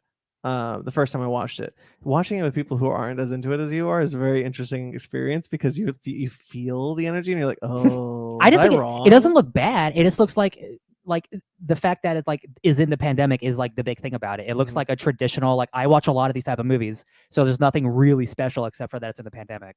Some of the writing's clever, but like it doesn't look bad, but it didn't blow my socks off. It looks good. Yeah, I mean, I don't have any much to say about it. It's a horror movie set in the pandemic. Neat. Infinity Pool. Yo, I'm excited for Alexander Skarsgård. I'm glad he keeps getting weird stuff. Yeah. I'm also really excited for Cleopatra Coleman from The Last Man on Earth because it's been like 10 years since I watched this that has show. been like this is maybe one of the biggest things she's had since then. And Yeah. She's awesome. Yeah, Brandon Cronenberg, just doing more of his daddy's work, does really weird stuff. So, is he getting cloned and then murdered? Is that what's happening in here? I think that he has. I think what happens is that when he's captured, they clone him, so he watches his own execution. Yes, it felt like very like really bad Prestige. Yeah. I love the sicko vibes. I love the gross masks they're wearing. Mia Goth. Oh my god, she is her and Jenna Ortega are just like the scream queens, man. Like I love them. She looks so vicious in this movie. Looks super scary. Looks really weird. Into it. Yeah. Knock at the Cabin. Did you have thoughts on that one? Not more than you guys. Okay. Knock at the Cabin. I think this looks pretty cool. Yeah, this does look cool. Real quick, for those who don't know, because it's not being said enough, this is not an original idea from Shyamalan or the screenwriters. Nope. This is based on a book called Cabin at the End of the World by Paul Tremblay. Just putting that out there. He's definitely on Twitter being very loud about like, yeah, like this is mine and they don't want to talk to me about it. Right, yeah.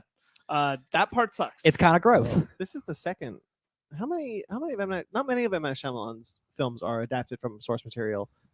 This is the second in a row because Old was adapted from a comic book. Come Interesting on, to think Shyamalan. about. Yeah, it's just Credit your people more. it's just a bummer that most people are going to think this is Shyamalan. Yeah.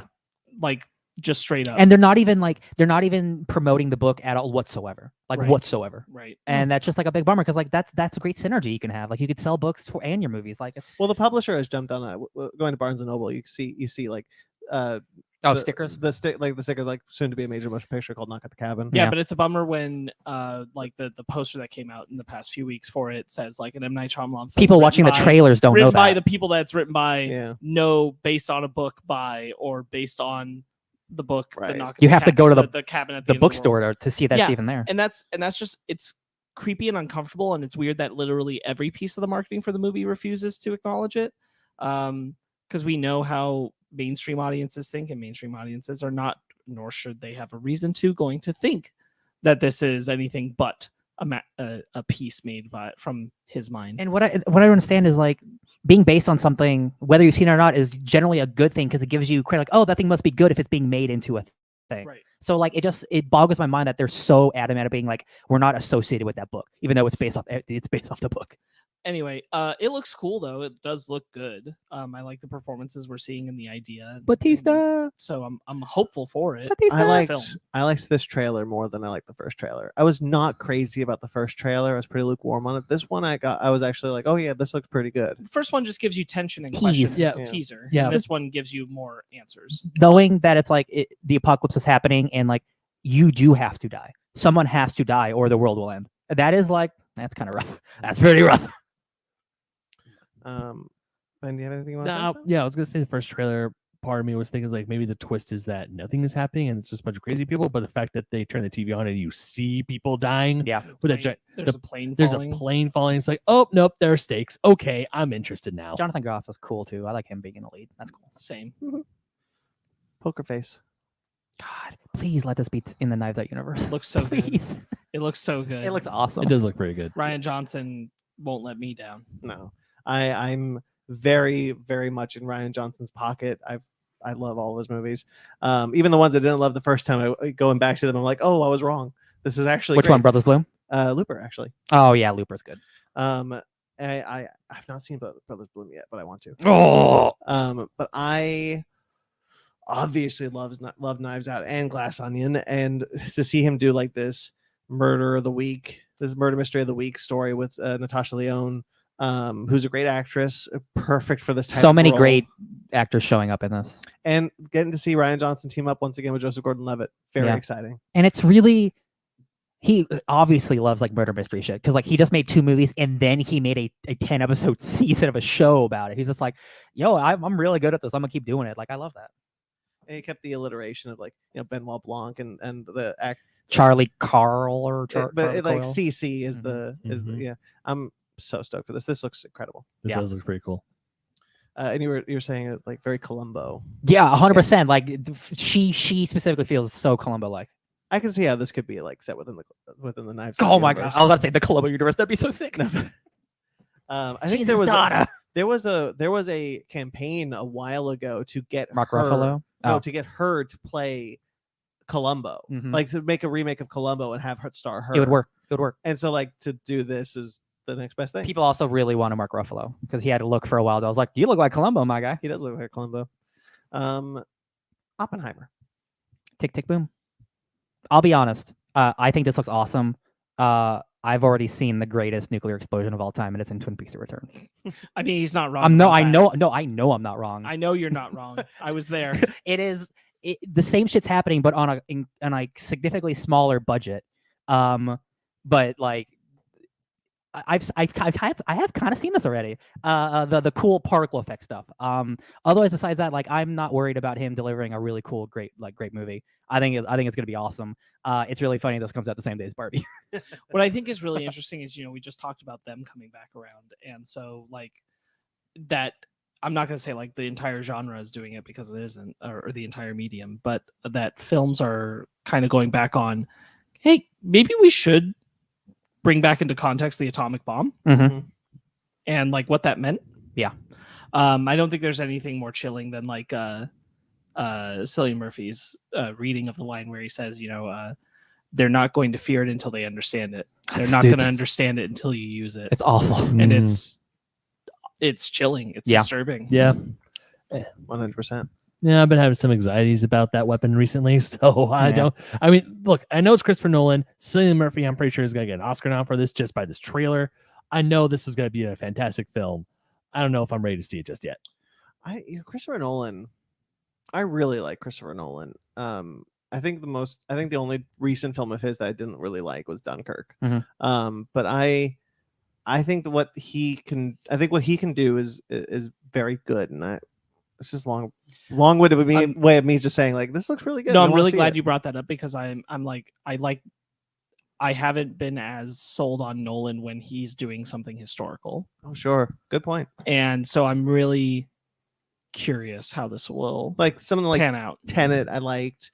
The Batman movies, obviously. Sure. Interstellar is his best work. Interstellar. And to be fair, Dunkirk, I'm pretty sure in his filmography is the only other historical piece he's done. Yeah. But didn't grip this, I think, just because of my own personal like fascination with the atomic bomb and our history with it has me more. Yeah. But it does have me like, I hope he's got something really thought out here. Yeah. That, you know, like, I think big brain about this. Like, I think doing something like this, you're kind of writing an essay. Mhm. You have to have a thesis and you have to get to that point. Mhm. And it felt like, at least from what I gathered on Dunkirk personally, that he didn't really have that there.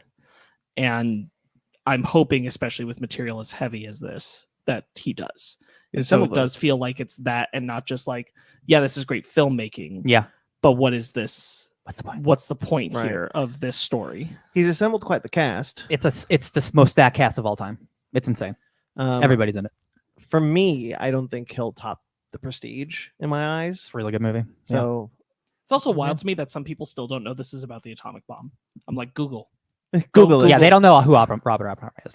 I, having read like 50 issues of the Manhattan Projects by Jonathan Hickman, I only see Robert Oppenheimer as like the biggest villain of the universe, and how he like cannibalized and ate his brother for his memories and his smarts, and how he's just like, and I'm just like, wow, he's playing that guy. That's crazy. I read that comic. What a crazy man. I am of two minds about if he should include the line of I have become death. I am become It's death. in the first trailer, so I have Yeah. to assume it is. Yeah. Well, but it's in trailers all the time. That's Like, no, it's that's a true. thing that's become like a pop culture No, thing, that's- to the that's point true. where like people have separated it from its intended meaning. Again, like, that is also quoting something else That's fair. in the moment. But I'm like, will he put in the moment when the person was standing there, not someone repeating it later? Yeah. But when the person was standing there and said that, I think it would quoted be that, the hell because I think that would be important, because it will recontextualize that back into the pop culture mindset of like, by the way, whenever that's played as that audio, that person is talking about this moment when that was quoted. the murder of hundreds of thousands. Of Yeah, people. I remember when that line was played in the first Godzilla teaser trailer. Right. Oh, yeah. exactly, There you See, go. like, it's Yeah. used in that kind of context all the time, which is not a bad thing. Like, Yeah. it has a lofty weight, but I think we are growing further and further away from people understanding why that quote was mentioned at that time. Yeah, I think the movie, one of Nolan's greatest strength is like being tense and like friction, and like feeling like the weight of the world's on you, like something like it's gross, it feels gross, and like just dealing with like dropping a nuclear bomb on a country, like that is like that's what the worst thing you could possibly do. Not like, even necessarily that. Like, what this will also cover is the very first time that they tested it. Yeah. Which is, you know, what we know to be them going, we might blow up the world. yeah, we might blow up the world. Yeah. Like, we might ruin the world right now trying to do this.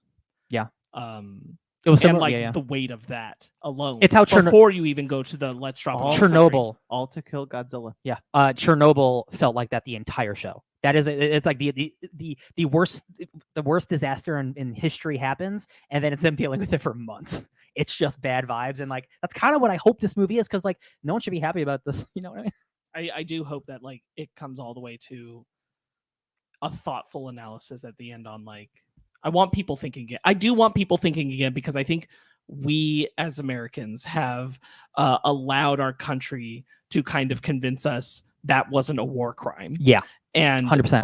or that it was necessary to drop both. Yeah. When it wasn't necessary to, I think, even drop one, but let alone that we should have only dropped one. Yeah. And if the movie can push in that direction, I would love I got a feeling. This is interesting. Christopher Nolan is the only credited screenwriter on this film, because the only other two are credited with the book that the movie is based on. That's cool.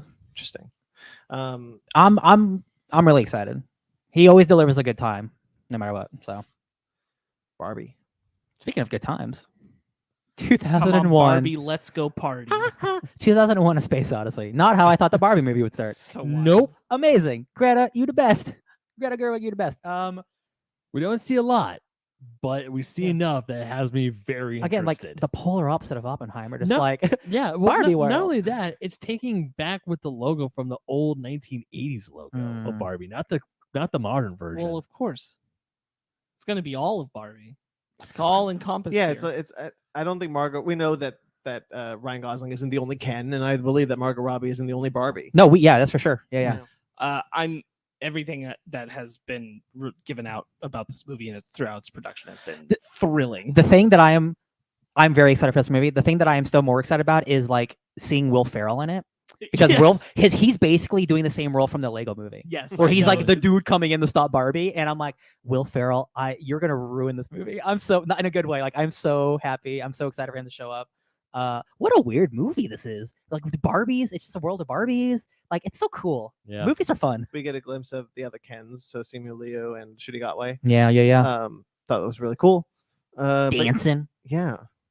Barbie Dreamhouse. Honestly, I'm more excited for this than I am Oppenheimer. Yeah, me too. It's just like Oppenheimer's gonna go and make you think about war crimes. And Barbie's gonna like, let's just have a great time. Yeah. What's the secret like what's like the secret woke message that's gonna have? Is it gonna be about like capitalism? Is it gonna be about like well, the original idea when it was Rebel Wilson's starring Rebel Wilson was that it was going to be a fat phobia movie. Okay, well, it's definitely not that and anymore. Rebel Wilson was going to be like the first fat Barbie. Oh, that would have been fun, actually. And how the world reacted to that, but the world reacted so negatively to just the idea of that they recast with Margot Robbie and changed Interesting. the movie completely. I'm sure this movie is going to be incredible still, but actually that's a pretty good idea. That I'm sad that. Well, I just wonder if maybe that's still in the script. Yeah, you know? as she might not. It might be a different Barbie. Absolutely. Yeah. Actually, Also, hasn't Rebel lost a ton of weight? She has at this point.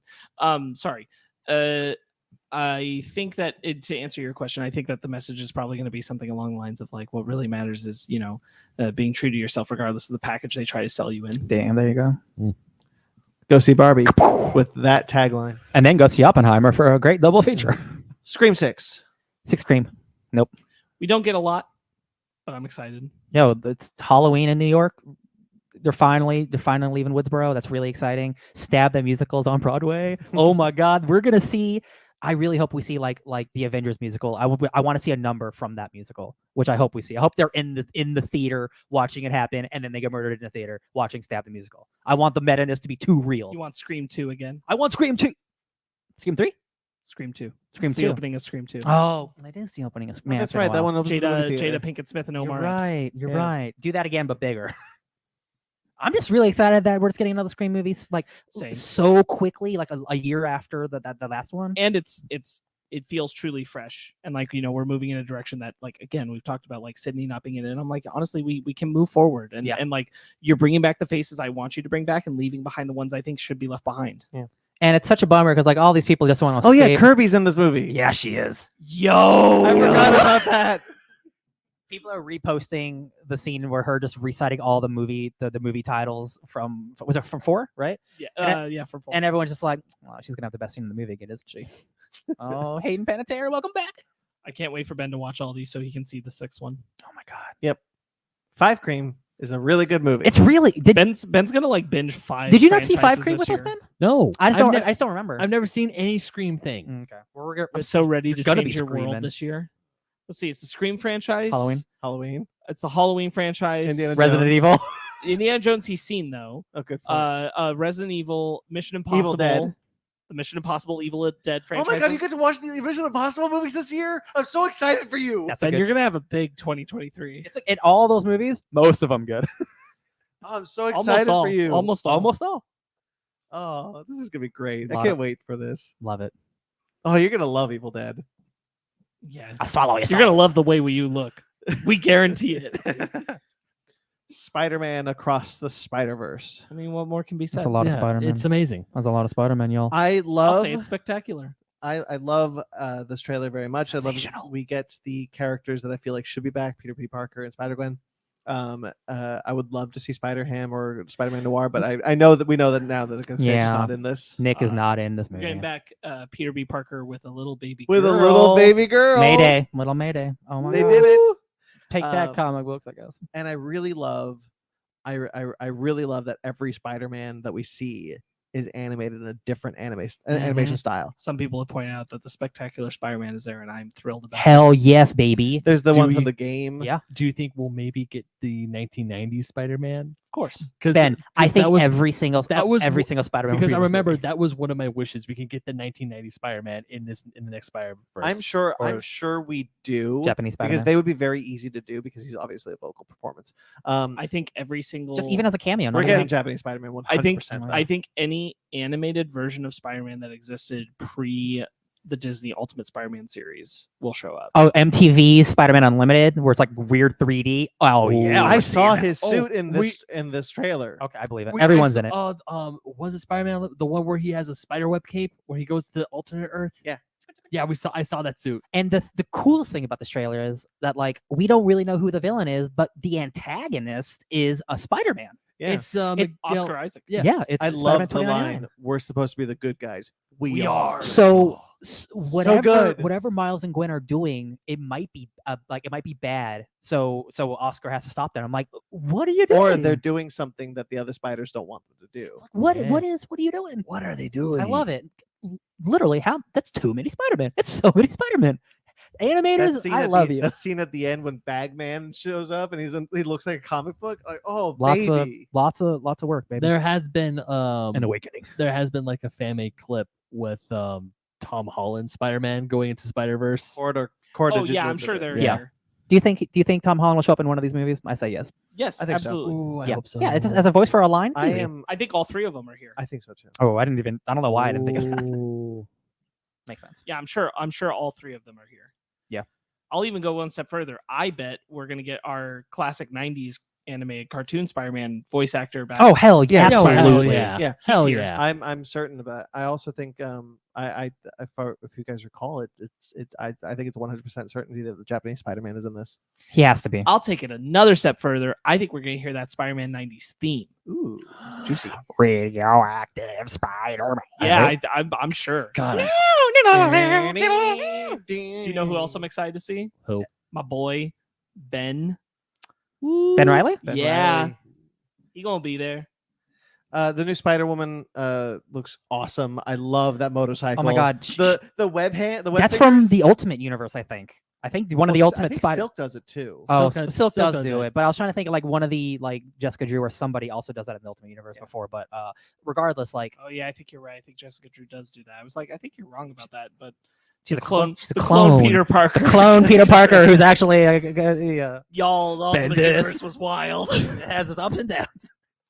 I think it looks awesome. Like, and it's the first part of it's a 2-part. So like we're getting another one, and that's just really cool. Like, I'm so excited. 65. Dinosaurs. Adam I- Driver. I did not know what this movie was about because the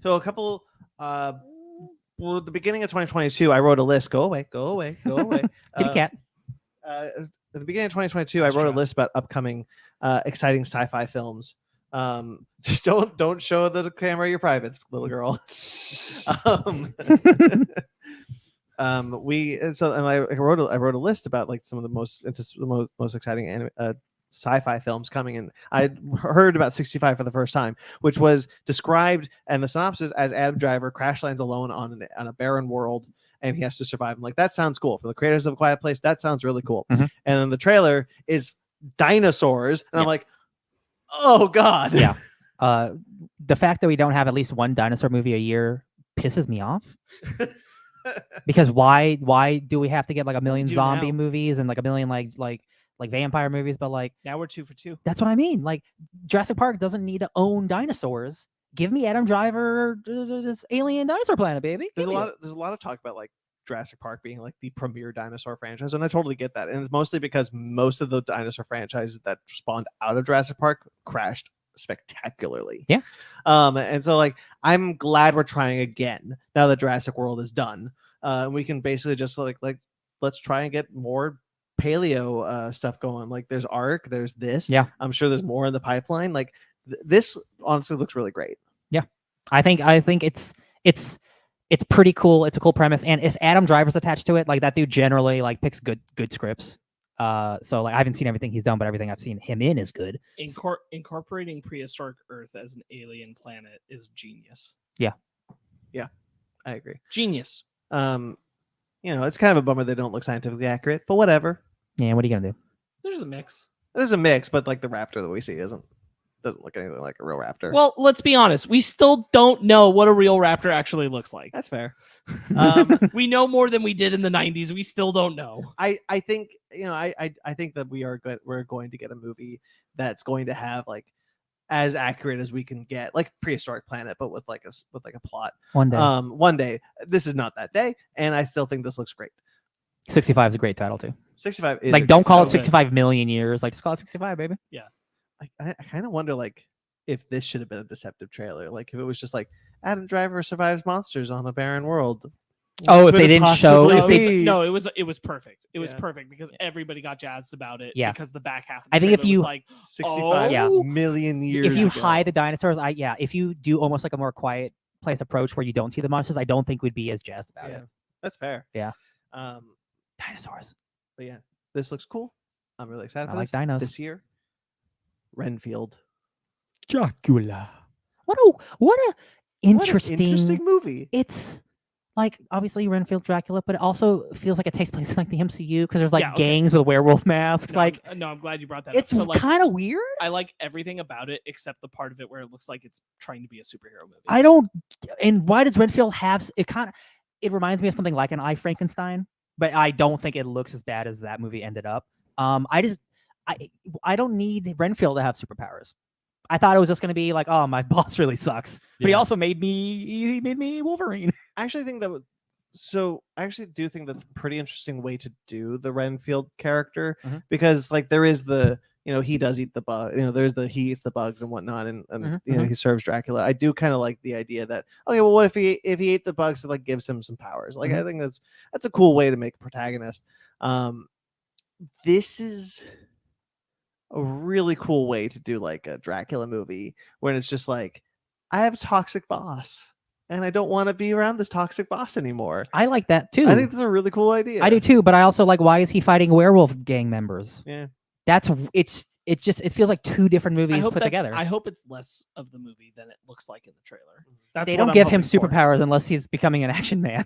I mean, like- but like it could only be like 3 sequences in the film instead of like 8. I guess then Who's putting this movie out? Chris McKay. Oh, who's Universal. I'm guessing Universal? Yeah. I would Universal. I'd have to be right. I The don't Dark Universe rises again. know. Yes, They did it. the game is on. Renfield is going to team up with Tim Morton or whatever his name is. Nick. Nick Morton. I hate that I know that. What good memory have I gotten rid of so I remember the Mummy's protagonist? Yeah. I was thinking about that. I was like, oh, are they going to do the Dark Did you Universe remember again? the Morton part? I don't know. Did I remind Or did you you? just remember Nick? Because I can at least give you the path to how you remembered Nick. I remember Nick for sure. Just It's because the guy from New Girl, Girl calls is- him Nick, which is weird because he was he's Nick. And so that stands out. I remembered Morton.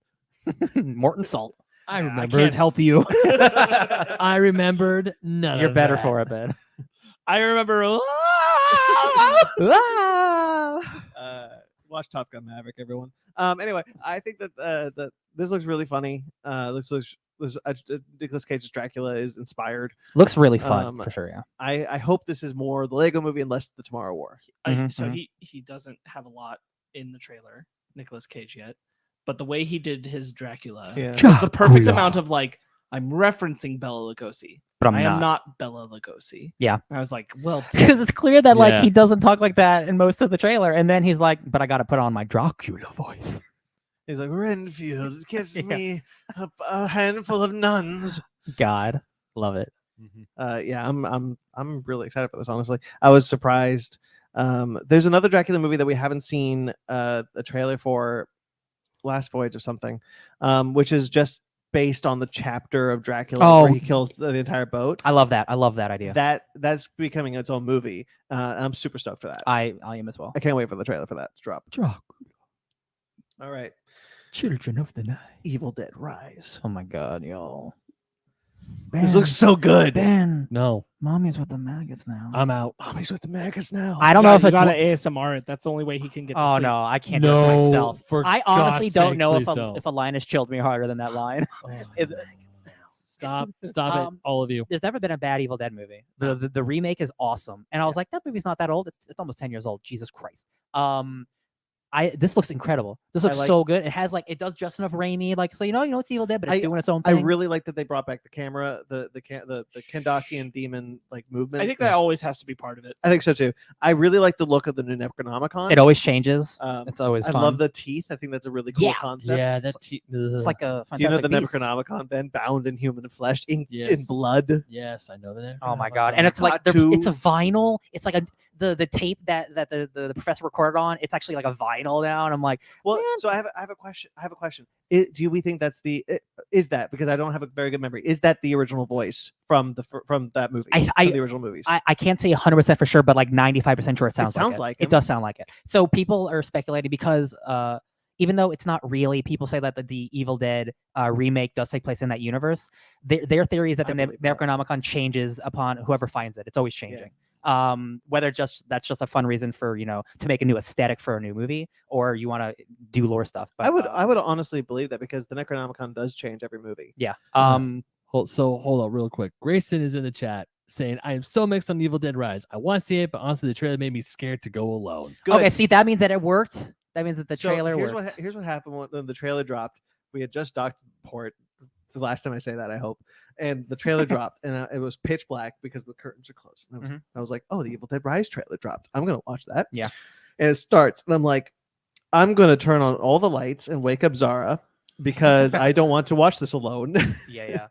I think honestly the trailer is chilling. I really like the look of the new protagonist. Very Ash from Evil Dead 1. The way she looks, which I'm really excited. Chainsaw's back, of course. I like the new setting. I think the new setting is really cool. Kind of like The Raid meets Evil Dead is a really cool idea. The thing that they're not showing a lot in this trailer is there's way more mayhem, and there's way more neighbors just getting messed up. Yeah, and you see the shot that we had an image of the shot a month ago, but the shot of her looking through the peephole, chilling. Yeah, nothing a kiss can't solve. Yeah, we've heard about this for so long, and I'm like, is this movie ever coming out? I'm like, yeah, it comes out in 3 months. And the best thing David Zaslav ever did, put this in theaters. Yeah. I am just so ready. That cheese grater is gonna mess me up. Oh my god, the cheese grater is gonna be so good. I don't know, I love this trailer, and I love Evil Dead, and it's like, oh man, yeah, this shit's awful. This is a terrible thing to go through. I love how different every Evil Dead movie is. And I'm so glad they just keep just like Scream. Things. This is a completely different, even though the remake is a different franchise, quote unquote, it's in the same place. The remake is like a more terrifying version of the first movie. It's a different take on the same thing, where this is we're gonna flip it up maybe a little bit. And I think all the Evil Dead movies are great. I am of the belief that the remake isn't set in the same universe. Yeah, I am too. Even if it doesn't explicitly say one way or the other. So there's no reason for me to believe that this also doesn't exist in the same universe. I understand we're not gonna bring the Ash Williams character back. Do we like the Midsommar weird hut that they go to where they find the Necronomicon? Yeah, why not? Some really bad things happen there, like a scalping. Oh my god, that was in a trailer. I was always sad they never brought back the protagonist from the remake. Mia? Nope. I think her name is Mia, but I don't remember the actress. Yeah. It is. It's Mia. It's Jane Levy. Thank you. And I'm really happy to go away from the Ash Williams character. He had a swan song with the show. Yep. So bringing back Bruce Campbell just honestly wouldn't make sense to me. Bringing in a new protagonist, maybe making a path for Mia to return also, if they continue with this franchise, if they do another one. I think that's really cool. And for sure. The coolest thing is, now that I own the Evil Dead game, they will definitely be releasing DLC with all of these characters and new monsters. Boy, check out Basement Arcade sometime. Oh yeah, a new map set in the building. That'd be so scary. October. Spooky times. Do you have any thoughts? As far as I know, we kind of talk about I agree with everything you guys said. Yeah, it looks like just good shit. I'm jazzed to get into the kitchen of the jazz kitchen that is Evil Dead Rise. Oh yes. Ben, honestly, you're gonna like the Evil Dead movies. I'm pretty sure I would. You like the second one. You've seen the second one, you said. Yeah. You're also gonna have nightmares. The second one's a good movie. Yeah, I saw the second one because we were interviewing those guys who. That's right. This podcast is going so long. You forced me to watch the second movie. I'm like, hey, I actually really like this movie, so now I can understand guys this who board. stole a bunch of people's money. Yeah, those guys. Yeah. We don't talk about that. It was a different era. You will definitely like Army of Darkness. Okay. Yeah, that's where he gets. That's the comedy. The boomstick one. You are going to love the first three, and the remake you will also enjoy, but it will give you nightmares. It will mess you up more than the other ones. I haven't rewatched the remake because I truly found it that terrifying. I watched it again. I was gonna say last year. Yeah, 2022. Have you watched the extended cut that they dropped? I watched it on whatever streaming service that was on, so I don't know. To Probably be not. honest, I don't think so. Yeah, that remake messed me up. It's good. Main topic. Yeah. Here we go. Don't worry, we got this. There's no book club. Don't.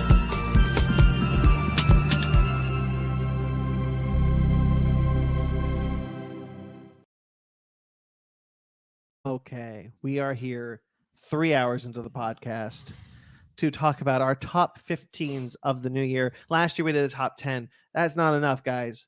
So we did top 15 this year. We decided to make the show longer. So let's get into Hey, it. it's not No, necessarily I'm not like disagreeing. Beyond, we hope you enjoy this. We had fun making them. Let's not waste any Making more what? time. a list. Oh, I should have done Some that quick already. rules. I'm just kidding. Some quick quick rules rules. that you want to lay down for us. Yes. We are going to go through our honorable mentions first. If you were going to say anything more about it than just the title, just try and keep it to like a sentence or two because we got a lot to do. Yep. And then we're going to do our top 15. We'll do it one at a time. As we go, if you say a title and then someone else has it in their list and it's higher up, then just let us know that it is higher up in your list. And then that person, whoever has just mentioned it, will wait until we get to the person who has it highest. Yes. If no one else has it, then go ahead, gush. Because the thing here is like if my number 15, I'm just saying, like if my number 15 is God of War and Ben, your number 1 is God of War, then I will spend my 15th spot talking a lot about God of War. And then when you get to number 1, my number 1's God of War and you already talked about it. So like So that's how we're going to so do it. that's how to make that it make fair. sense? So like if somebody has more passion for something, they get to talk about it and then we can all join in. Gotcha. Okay, so that's how we're Sounds going to do it. And then when we get to the end, we'll compare our list to our predictions from our Spicy. annual that we had at the middle of last year. Yes. Who wants to go first with their honorable mentions? I will go first because I actually treated my numbers 15 through 11 as their honorable mentions, so I technically don't have any. Then you cannot go first. Exactly. I will go first then. And some of these might surprise you. These are in no particular order. I got to 15 and I was like, I don't know where I'm going to put these. So Doctor Strange, Top Gun Maverick, Lord of the Rings, Rings of Power, Werewolf by Night, God of War Ragnarok, Cult of the Lamb, Prey, Glass Onion, X, and Pearl, because I put both of those in one. Sure. I watched and did more stuff than you guys. So, and I No, don't, that makes and I sense. don't Wow. feel as strongly about some things about you guys do. So the big Some of those ended up in my 15. Some of those didn't end up in Yeah. my I 15. know. I know how you guys feel about things that I do. Yeah, I'll go. My honorable mentions, also in no particular order, are The Woman King, Spirited, After Party, The Northman, Doctor Strange, Multiverse of Madness, Nope, She-Hulk, Halloween Ends, House of the Dragon, Cyberpunk Edge Runners, and Top Gun Maverick. Cool. A lot of those were in my honorable mentions before I changed my list entirely. So, As you are wont to do. as I do. So here's my honorable mentions, and once again, in no particular order. Inferno, because the last issue came out in 2022, and I'm counting it.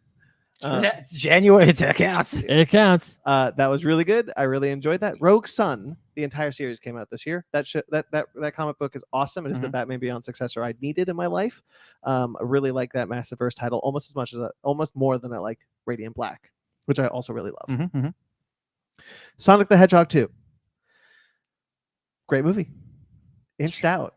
Let me tell you, it was in there for a while. That one I'm a little stunned by for you. Avatar: The Way of Water. Honorable mentions. Honorable mention. Hmm. It was there, but once again, in chat, I have a review of it. I love this movie. I see you. I love this movie very, very, very, very, very much. Honorable mentions.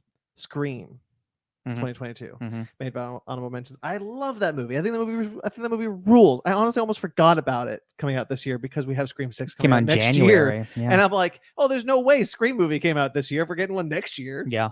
I really love what they did with Dewey in that movie specifically. I think that movie rules. Sure.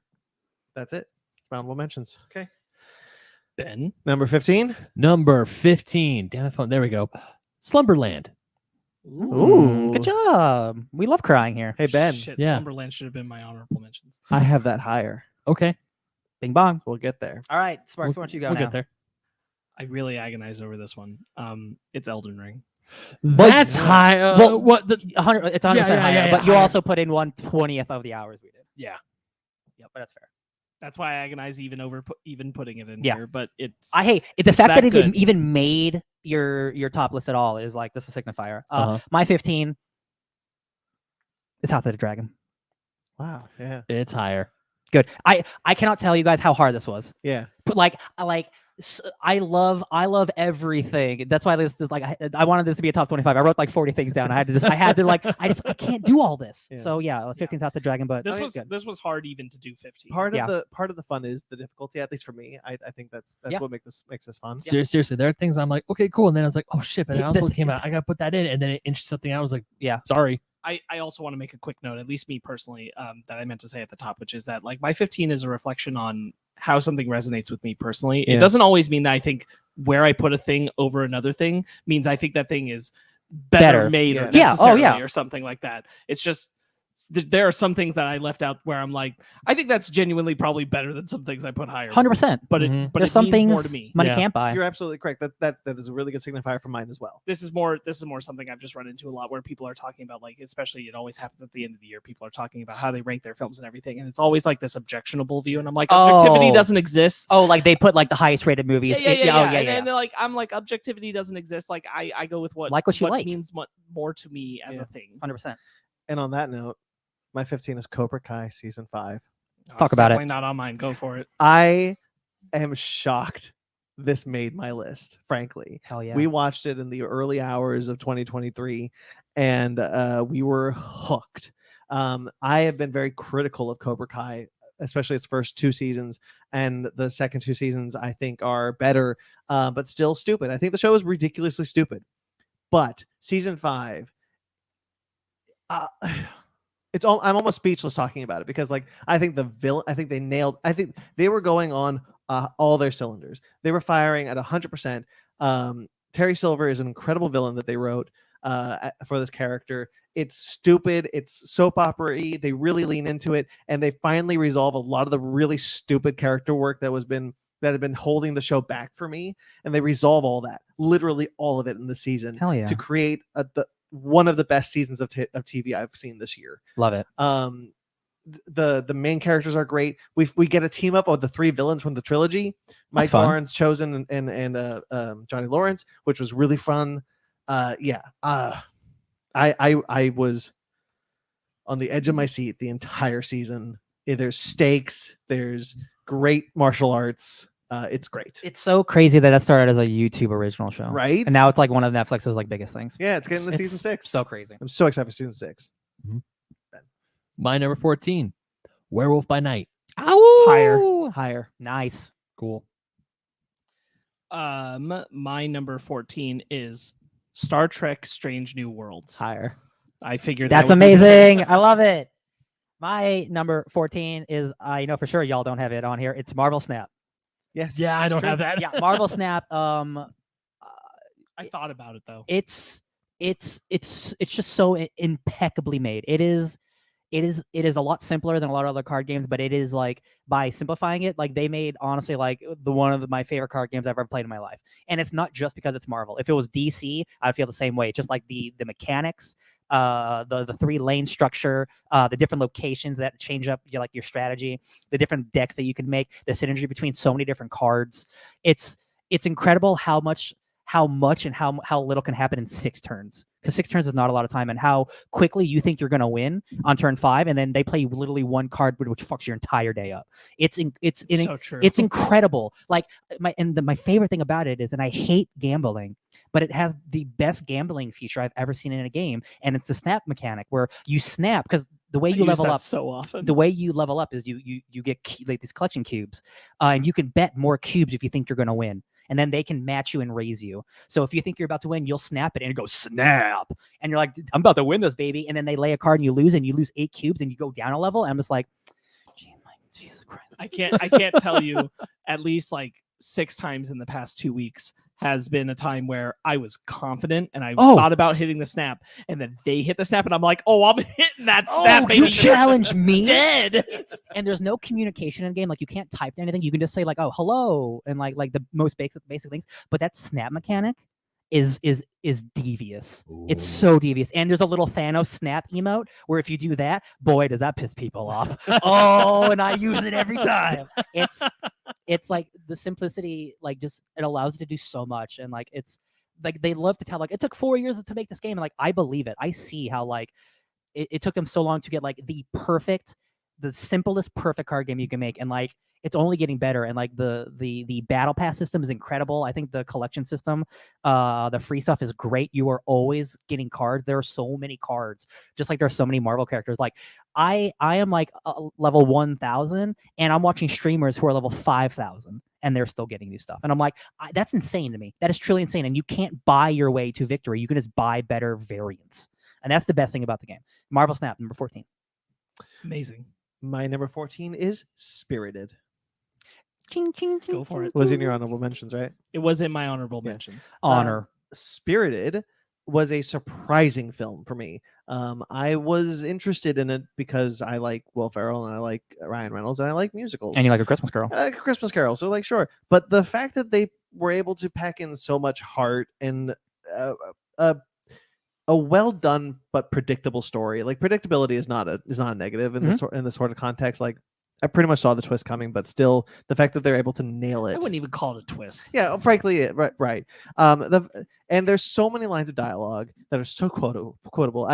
We've just quoted as like the leading cause. Good afternoon. Good afternoon. The leading cause of death back then was January. Yes, that's a great like, line.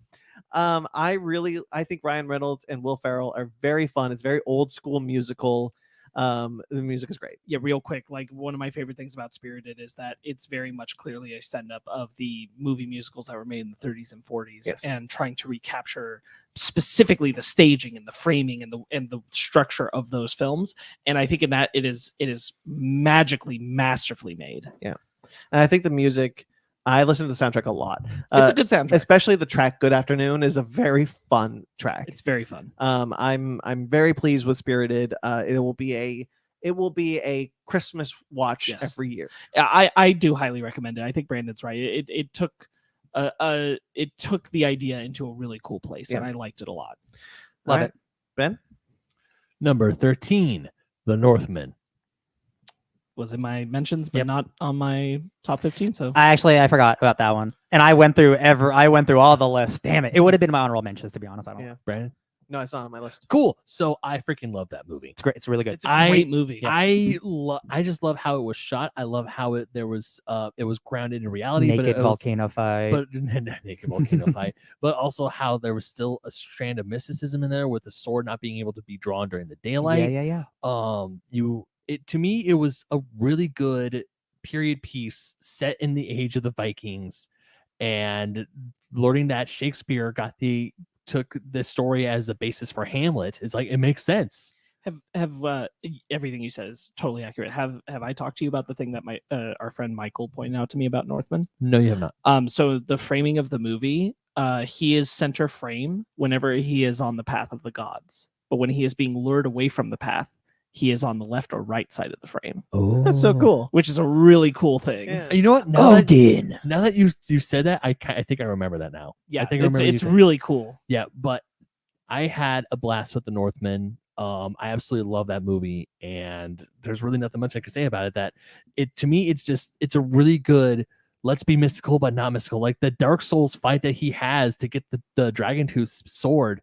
And then it's it's like, was it a dream? Did he really fight this monster? That's a great sequence. It's such a good sequence. And then it's like when he's like, oh, cool, I got the sword. And it's like, oh shit, I can't draw it. And even the guy who he chops his nose off when he was a child can't draw the sword. It gives you constantly. I forgot about that. It constantly gives you this: is this world mystical? Is this based in reality? What's going on? Like, what is this? And it's like, you know what? It's kind of like it's like, you know, it's Norse magic. I can't explain it. It's just the will of the gods. And Nicole Kidman scene where she reveals that she was a slave and she helped plot the death of her husband. Oh my god, that scene was so juicy. So I was like, oh shit, I've been rooting for the bad guy the whole time. So these guys did an incredible Northman review that it devastated me not to have been a part of once I finally saw the film. Mm-hmm. That movie is awesome. Yeah. You bring up such great points. It did such a good job of towing the line of this is real, this is fantasy, and never giving you a clear answer. But I kind of go back to the framing that I'm like, I think they were still telling you that like some of this was real. Just by the way that they chose to frame the film. All the actors, fantastic job. Still one of my favorite bits is when Anya Taylor-Joy just smacks the face and said, "Oh, now you're not afraid of the blood of a woman." And I'm Mhm. like, "Hey, get it, girl." One of my favorite films of the year. So yeah, good pick, Ben. So yeah, for sure. Northman. Good year for movies. Sparks. My number 14 is The Fabelmans. Oh, interesting. I haven't seen it. So I guess I'll go on this one. So I put The Fabelmans in here. I wrestled with this one for a while, but the thing is, like, it did a lot of things. It made me remember why I love movies. It made me remember why I love movie making. It made me remember why I like being creative and being an artist. Mhm. And doing all of those things, plus telling me a super personal, well-crafted, emotional story in the best sense of Spielberg being in his bag, moved me so much that I was like, I can't ignore how classic and true film this is. The Fabelmans was so impactful, and I don't know that I can really encapsulate it in a way where, like, I think you just have to experience it, and I think everybody's experience with it is going to be an individual thing of how much you see of yourself in Spielberg and of how much you see of yourself in the artistry or how much you connect to filmmaking. It's all going to be very personal, and how much you see of your I'm not even gonna say family, but just like the life you had around you as a child in what he's giving to you. Okay. And I think that is going to define your experience, and for me it defined a lot. That was very accurate. It's very close. Yeah. Just stitched out. Really loved it. So that's my number 14. Nice. Number 13. Nope. Oh no, you're right. It's number 13. I said number 14. I meant number 13. Number 13 is nope. Yours is honorable mention, right? It was in my honorable. I finally did see that movie, but it's not That's on fine. any of my list. But if I remembered, I would have put Nope as an I honorable trusted mention. you were going to put it in, so I was like, I'm glad somebody's doing it because it's not going to be me. I just think didn't make it's just awesome, and like Keke Palmer is like, she might be like my favorite working. I honestly haven't seen that much from her, but like she has just such a personality. She does. And I've watched more of her like game show stuff on YouTube than I have of her like real work. I just really like her, and I think she is so fierce in that movie. And not that Daniel Kaluuya, he's much more of a reserved actor, which he's doing a really good job of. I just connected more with Keke Palmer, but like Jean Jacket as a character, as your quote unquote villain, what a actual biblical thing I did not see coming. Wow. Seriously. What an Ava film disguised as something Yeah. else. The fact that like I still go back to, like, I wouldn't call Nope a horror, I would call it a thriller. Yeah. Ryan and I Yeah. did a great review. You should go check out. We where did? we discussed about it. It's been Yes, a- you and I did. it's We been did. a We did while. get a chance to talk about Nope, because we were very passionate about it, and I really do love Nope. I think it's super well made. You mentioned Keke Palmer. I think she's extraordinary in it. It certainly like cleaned my brain out after having watched Scream season 3 earlier in the year, in which she's in, and it's not her fault. She has a terribly written character. That's a bummer. And she's just absolutely wasted in that show, as is most of the cast. So to have this, everybody's firing on all cylinders. Yeah, I think it's just excellent. I love that movie, but I think once that third act kicks in the gear and like it becomes almost like an action movie, it's just wild shit. It's just so cinematic. Like it's almost like Spielberg. Like it's and then you get to like the TMZ guy, and I was like, what is going on? And a fun fact, like I'll share with you guys because you've seen it by now, is that I saw this with our friend Forrest. He's very much like his profession is working with cameras. He's a cinematographer at heart. And when it got to the part where the guy is like, I have to capture the magic moment, perfect and, shot. like, and most people would say like, God, he's so stupid. Why do you have to do that? Forrest was like, he had to do it. He had to do it. And I'm like, okay, it's real. If you're that person, it's real. Well, and that character is so great. He shows up in the beginning, and then you don't think he'd show up again. Then he's in the end. Like Nope is just an awesome movie. Also, it's got an Akira slide in it, and like Jordan, you're I was bad about man. to say, like when I saw that sneak. It's a good sneak. I was watching that with Fanny. I'm like, oh, they did the Akira side. She looks at me and goes, huh? I was like, the side with the motorcycle in the anime. She's like, oh, that's right. Ben, I showed that to you. Now you show that to Fanny, and it's a circle that will repeat. No, forever. dude. The fact that they were able to get that in, and hearing Jordan Peele talk about it is so delightful, because he's just like, I know I did it. I just man. wanted to put I it got in. There's no theme or reason. Nobody it's could just, stop me. it's just cool. I wanted to do it. No, Ryan, Yeah. you showed Fanny and I Akira together. We watched all three. Was of them. Fanny with us? Fanny was Bro, with I us. don't remember. I was focused in on the robot boy. Oh, bro, we were all there together. It's been more than 3 days. My memory is deleted. More than 3 years since we saw that. Brandon. Number 13 is The Batman. Higher. Cool. So where are we on? Number 12? 12. Number 12. Number 12 for me, Cult of the Lamb. Honorable mention. Nope. Go ahead. Nope. All right, cool. So I did not expect to love Cult of the Lamb as much as I did. Mm-hmm. I mean, I knew I was going to like it because you have this absolutely adorable. The premise itself was the premise itself where you're just a lamb and you build a cult, and then you have to go out and go to a roguelike dungeon to get resources and kill these heretics, and then you come back. You have to manage your own cult by making sure your cult members are fed, by killing some of them or sacrificing Feeding them mushroom soup so they become like high on drugs and they or worship feeding you. them mushrooms so you can do horrible things and they won't get angry at you. Marry or, 12 of your colonists. or feed them poop because they ask for it. That's a thing in the game. It's true. I Sometimes believe you. sometimes You you're said sometimes you're out of food. Now, this game truly is one of those indie games that, I mean, I know people are constantly talking about Stray, but I really think Cult of the Lamb deserves a lot of time in the spotlight for how well it was received and what the idea, how original of that idea it was. Look, bugs be damned. This game is a great game. Mhm. And once again, it's a small team, a very small team. So people were I was sadly one of them were complaining about the bugs, but even with the bugs still being present, I was still going back to play more and more and more. And they went back in and they made it better. They did. Nothing was game breaking. Yeah, exactly. And one of the things about Cult of the Lamb I just absolutely love is just the art style, how everything's so cute. But when you go fight the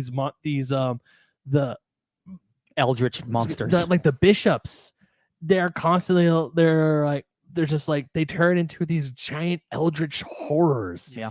And Yeah. it's the game has like, oh, it's so cute, to oh my god, something that will haunt my nightmares. And then Yeah. you kill them and then it becomes cute and cuddly again. And you actually feel when your cult followers die. It's such a, when you look at it, like it's a horrible thing that's happening on screen. Yes. But the fact that But it's like, they layered it into. but they cuteness. layered it with Yeah. Animal Crossing. So like, don't Yeah. worry about it that you're killing people and It- sacrificing people and murdering people. I mean, It's really, an A24 horror movie Yeah. happening Oh, with God. Hello Kitty With it- style animals. That's perfect. Yeah. it's like if it's Sanrio and A24 merged to make God, a yeah. movie together. Um, One of the things I also love about this game is just how my entire household fell in love with this game, because I bought this game on a whim. I told my roommate about it.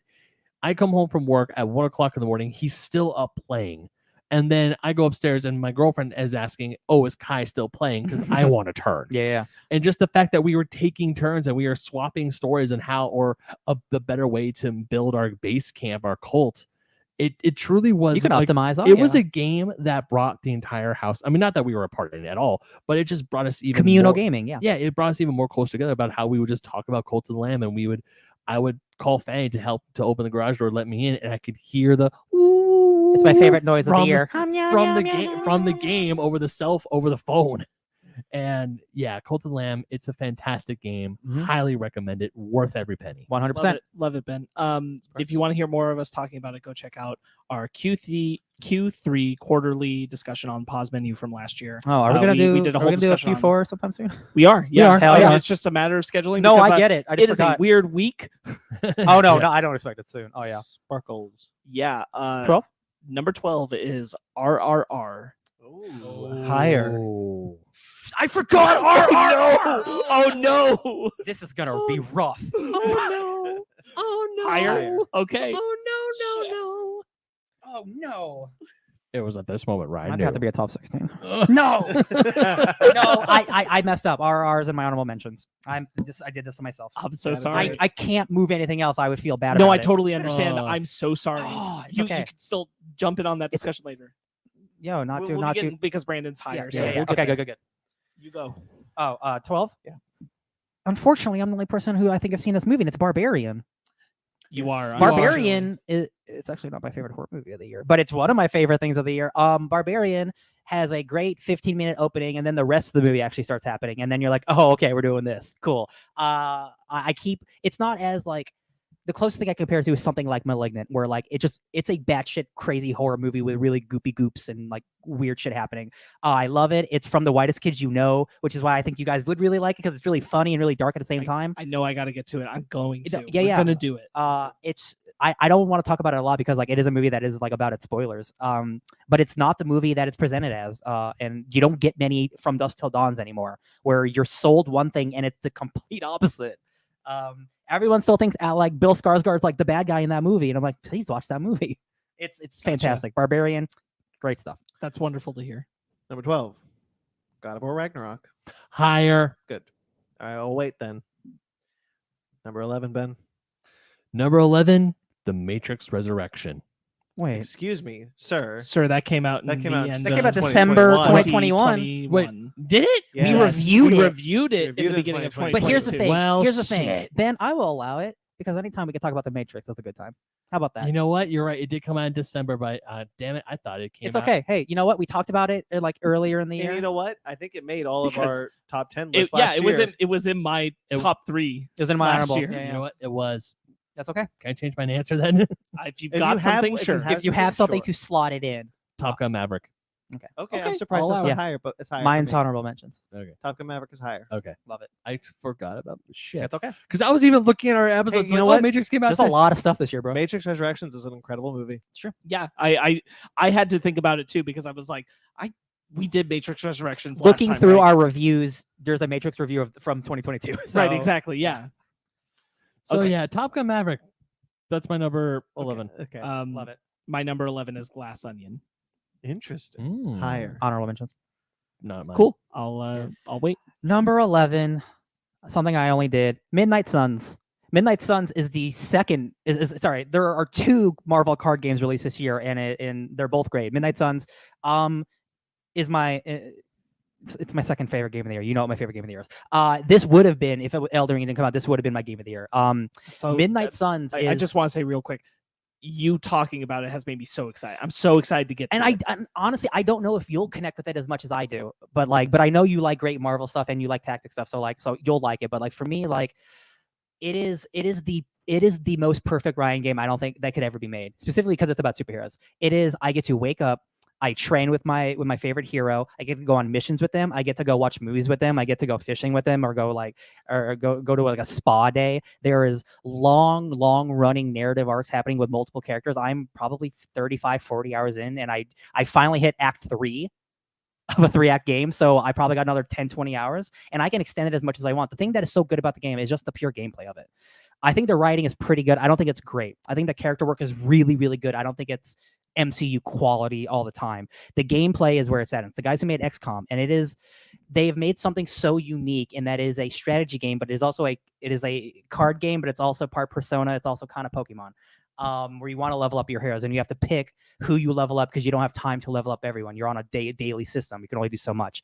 But the mechanics of you being a superhero, and you can move anywhere you want. You can interact with the environment. The hero powers that you get and you collect more and more over time are so fun. And the synergy between heroes is it's almost like a tactics Marvel Ultimate Alliance game.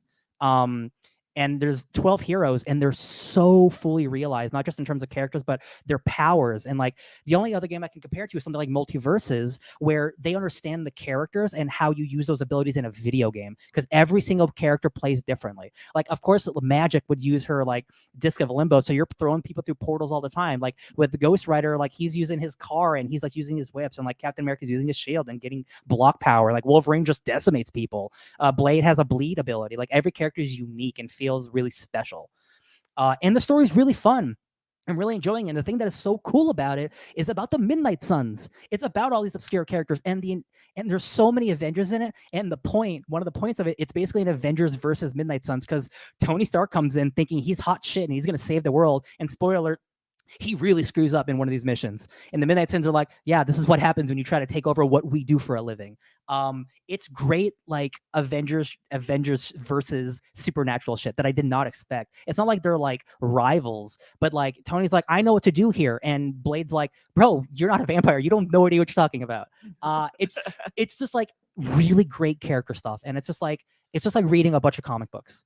it's just like so many comic books put into one game, and like I can't believe this game is so long. And I just play generic missions just because I like the gameplay. Like I am refusing to advance the story because I just want to play the game more. Because I know once I beat it, it'll be over, and I could do New Game Plus. But like I'm not generally that type of guy. So like I'm enjoying this game is so much. And by the time I beat it, then maybe that season pass will go on sale, and then I can get Storm. Because holy shit, Storm being in this game, I definitely will play it then. Midnight Suns, great game. That's really so awesome to hear. If you're a fan of Marvel, like it's like some of the best like character stuff that you want from the MCU that's happening in this game.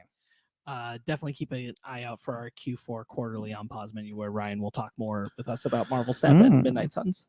This is number 11. All right. Right? Number 11? Yes. Werewolf by Night. Oh, higher. Good. Nice. I love that. Good. Ben? Oh, no. Werewolf by Night was my, like, it's higher. It's higher for me. It's higher for him. Mm-hmm. So we're on 11 or 10 or whatever. We're on 10. Number 10 is Kirby and the Forgotten Land. Yay. Ben? Yep. Higher. I'm kidding. Liar. You lie. That was my Switch game. No, so Kirby and the Forgotten Land. My God, that game it's fun. It's cute. It's adorable. It's fun. It is the most adorable post-apocalyptic thing you will ever be able to see. Mm-hmm. It truly is. I mean, it's not really a true Kirby 3D game where he has a pure open world, but it's a very well done Kirby 3D game where it's not side scroller. Mm-hmm. And the way that they're able to, that HAL Laboratories and Nintendo were able to use Kirby's powers in a 3D space was very ingenious. This game made me want 100%. It made me want to. Yeah, I was gonna mention mouthful mode. That was the big new thing. Put your mouth on it. Where Kirby was able to not only swallow, but he was able to put Does a he card. spit? God damn it! God damn it! We're mature. Kirby was able to essentially take powers of like a car or a traffic cone and or a light bulb. An elevator. I don't know. I made it. No, not an elevator. But or like this giant. Anything is edible if you have the imagination for it. That's true. That's true.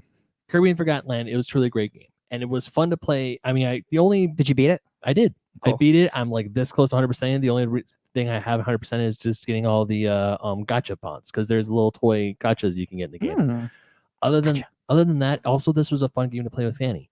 The 2-player your second player plays as a bandana Waddle Dee, where they unfortunately don't get any powers, but the fact that they can still play with you and they can still just run in and do all this stuff and distract the boss so you can go on the side and do all the things to complete the missions is still fun. Mm-hmm. I wish they could have done more with the second player, but the game was a fantastic thing to do. It was one of the times I would come home from work and I would want to play more with Fanny.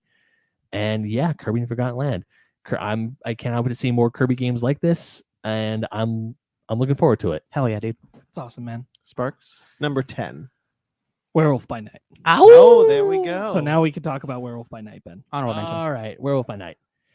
Yo, Werewolf by Night was great. Yeah, it's so good. It's my favorite of Phase 4. It's the flavor of the classic monster stuff I love so much, encapsulated into an MCU special presentation that because it was the first one, frankly, to me defined, this is more of what they should be doing on Disney Plus. Well, I want to see more of these, maybe like 1 or 2 shows a year. But I'd take like 4 specials a year. Absolutely. These are so like 1 a quarter. Absolutely. Yeah. It was so delightful in its commitment to the aesthetic. Giacchino, as we talked about earlier in the episode, is incredible. With his directing here, it's everything I wanted it to be and more.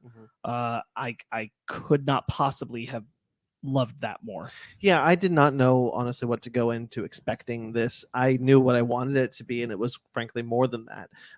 This is a tight script. It is exactly the kind of short film it needed to be. Giacchino's directing is immaculate, and I think that the willingness to do something so different for the MCU. Right. Like we always talk about how this is different than the MCU. This is different. Nothing is really that different from their formula. Yeah. But this was Actually, yeah. This was actually different from their formula. This was bloody. This has Man-Thing, which is awesome. Ted. I still can't believe we're Man-Thing here. We're is here here now. That's awesome. I love the werewolf design, the makeup for it. This is Practical. This is not to spoil for the ranking that we will hopefully do soon. This is my favorite project of Phase 4. This is definitely one of those things where I was going in with very low expectations and walked out of it with the highest of highs. Not the fact that I was thinking it was going to be bad, far from it. I was just thinking, oh, this is probably going to be like a half-hour jaunt with a werewolf. There's going to be some stuff. Okay, it's going to be it's fun for Halloween. It's a fun watch. Watching it and seeing the characters, the story, seeing how good Man-Thing looked, and also just the way it was presented. The whole 90% of this presentation was in black and white. Mm-hmm. It was like a classic. Truthfully, I'd say 98%. Yeah, 98% of it was in black and white. It was a classic monster movie, and I think that's it. It's not the choice to contrast the black and white with the gem. Yeah, with the big red, the blood gem. Beautiful. Yeah, and that works in every way.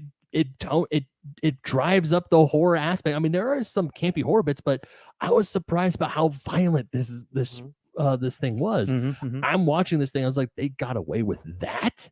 Like the way that the dude with the bald guy with the axe, where he gets an axe in his head. It's like, holy shit. Yeah.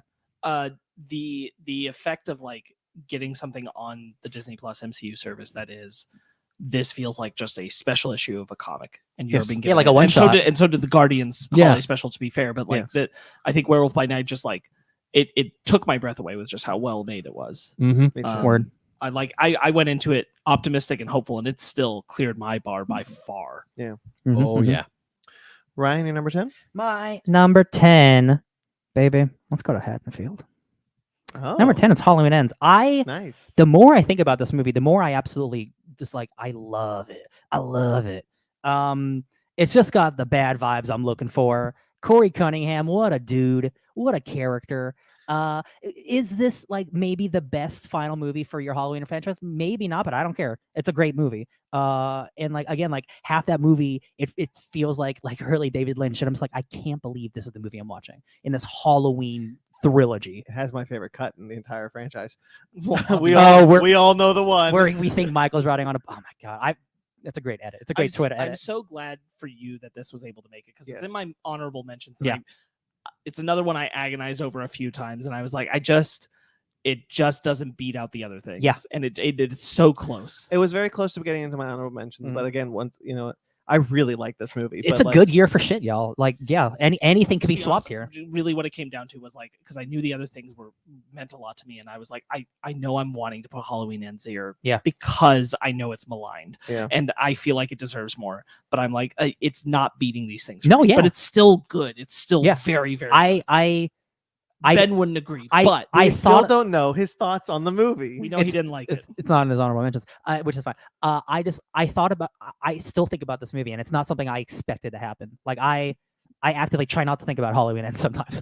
But that's the second one, right? Halloween Kills. Sorry, Halloween Kills. The second one, yeah. Like maybe we're the monsters. But like evil dies tonight. Yeah, it's such a gamble that it didn't work for everyone, which is fine. But like, man, that was a gamble that worked way too hard on me. Weird, like psycho romance movie in this Halloween movie, which is great. I can't wait for the day that Ben reevaluates that movie. And if he doesn't, that's okay. I did just put your guys' review on my queue on my podcast list, so I can listen to it on my way home. I know that you didn't like the movie, but we have not talked about your thoughts on it. This is not the place to do it. No, but like someday, man, I want to know. I want to know. Not only that, it's been a long time, so time for a rewatch. No. I will rewatch that movie. I mean, we're doing the other Halloween. We'll get there. Well, we get there, but my number 10, Slumberland. Awesome. Okay, cool. Do you have that on your list, Sparks? No, I do not. Unfortunately, I didn't slipped. Yeah, it should have been in my mentions. I don't think it would have made my top 15, but it should have been in my mentions. And Ben, it was lower on it. Your was list. Number 15 for me. So Slumberland. We'll talk about it here. I was shocked by this movie. Absolutely shocked. I went in thinking that this was a mistake to watch it. I came out a blubbering fool. Yeah. Oh my God. Yeah. I think about that movie quite literally every day. Yeah. The movie. See, here's the thing. Maybe I saw a different movie than the rest of the internet or the critics or whatever. I get that. Art is subjective.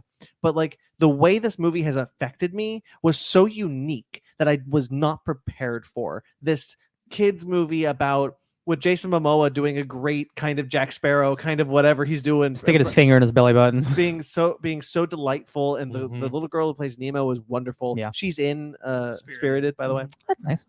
It's a great year for her. Both of her movies are on my top 10, on my top 15. It's cool. Yeah.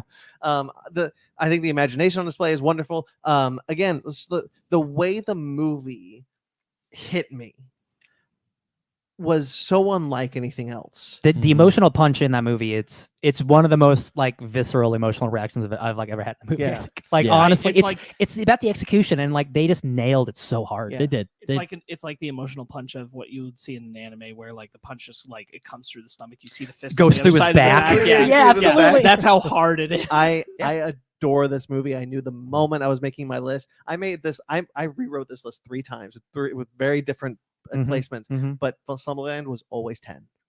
Nice. There's 5 of us just balling and like watching that movie. Yeah. Like that's Slumberland was one of my favorites of the year. incredible stuff. No, Slumberland was definitely one of those movies where after I was done watching it, I looked at the discourse online. I'm thinking, what movie did we watch? That we couldn't watch the same thing, because We're all right. Yeah, I'm looking. I will never forget the review that we did where we were all just kind of like, Did you like it? Did you like it? Yeah. We knew. We were all. We knew. You Did two you knew. like it? Did And you like like it? you guys holding your breath, like, I'll be honest, man, I love this. He's like, oh my god. Like the second they said I loved it, all the rest of us was like, oh thank God, because this movie truly was charming. Yeah, this movie had a good. This movie was fun, and looking at some of the discourse, it reminded me of some of the arguments I would get into with some. Sorry, there's no other way to say it. Film snobs back at CSUN. Trolls. Yeah, trolls who were talking about, oh, you have to this. It's like movies are made to be entertaining. Movies are made to be fun. There can be a high art there thing. They're mostly that it can happen. But the reason why I buy a ticket to go to a film is not to be sad. I want to go to be entertained and forget about my troubles for an hour, 2 hours. Well, most of the time. this is not the place to have that Sometimes discussion. I'll go see Oppenheimer. So, Sometimes I'll go see an Oppenheimer. Sorry, but looking at Slumberland, that was a fun adventure. It was an adventure that gave you the feelings. It was an adventure that was imaginative. I loved how all the different dreams were different. No 2 dream was alike. You had the nun who wanted to be a dancer. You had the kid in the glass city driving his garbage Please truck. drive your truck faster, sir. I say that all the time. It's a great line. I love that. And you got the guy in the restroom who wants to be a cool 1920s mobster who's always trying to wash his hands to go back to the party. And people are just coming out of a toilet. I have never felt so viscerally against a Rotten Tomatoes consensus.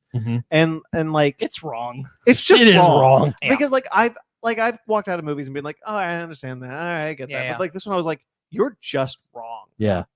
You're just wrong. This has a bad movie. Like again, Rotten Tomatoes, like take it or leave it or whatever. But like most people who reviewed this movie did not like it. I'm just like, I just don't know what happened here. Yeah. The disconnect. Doesn't make What sense. did somebody piss in your milk when you watched this? What happened? Yeah. Did someone give you pilk when you were watching this? One of my favorite Netflix films for the year, for sure. Yeah. And one of my favorite films in general. Like it was just so good.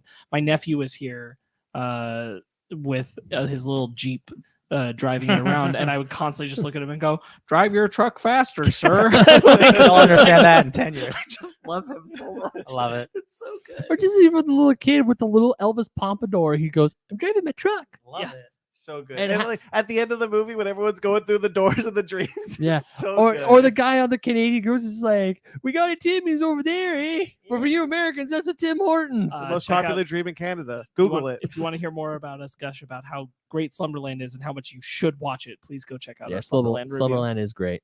Ben, you're number 9. 9. The Batman. There we go. Higher. Oh boy, okay. Interesting. I love it. 9. My number 9 is Turning Red. which Higher. I suspect it is going to be higher on someone's. Oh Oh no! I forgot it. Oh! Something's getting cut right now. Shit. You gotta, man. You gotta put that on there. Oh my I god. know Turning Red was one of Ryan's movie- favorites of the year. It was so good, I forgot. Ryan is just, he is visibly upset. Okay, no, here's what I'm doing. Sorry, RRR, you're still staying on honorable mentions. House of the Dragon 15 is getting put onto honorable mentions. Everything's gonna move down one spot. What number are we on? 9. 9. Yeah. I'm not sure. Okay, no, I got it. Okay. Wait, what you said? Turning Red's what number for you? It's 9 for me. It's Higher. higher for it. Okay, Turning Red's understood. Alright. Turning Red is higher for me. Higher and higher. Your love keeps lifting me. This is awful. I feel bad because I really like House of the Dragon, but like, sorry, bro, you're on the honorable mentions list now. So what has become your number 10? My number 10 is. Can I? Well, say no, it? we're on number 9 now. Well, I know, but because his moved down. Oh, yeah. So we'll get to me and I'll say it. Okay. So Turning Red, number 9. Yeah, So Turning Red is my number. Sorry, 9. so mine is higher. Okay, so my number 10 was Our Flags Mean Death. Oh, okay. Was yours Yeah. higher or It got inched out. got inched out? Okay, so number 10, Our Flags Mean Death. Taika Waititi had half a great year. I think Thor: Love and Thunder is an okay, pretty fun movie, but like it didn't knock my socks off like Ragnarok did. Our Flag Means Death is a incredible. What starts as just a pirate comedy, like, oh, he's doing What We Do in the Shadows, but with pirates, cool. And it turns into a very real like romance between two men who don't really know who they are, and they find who they are within each other. And that's not something you see in pirate shows very often, if ever. And I was just so taken aback of like, wow, these characters are so fun, and I love these people. And like, after season 1 happened and like it wasn't renewed for season 2 yet, and then the Zaslav stuff happened, I'm like, this show's gonna die. This show's not gonna get a season 2, and the cliffhanger is gonna ruin my life because I'm never gonna get continuation. And luckily, it got renewed. I think it's an incredible show. Absolutely worth watching. If you want to watch it just to watch a good pirate show, it's also a fun pirate show, but it's also like really, really like romantic and like really sweet in like those ways you just don't expect. Come for the good fun pirate show. Stay for the romance. Stay for the love, for real. I am excited to finally get to it. I want us all to watch it together. I really love that show, and it devastated me to take it out because Yeah. it was on there for a long time. Okay, so since my numbers have changed, so can I do my number 9 then? Yes. Yes, I think mine will be the high. I think so. My number 9 is Cyberpunk 2077 Edge Runners. that's not on my list anymore. Okay, cool. So I couldn't wait for you to come and clean the cupboards, but now you're going to. Anyway, yeah, I love Cyberpunk, y'all, and I think I wouldn't like it as much if I wasn't so familiar with source material, not just like knowing and like looking at like the RPG books, but playing that game for 100 hours. I know every avenue those people walk down, and it's just really cool to see like, oh, it's like I'm playing GTA and then like they're in Los Angeles, but like this is a fake world that I've been to in a different medium. I think the characters are great. It's triggered, so it looks great. I think the emotional payoff is devastating, and I couldn't listen to that song. I wanna stay at your house. I couldn't listen to that song for like a month because every time I heard it, it made me cry. Because that is it. Cyberpunk is just a real bummer. It's got really high highs and like low lows, and not in terms of quality. So it's like the shit that happens to these characters. And I love it. I think the ending is beautiful. I think it's the perfect length. Like I think any longer, and like it might have like overstayed its welcome for the arc that it was building. I love it. Cyberpunk. That's awesome. Yeah. Nice. I really enjoyed it. It was in my honorable mentions. Highly encourage people to check out our animation station discussion on it for more. Choo choo. All right, so my number 9, Prey. Higher. Nice. Higher. Nice. Cool. Not on my list. Oh, Ben. I'm sorry. That's okay. Honorable mention. Honorable mention. Yeah. All right, Prey is my number 9. Okay. Ben, what is your number 8? Turning Red. Higher. I had a feeling. Hiya. Sparks, your number 8. My number 8 is The Rings of Power. Higher. Wow, I never finished it. Higher on you? Higher Nice, on me. Ben. Dang, I thought I was going to be the highest on that. Yeah. Okay. Honorable mentions. The higher for me. Now I don't feel bad because both House of the Dragon and Rings of Power are both honorable mentions. Like, oh no, I don't feel as bad. I wonder where I would have fallen if I had finished the show. I'll tell you I mean, what. I will finish the I'll show. tell you what. but I think it gets stronger as it goes on. I think the first half is considerably weaker than the last half. I mean, I want to watch. I want to finish it. Yeah. Just Okay, haven't had Ryan, time. it's back to you.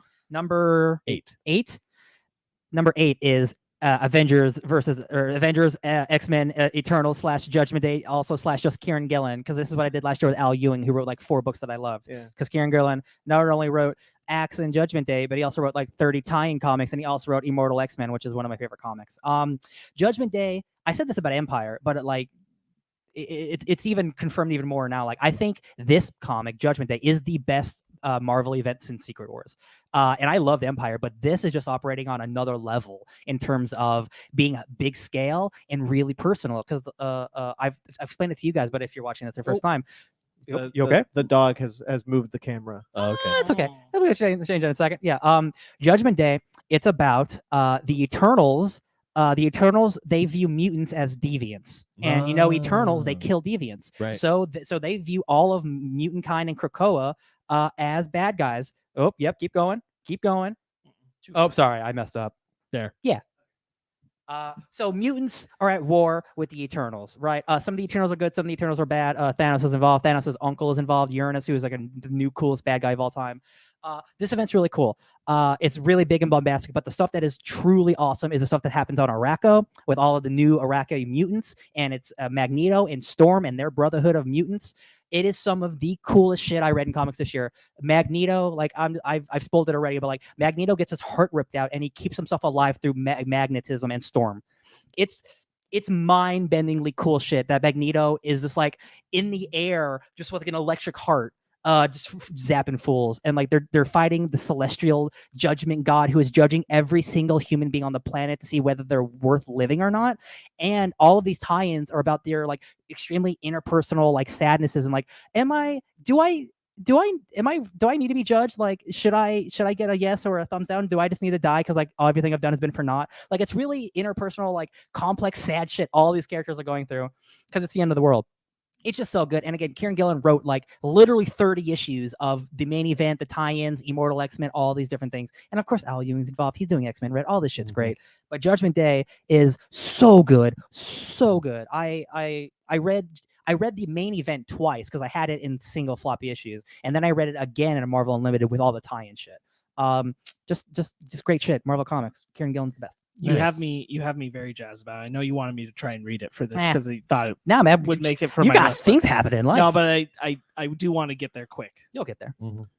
My number 8, and I'm curious, is Dragon Ball Super Superhero. No. Ooh. Didn't make any of your lists. No. All right. You definitely like that movie more than I do. really like that movie. That is a good movie. I'm sure you told me why you didn't like it as much as me. Did we review it? Did we? Yeah, we did a review. We reviewed it. We do have a review. The villain sucks. I really like that movie. I really like the animation. I think I softened to the animation, I think, a lot harder than you guys did, because I think the animation is stunningly gorgeous.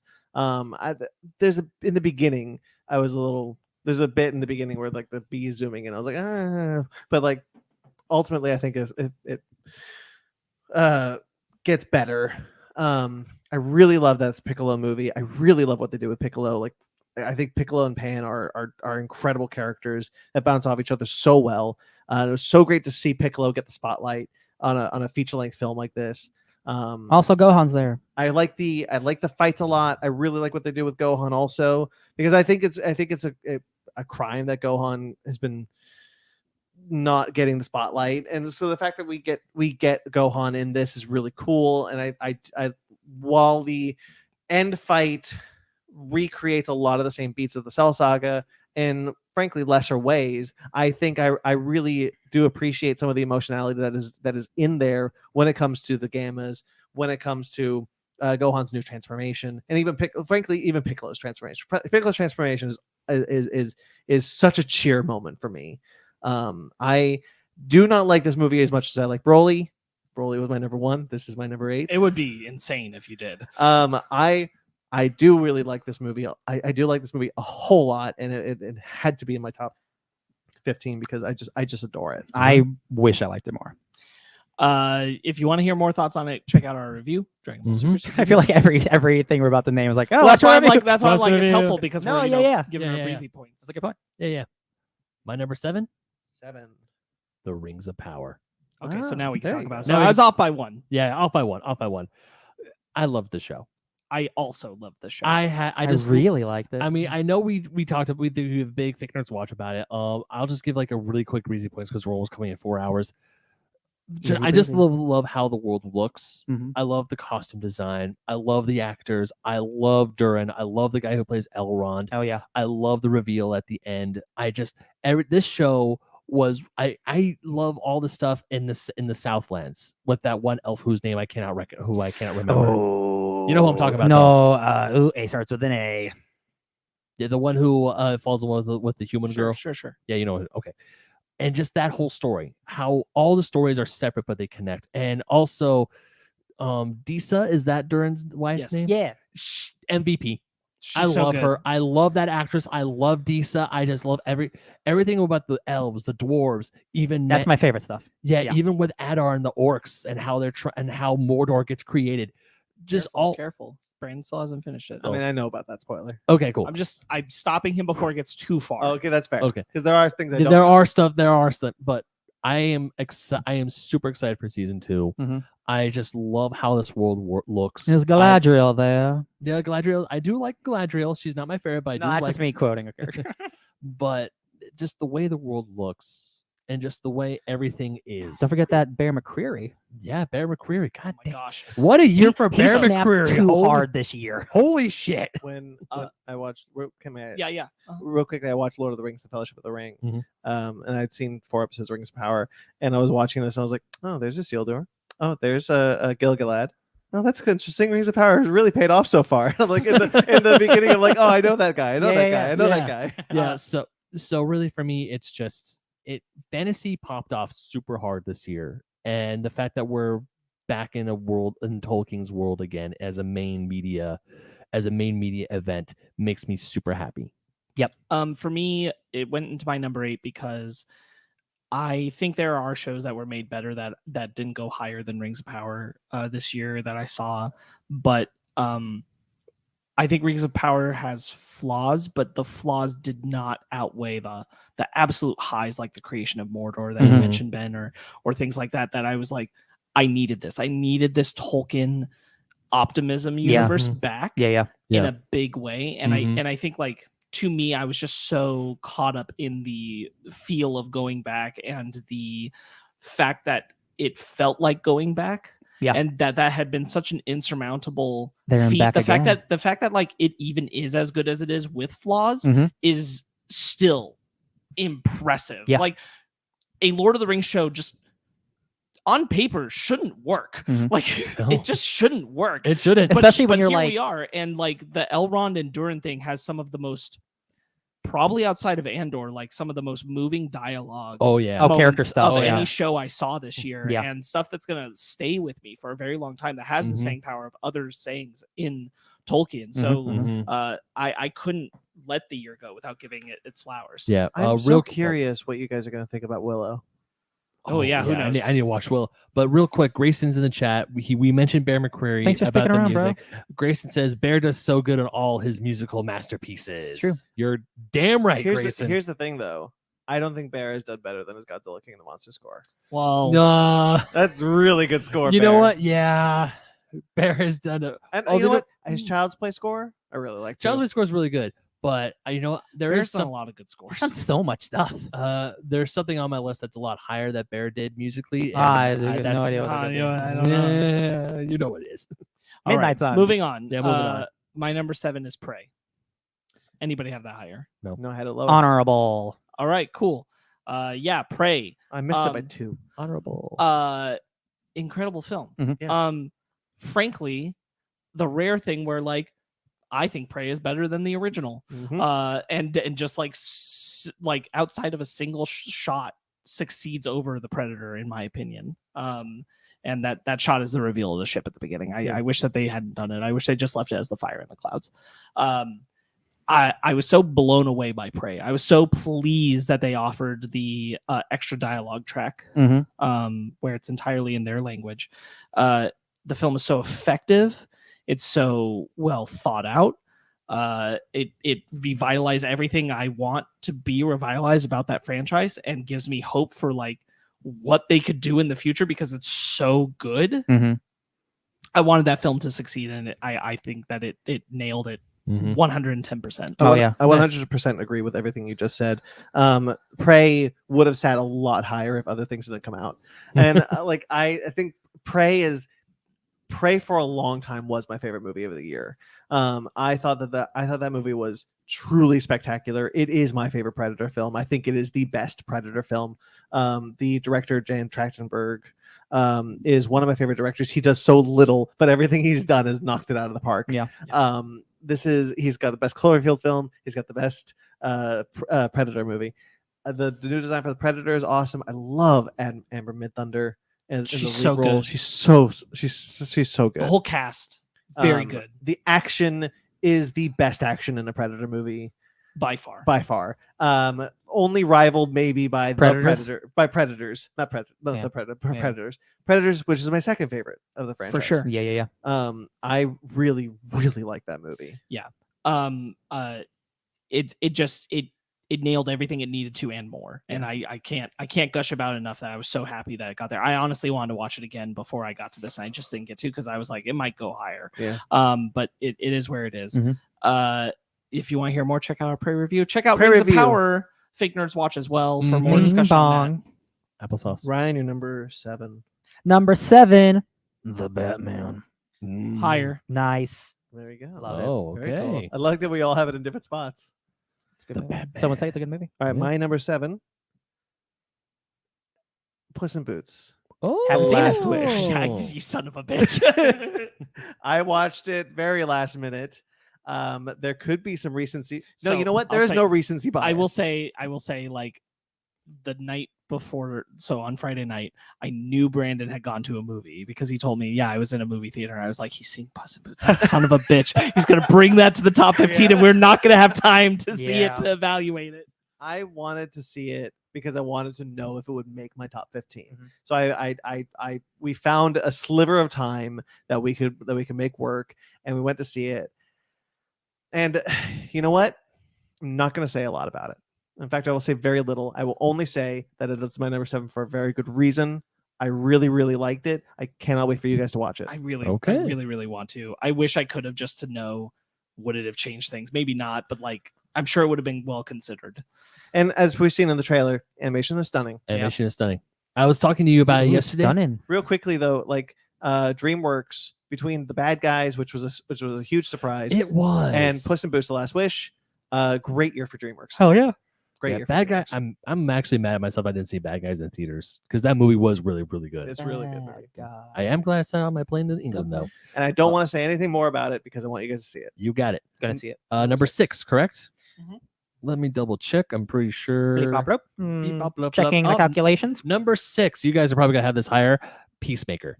Higher. My number 6. My number 6. Oh, Higher. I had a feeling, but yeah, number 6 for me is Peacemaker. That's awesome that we just did that in one go. Honestly, when I put down Peacemaker, I was very scared. Like that came out then. Yeah, it had to come Here's out in the thing, 2020. Peacemaker was higher for me, but something edged down. So yeah, my number 6 as well. Interesting.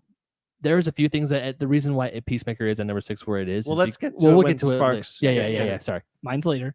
your So number my 6? number 6 is Sonic the Hedgehog 2. Higher. Yeah, to I don't know be it's shocked. so no, it's You know what would have been really funny if he's like, yeah, Sonic honorable mentions.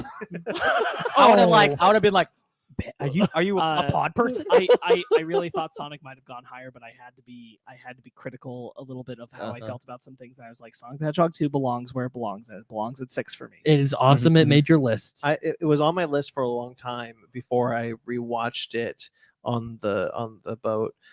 And the wedding scene played a lot worse for me the second time I watched it versus the first time I watched it, and that I think is what nudged it out of my top That's a 15 bummer. and into my honorable Aw. mentions. Because I've seen that movie like more than sure, once, yeah. and it still works. For I mean, the me. Robotnik stuff is incredible. no, I mean, yeah. like even specifically what you're referencing, like Yeah. the wedding scene. That's Yeah, just so I pops was for me. I was Yeah. still chuckling when I saw the wedding scene on my plane ride to England, and I was like, Is that like the stuff with the wife? Yeah. Or, yeah. Yeah. Okay. yeah, stuff with the sister. Yeah. Oh, this. Yeah. No. Yeah. Yeah, Randall. Okay, yeah, so So because the number 6 was all the same, it it goes back to Ben, number 5. Number 5. Oh shit, number 5. Boop, boop, boop, boop. Yeah, number 5. Calculating. Number 5, House of the Dragon. Yeah, the honorable That's mentions. it. Let's talk about it though. Game of Thrones is back. It is back. God, yes. Game of Thrones. Happy to be back.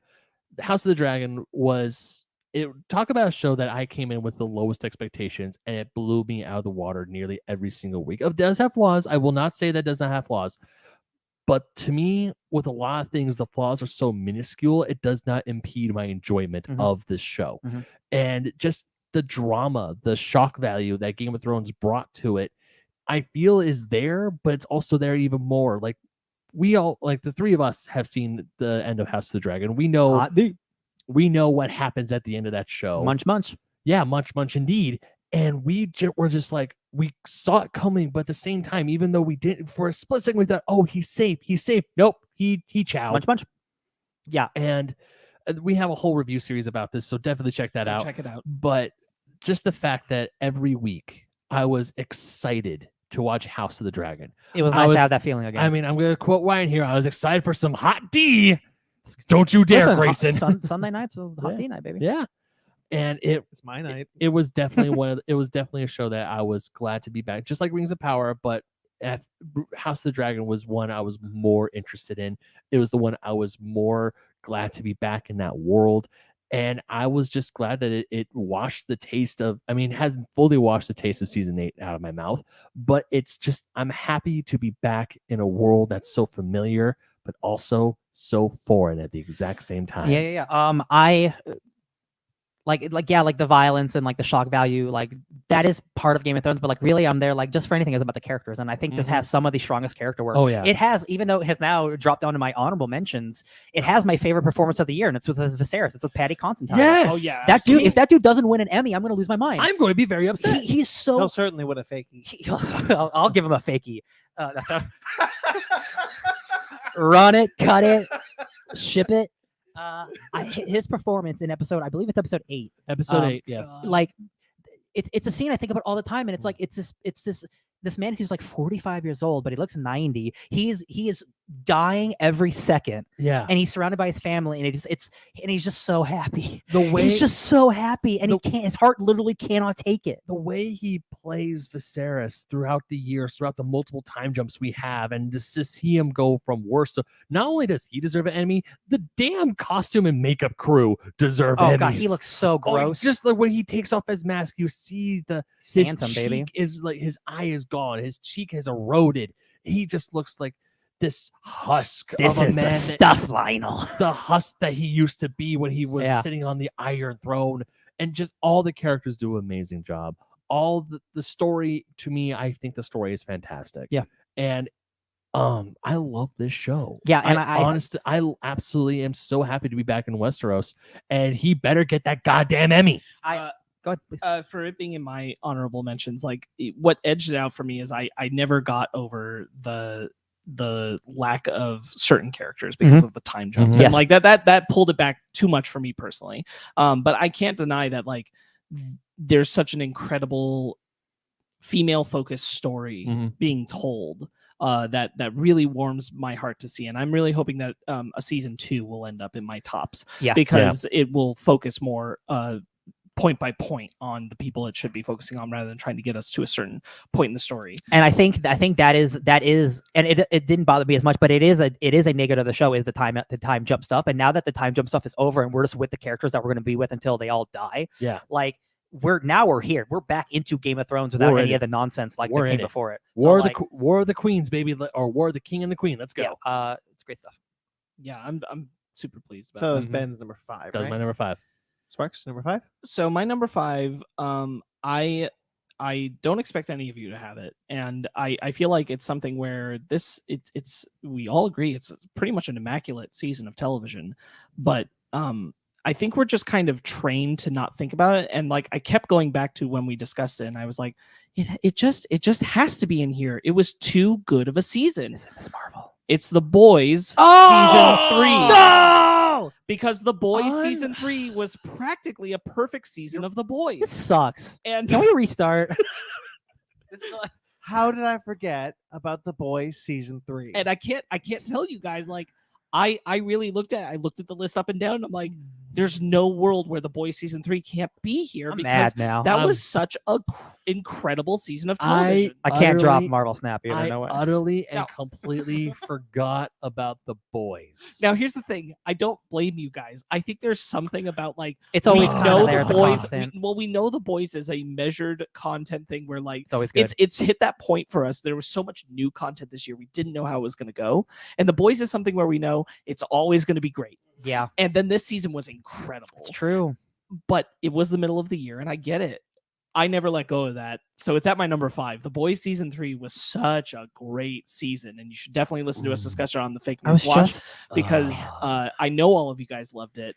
It was such a good season. Like they were just always hitting. Every single episode was just so goddamn good. If I were to do my list again, it would have been number 15, where Cobra Kai is. Sure, Yeah. I hate this. There's so much good stuff. I get it. Like it was a big year. So yeah, it's The Boys season 3 for me because what an incredible. Do y'all remember like the episode? Like minor spoilers for The Boys. The episode where it drops off at the her dropping like the social media shit in front of the news, and you're like, Homelanders. what is gonna happen now? Uh-huh. What is gonna happen now? And shout outs to my personal friend, but it's not why I put it up here, but my personal friend Miles Villanueva showing up in the show for the season. Like he was a fast guy. Yeah. That didn't really affect my rankings because his character wasn't enough to affect that. But it's kind just of cool thing. to see him. It was great to see him. Yeah. I thought it was just a really thoughtful, well considered episode Right, season of television, and some of our best Mother's Milk content ever. It's I true. just love it so much. So we're gonna have to. So there's gonna be a part 2 where we'll redo our lists, where I put RRR and The Boys on there. I wouldn't redo my list at this point, but if I had remembered, it would. If I had, like, you're right, because like I just was like, oh, of course The Boys. You know what? Of course The Boys is good. The Boys probably wouldn't have made my top 10. but It here's the definitely thing. would have made my 15. The Boys season 3 is the best season so far. It's Yeah. a known quantity. Yeah. You know The Boys will be good, and I just thought this season was exceptional. You're right. You're right. Then that's your number 5. That was my number 5. My number 5 is a show only I watch, and it's called The Bear. Oh, The Bear. If another TV show that we all watch didn't come out, this would be my favorite TV show of the year.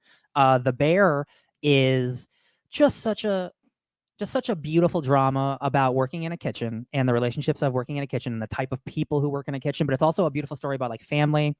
And the main guy, Jeremy Whiteley, I always forget his name, but he was in Shameless. Shameless. Thank you. He shouldn't win, but he should be at least nominated for an Emmy. Also, Screen from Andor is his brother or his cousin in the show, and he's like the second major lead, and I think he will get nominated for that show because he's outstanding. And just like the day-to-day life of just running a restaurant, like doesn't sound very exciting, but like when it's just like impeccably written and scripted and acted, and there's one episode that is an entire 25-minute like one shot of just like the worst day in their lives of working at this restaurant where things are going badly. That's like the most compelling thing I've watched all year, like almost like an Andor but in a restaurant. Just really great stuff, and it's a show that I thought about so much this year, and it has such an incredible final episode, and there's like a cameo of a character who shows up, and he's like, oh, this famous actor is in this scene for 5 minutes, and it's like the most impactful scene of the entire show, and it leaves you like bawling at the end, crying at the end. And when that show ended, I'm like, I didn't want to cry right now, but Are they doing a season 2, or was it a one and done? I don't know if season 2's been confirmed, but it left it open for sure. Of course they're doing season 2. Cocaine Bear. Oh wow, what a sequel! Oh. All those guys show up. Oh my god, That'd be But, great. I mean, The Bear is definitely one of those shows because Ryan, I remember you were talking about this because you work in a restaurant currently. I used to work in a few restaurants during my college years, so I want to watch the show to be like, how close do they get it? And judging by your reactions, they nail it 100%. hardcore. And it's just such a beautiful story of like the most famous chef in the world who had a bad thing happen, and like now he's just working in his brother's sandwich shop. But like him being the most famous chef in the world is getting in the way of him running a business, and like he wants it to be like a 5-star French restaurant, but it's a sandwich shop like Jersey Mike's. Like it's a sandwich shop in Chicago. Yeah, there's a big level, there's a gap there. Yeah, but it's just like it's just so beautifully acted, and like it's the character stuff is so good. Love it. I hope there's a season 2. I need to watch know The it's Bear. something that I need to do. I do know that. Word. My number 5 is a little movie known as RRR.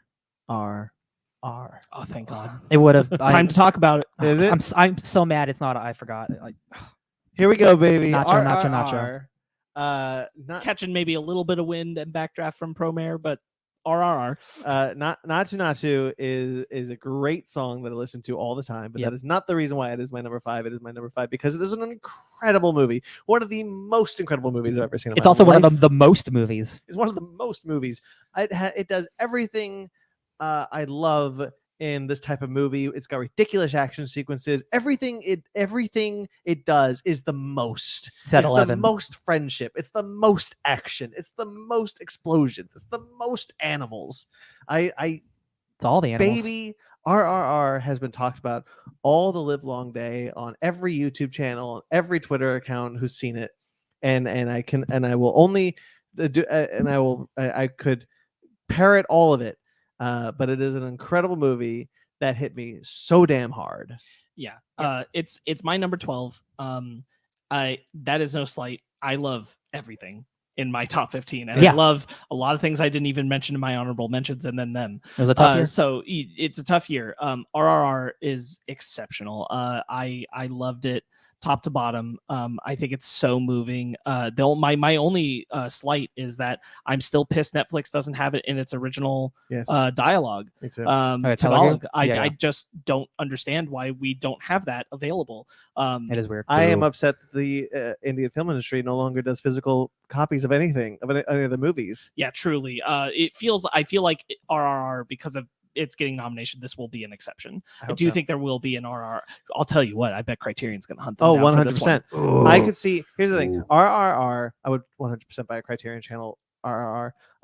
RRR is not just winning international feature film, which it is. It's got it locked, but it should be in the running for Best Picture. Sure, 100%. Yeah, it is also in a different way, just like The Fabelmans, an example of, and Top Gun Maverick, of like, this is movie making. These are people passionate old about school films. movie making. It's a different logic than what those other two are applying. They all three are different in what they're doing, but they are all taking the tools of the craft and saying, like, this is what movie making is like for. It's for taking you to these places. And RR's is we've talked about before, because it's very non-Western in its way of being earnest and emotional and present, that a lot of American cinema will not do. And it makes RRR such an emotionally engaging film, beautiful in every way. I truly, Ben, you will love it. No, I was scrolling through Netflix to watch Sonic Prime. I saw RRR was on. I was like, cool, I can watch it finally. I would love nothing more than to sit down and watch it again. I remember we watched half of it. So good. Up in Monterey. Yeah. Well, gosh, I knew it was a mistake to start it that night because I knew they weren't going to finish it. But I was like, man, it's Sparks, so good. you have a big F off TV. I can come over super early one Sunday. Oh my God, I haven't watched it on that TV. Oh, the nachos. How late is it? No, not tonight. Nacho, no. Not tonight, but in the future. I am currently playing Nacho Nacho. Genuinely thrilled it's that high for you, man. I love that movie. Yeah. It had to be. Every list I wrote, it was always in my. It's so good. My fifth. It's so good. Yeah. Incredible movie. Ben, you're number 4. And incredible music. Oh, I love it. Like all around. Number 4. Gotta go fast. Sonic the Hedgehog 2. Oh, 4. 4. Wow, yes. what a year for things. Guys, the fact that the first Sonic the Hedgehog film was as good as it was made this diehard Sonic fan super happy. The fact that Sonic the Hedgehog 2 was good made me stupid happy. And yes, I mean, once again, flaws aside, I put Sonic the Hedgehog 2 as high as it was because it met and surpassed my expectations for the film. For sure. That's why it ended up in my number 6 as well. The way they incorporated Knuckles was fantastic. The way they incorporated the Master Emerald and the Chaos Emeralds was amazing. Supersonic was so good to see on screen. All of the jokes, all the references to the video games were there, and they were just gorgeous. And Idris Elba is amazing as Knuckles. Yeah. Ben Schwartz continues to kill it as Sonic. Colleen O'Shaughnessy coming back as Tails is always great to hear. I think he's better in this one, frankly. Schwartz. Yeah, Schwartz is better in this one. And I am hoping and praying that Jim Carrey comes back for one more Sonic the Hedgehog film. I am hoping and praying. This has got me so excited for Sonic 3.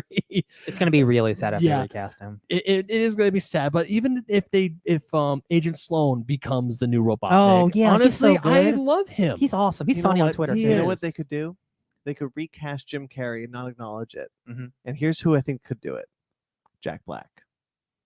He's He's already Bowser. So Yeah, it's cannibalizing your villains there. I also truly just floored every day that the Sonic the Hedgehog 2 film was as incredible as it was, that it was as good, that it brought to life those characters. That it was successful. It's not a Yeah. challenging film necessarily, but it is It's fun. it is it is miles above it is miles above what people expected it to be, we thought it could be. And it truly, I never thought I would see a giant Eggman robot stomping through a city in live action to fight Sonic, Tails, and Knuckles. I never thought I'd see it, and the fact that The I saw it biplane and and it was, and everything. I was just the tornado, yeah. and then I was just so in it, and that it got you so jazzed was about really it, excited. and that everybody Yeah. was just feeling that was.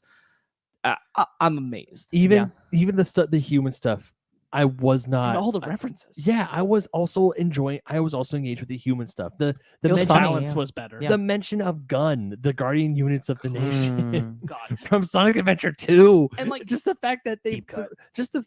even though the film was Sonic the Hedgehog 2 and most of the inspiration, I was saying this the second we heard the movie was coming out. If they do not do a poster in homage to the game cover, I'm going to be upset. What did they freaking do? They did They did the poster. They also made the goddamn steelbook Steelbook. cover, which I bought. I nice. demanded that steelbook. Yes. He I called was them like, directly. That's really cool. No, it's so No, good. I am actually still kind of upset. I have not found that poster anywhere, but I'm pretty sure there's somewhere It'll online where I happen. could buy it Ben. because I need that poster in my room. Ben, look in the pocket of your big Stop Ben. that. That's No. rude. Don't do that. No. But yeah, Sonic the Hedgehog 2. Number 4. Yeah, Yeah, it's yeah. my number 4. I love that movie. It's what it is just a real quick note on your thing, and definitely watch our review to hear us talk about Sonic the Hedgehog 2 more. But they knew how to bring the human characters to a better balance with the others by making them live in a cartoon world, even though they are not cartoons, and that allows the humor to work rather than trying to realistic the Sonic characters into their world. Yeah. Yeah. Like the original design. Okay, Sparks what number are we 4. at? Oh, number 4. Number 4. This is the Batman.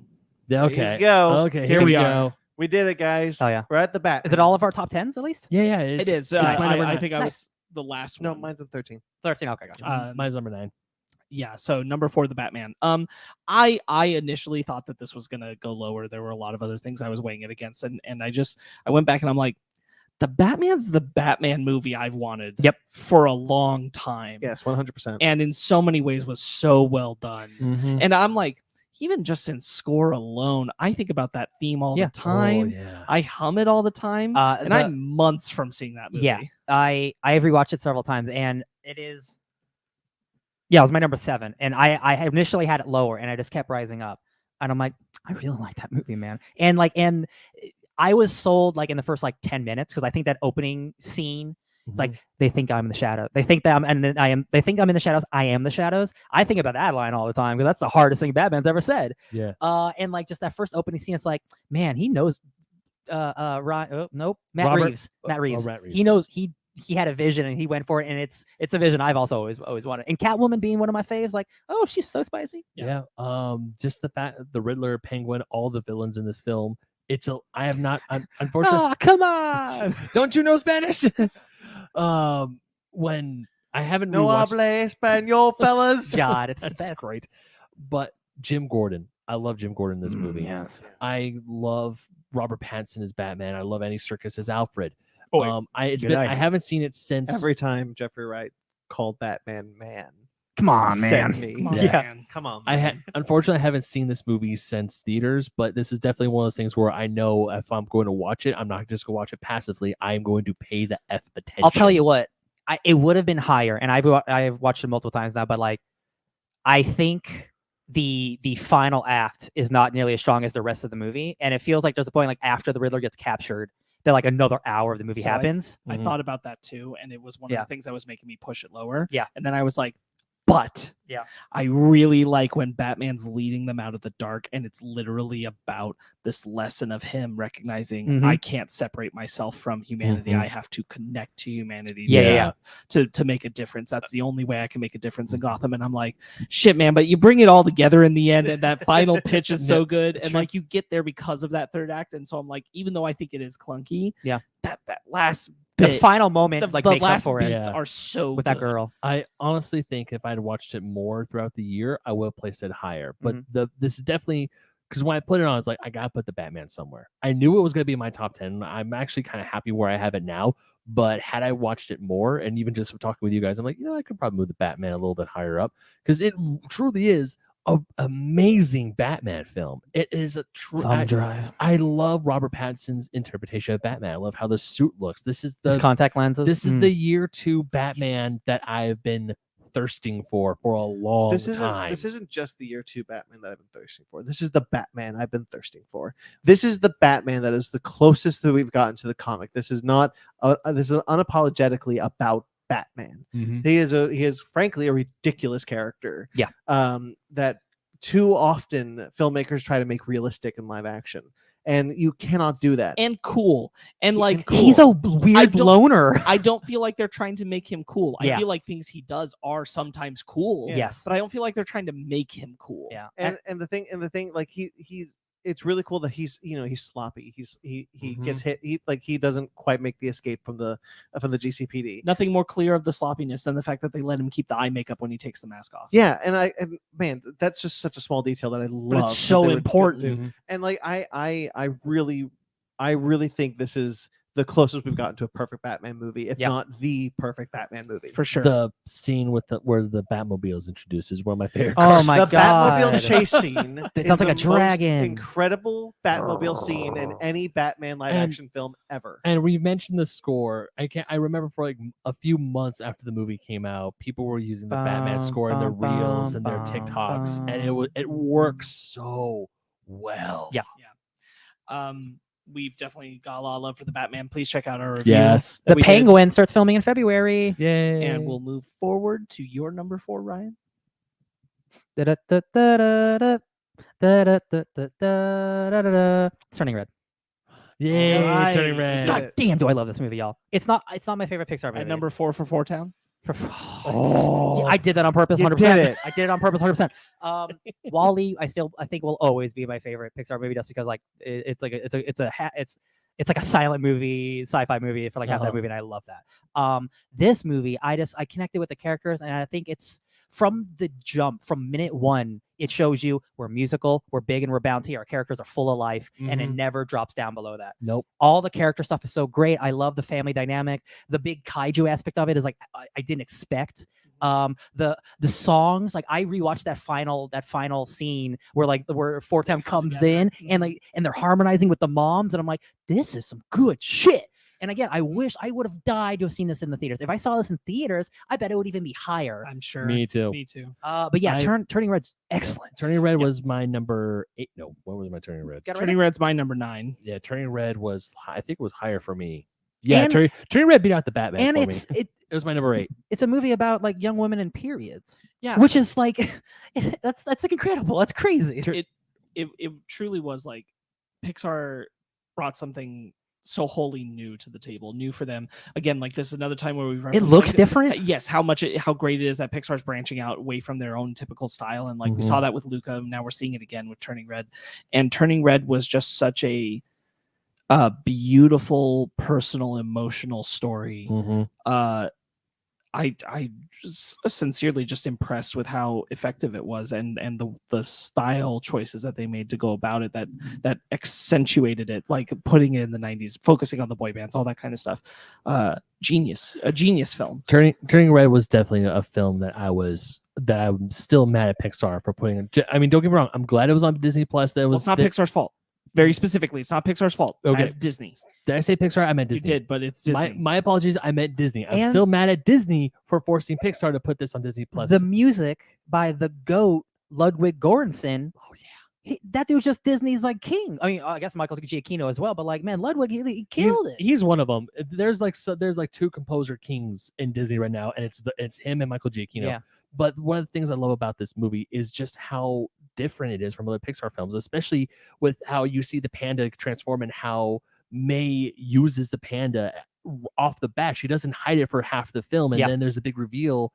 She's like, and it's the first act where she shows off the panda to her close circle of friends, and they're like, "Yo, this is amazing." And then she starts doing the thing to earn the 4 town tickets. Love her. I love her friend group. Like I would, like we're getting so many like Zootopia Plus. Like I would watch a show of just like, yeah, they continued on being friends, and like I would kill for that. They found the bull. Go ahead. Sorry, one of my favorite parts is when they're at the concert. They turn around, they see the bully, and they're like, "You're a townie!" And he's like, and then in the credits, during the credits, you see him with the girls getting ready for another 4 town show. A Disney-owned animated film that captures so well the beginning phases of getting horny is just so funny and creative. Like, what am I experiencing? Yeah. Just kind of sweating and having to roll under the bed, and the face is like, it's so expressive. Good. Oh yeah, love it. Turning red, good stuff, Pixar. For more, check out our review. Also, the Ghibli food scene. Oh, well, of course. My number 4, Top Gun Maverick. Yeah, honors. That was my number 11, I think. Number 11, and it's not on your list. It's on my honors. Okay, Top Gun Maverick. Is Top Gun Maverick is so good, you guys. It's a really good movie. I really like Top Gun Maverick. Top Gun Maverick is one of those movies that makes me believe in filmmaking. Like it makes me believe in the magic of filmmaking. Sure. Because like how they were able to get those plane sequences is quite frankly just magic. Thank Tom Cruise. Oh, yeah. And like I am so ready to watch these special features for that film to see how they made magic come to life on the big screen. Like the jet sequences feel so real and visceral because they are. It's Tom Cruise's best performance to date. I believe this allows him to be short and old, which he does not allow in any of his films. And he is so good and vulnerable in it, and in a way that I've not seen him in many, many, many years. Yeah. Yeah. I'll agree with that. Yeah. And like the love story between him and Jennifer Connelly, like this is the first time I've bought a love story with Tom Cruise in a long time. Sure. Because he's not being Tom Cruise. He's being Pete. And it's someone who's closer to his age than someone who's like, oh, she's like 25. Yeah. The thematic through lines are amazing. It's exactly the length it needs to be. The having the plane track, going down the track, practicing, and to have the payoff, so good. Such great setup and payoffs. The last act is so heart-poundingly good. Yeah. Man, I adore this movie. What I will definitely say about Top Gun Maverick is that this is quite honestly the best example of a sequel film. I don't want to call it a perfect sequel, but I want to call it. It's a superior one. I will call it a perfect sequel. But I will call it a perfect sequel for a film that's well over a decade and a half, or possibly 2 decades out from the first film.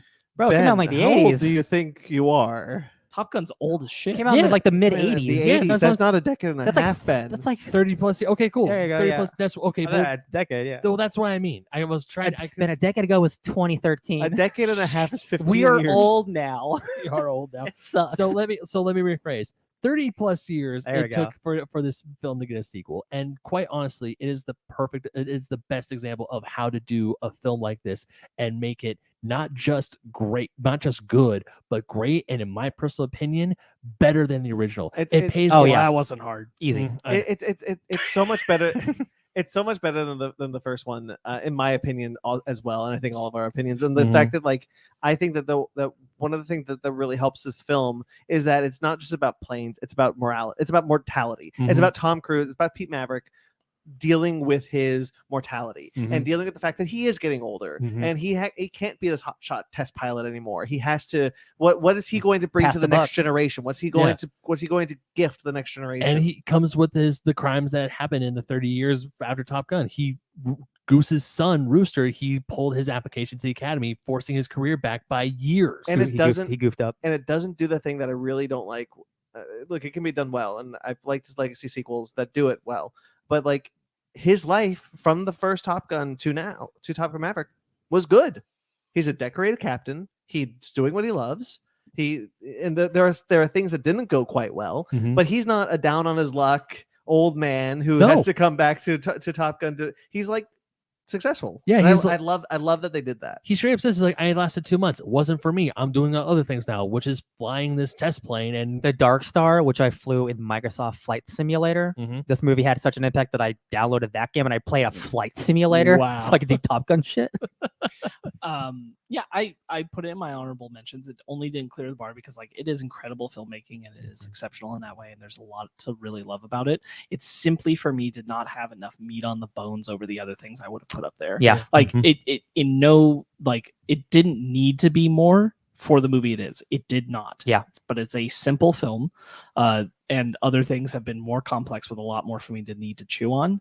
Top Gun Maverick just got edged down, but it stays in honorable mentions because it's a very well made film. Every time, especially when it's original as a joke. Every time Glenn Powell saves Maverick and Goose, Maverick and Rooster at the end of the film, I tears. Yeah, every single time. It's really good.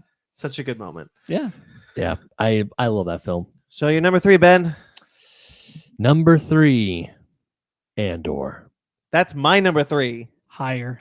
Ooh, Higher. Good. Okay. All right. My number 3, and I will say that pretty much the moment I saw them, now it did adjust because some things came out later, but these 3 were cemented in their positions in the top 3 for good. Yeah. And number 3 is Peacemaker. Yep. So this was all of your number 6s. For me, it's my number 3. Yes. Peacemaker's exceptional. It was going to be my favorite show of the year, but then something else came out. And I can't get over, like, we gave John Cena Best Actor of the Year award by a mile. Yep. For our Fake Nerd Awards. Like he's so goddamn good at this, and so is everybody else in the cast. And James Gunn wrote an incredible show. He made an incredible show. Everybody came to play. I told you, I truly believe it is his masterpiece. Peacemaker is more than I ever could have imagined it being. Yeah. And the fact that like one of the best DC property things ever made is this show about Peacemaker is wild beyond belief, but it's so moving and so powerful. And I haven't watched it since, when did that come out? Like January? Literally a year ago. And like I still remember Adebayo and Myrn and Diebeard. And like I still remember like all the plots and the butterfly stuff and all the music. Well, it's because I listen to music all the time too. But like it's just I think we didn't expect it to be so good as it was. So like when it turned out to be like, oh, this is one of the best shows of the year, like it excelled over that because like it's a show about Peacemaker, right? Like this was definitely a show that when it was announced, we're like, no, this can't be good. Okay, James Gunn's a trash show. It's probably gonna be pretty good. And then we watched it, was like, never mind, this is one of the best TV shows out there. Yeah. Peacemaker. I mean, one show did edge a few shows edged this out for me, but Peacemaker as a whole, truly, I mean, yes, I have put other shows higher than Peacemaker. Do I believe those? I put those higher shows because of how they affect me personally on a personal level. If I'm looking at this thing at Peacemaker objectively, there's only one other show that might beat out Peacemaker, and I already said what my number 3 was. Two best TV shows of the year by far, objectively, Peacemaker and Andor. Yeah. Those two are neck and neck. I cannot pick just one. No, I mean, like, I might have put it at 3, but you all put it at 6, and like that's still so high. And I don't think before it came out, any of us thought Peacemaker would land in that kind of space. No. Peacemaker was such a good surprise. I said it before, I believe it is James Gunn's masterpiece. I'm sure he will make another masterpiece, but like the amount of personal emotion that he put into this show is stunning. The fact that he is able to make such a personal, heartbreaking show based around Peacemaker, an old Charlton character that DC has not used in many years. Right. Like not even just that, but like a villain of the movie he was just in. Yes. Making him your protagonist is like, why are they doing that? It's a story that like follows up on how he feels about having been put in that position. Like, wild. let's. Well, we have a whole We have a whole thing. FNW we loved about this, Peacemaker. but Please God, go listen to us Peacemaker's- talk about If it. you haven't because watched Peacemaker, what's wrong with you? we're in love with it. seriously, and also do not hit that skip intro button because that song is a Oh banger. my gosh, all day long. Also, I haven't heard a better version of Pumped Up Kicks since. Yeah. Your number 3. My number 3, the top 3 guys. This was tough to rearrange these. They all. Well, that's not your number 1. It's number 1. But number 3 is Everything Everywhere All at Once. Higher. Yeah. Well, there you go. Honorable. That's fine. My number 3 I already said, which is Star Wars Andor. Doo-doo-doo-doo. Number 2, Ben. God of War Ragnarok. Honorable. All right. You said your number 3 is Andor? Yeah. Sorry, I'm keeping track of things. Oh, that's If- fine. God of War is my number 12. Ben. I So this expected is- it to be higher for you, to be honest. I will explain why now. Oh. I like 2018 a lot better. Brandon, I'm so glad you're with me on this. And that's not me saying it's a bad game. It is a great game, but it's a lot of that first game, and I played that game a lot. The thing that held God of War back for me was that I do feel like the last half is rushed, and the 2018 game hit me harder on an emotional level than this film did. Now, that's not to say this film didn't hit me on an emotional level at all. Yeah. I think this game has incredible reveals, some great character work. I think Christopher Judge is incredible as Kratos in this game. Mhm. And the kid who plays Atreus is wonderful. There's some great turns I did not see coming. Richard Schiff is immaculate as Odin. So good. But the gameplay is the same. Mhm. There's one new thing that I really like. And unfortunately, I think it takes way too long to get. Yeah, and I wouldn't disagree with that. And I think that like it's just that again, this at the end of the day, the 2018 game was a more emotional experience for me than Ragnarok. And that's not to say I didn't like Ragnarok. Obviously, it made my top 15, so I really did like it. But it's just as an emotional experience, 2018 was more for me. Sure. I understand. But I disagree. No, I do not disagree. But this game hit me in a way that I never thought it was going to hit me. Now, this game went from I gotta play it to so I can write a review for Fusion Magazine, which is coming out soon eventually. Whoop, whoop.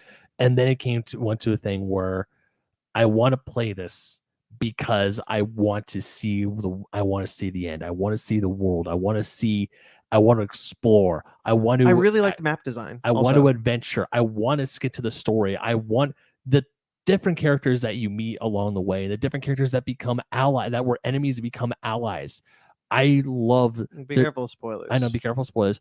I love those scenes, and quite honestly, this scene almost had me in the very ending of the game where the credits actually roll, almost had me in a sobbing mess. Like the post-credits. Yes, that one. Yes. But even then, just seeing getting to the end of the game, I felt like I truly accomplished something. And Ryan was absolutely right when because you beat it first before all of us. Mhm. And you said the post game stuff is really great. A lot of stuff. Absolutely correct. Like, So almost like an entire game in that game. it's so great that there is so much to do after the game is over. Yeah. I will not deny 2018 was truly an amazing thing for God of War, and there are problems with God of War, but to me, those flaws are so minuscule, and I mean they are minuscule, tiny, that this game is truly worthy of a 10 out of a 10. worthy. And it was very hard. The second I beat this game, I pulled up my phone and started writing my list. I put this in my number 1. You guys know, I'm pretty sure you guys know what my number 1 is, but I put this at number 2. And there's only one smidgen of reason why this is not my number 1. Because it's not better than the other one. Do you want to put up Grayson Live's comment real quick? Yes, You're still here, Grayson. Thank you. Grayson's still here. You're the best. Grayson says, I think if they did give it 3 games for God of War, I would have enjoyed it much more. I Yes. really liked it, but I'll agree 2018 was so We damn will- good. I think I really want to do a review of this. We will and eventually, yeah. I'm sure We we will. will. Hopefully sooner rather than later, but things happen. Keep an eye out for it. I just might not be on it. But the idea that this was 2 games might not have been the best idea. No, I 100% Mhm. think it's the detriment of the game. Yeah. Because it feels like 2 games put in the one game. No, and I do completely understand everything you guys have been saying about how this is a lot of the same. There's the same mechanics. There's a few things that are a little bit different, but I was just having Christopher Judge is amazing as Kratos. Sonny All the Sedgwick, performances are great. all yeah. the performances are Oscar worthy. This game which is truly earned its title of nominee for Game of the Year. Yeah. Truly Oh, yeah. deserves it. It deserves all the accolades. I was talking about Bear McCreary's score. Hurdy-gurdy. Oh god. Oh, I think his score, by the way, real quickly, I think his score is better in this game than it was in the first game. He's just doing a lot more stuff too because he has Yeah. more stuff to work with. I was listening to the credits at the end, the actually roll credits part, Yeah. and that music got me. Yeah, my final point on a game that's on my honorable mentions is like with a lot of sequels, like I think it has higher highs but also has extremely lower lows compared to that first game, and that just unfortunately like it doesn't balance it out equally like the way I wish it would. It's still a great game. Yeah. Like it's still Again, it made my Sony top 15. Yeah, it's still a Sony God of War game. Like it's not a bad time. Sparks. Yeah, so we'll move on to number 2. Number 2. For me, I suspect this is the same as Ryan, so I will say that if I could have gotten up earlier, I would have started fighting these bastards sooner. Fight the Empire! It's Andor. Oh, okay, yeah. Number 2 is Andor, yes. Yeah, number All right, 2 is Andor. Andor. I mean, guys, it's the best show of the year. It's not even a contest. And it's a Star Wars show in a year where we had bad Star Wars shows. It changes Yeah, it is. everything about Star Wars. What you think it could do. Everything about Oh yeah. IP television series. It About changes Disney? Everything about streaming series. Andor has changed the rules of what can be on television. I'm so glad that when people finally started watching Andor and giving Andor a chance, they realized how great this show is. It really sucks that Andor was the last Star Wars show to come out this year because you get the 1-2 punch of Book of Boba Fett and Obi-Wan Kenobi, and you're like, I don't know if I want to watch the show about the you have to like character beat from Rogue people One. into submission to convince them to try to watch a show because like, oh no, it's good, which we've said about all the other shows. Some people have said. So like, I get the trepidation, but like, man, this is a real ass Wait, show. Boba Fett came out this year? Yeah, top of the year. Yeah, that and Obi, it's crazy, right? Well, Peacemaker kind of took over my mind, so Fair. But the thing about like Andor is that Gabriel Luna is delivering a great performance. There's so many great lines. I think it is a career best for Andy Serkis. 5 of the best speeches or long line deliveries in Star Wars are now in Andor. Yeah. 5 of them. It's so unlike what we have been conditioned to think of a Disney Plus Star Wars show, and it's so wonderful that it was allowed to be made. Yeah, because I share my dreams with ghosts. dude, Stellan Skarsgård. How is that line in a Star Wars show? Like he should also get nominated for a Star Wars show. Like I don't know if it'll be Patty. I don't know if it'll be Miss I don't Harris, know, but also like this is like a Stellan's been around for decades, so like this isn't a career like performance, but like this is one of his best performances. Yeah. And it is in a Star Wars show where he's giving really sad, like insanely good speeches. And I'm like, I cannot believe this is the show I'm watching. Like every week we were like, so like, this is real? We were shocked. We're watching this? I was shocked every week watching it at Andor being like, holy shit, I just watched that. Prison stuff happening in a Star Wars show? My crush on Mon Mothma didn't even cloud me because the show was that good. The actress who plays Mon Mothma, it's so wonderful that she is allowed to have this material to work with after being cut from Revenge of the Sith and having a small part in Rogue One. Like it's so wonderful that she gets the show to really shine and be and like define Mon Mothma. This is the most screen time that the character of Mon Mothma has ever had. And it's wonderful to see this defining performance for this character that's been in Star Wars for decades. I want to say we mentioned this when we did our FNW about it, our Fake Nerds Watch. Definitely go check that out if you want more. But this is the most adult Star Wars has ever been. At least that's how I feel like. No, it absolutely this is the most adult Star Wars has ever been.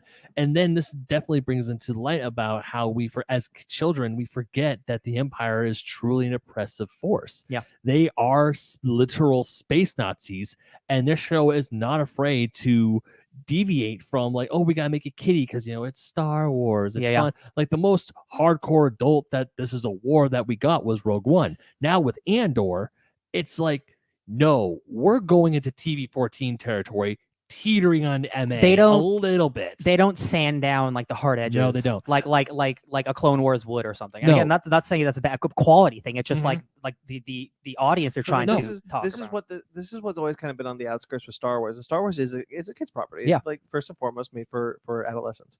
And like that is what Star Wars is made for. And it's honestly really great that it is.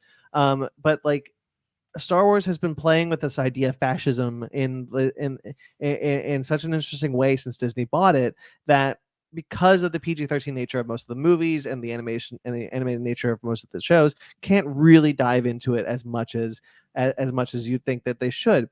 And honestly, that conditions you to think, oh, well, they'll never do that. Oh, well, they'll never do that. And then Andor comes over and does that and really dives into the nature of fascism, the nature of what it does to people, and the nature of, like, there's a line in the movie, there's a line in the show, like, terror isn't easy. It's not your natural state. So that's why they fight harder for it, because I'm butchering. No, I know the line, I know what you're talking about. but like, yeah. you know, the line where it's like, they fight because it's not natural.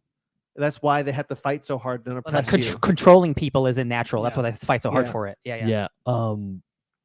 Once I've probably said this like 3 or 4 times this past year, but what a year for TV shows with characters that we thought were just going to be one-offs. And Peacemaker Andor. Peacemaker Andor. It's like, who cares about those characters? They had their movies. Now it's like, they gave us like 2 of the absolute best television It's so shows funny. of the They are entire the- year. They have taken the concept of, well, anything can be good with the right creative team to anything can be great with the right creative team. Oh yeah.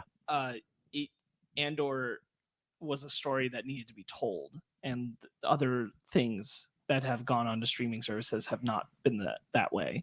Yep. And especially in the IP machine. But for Star Wars, this was like, we have a story to tell. We have a really important story to tell, and you're going to want to see it. I could talk about Andor for an hour more, beyond what we've already done on Figure and Watch, because we've got it right there. But we got multiple hours. I'm so jazzed about it. I was so pleased. Like, it wasn't even finished, and I was like, number 2. Yeah. That and Peacemaker are the only 2 shows that I watched multiple times, because I watched it on my own when it came out at midnight because I couldn't wait, and then I watched it with you because I'm like, oh, I'm all in on both these shows.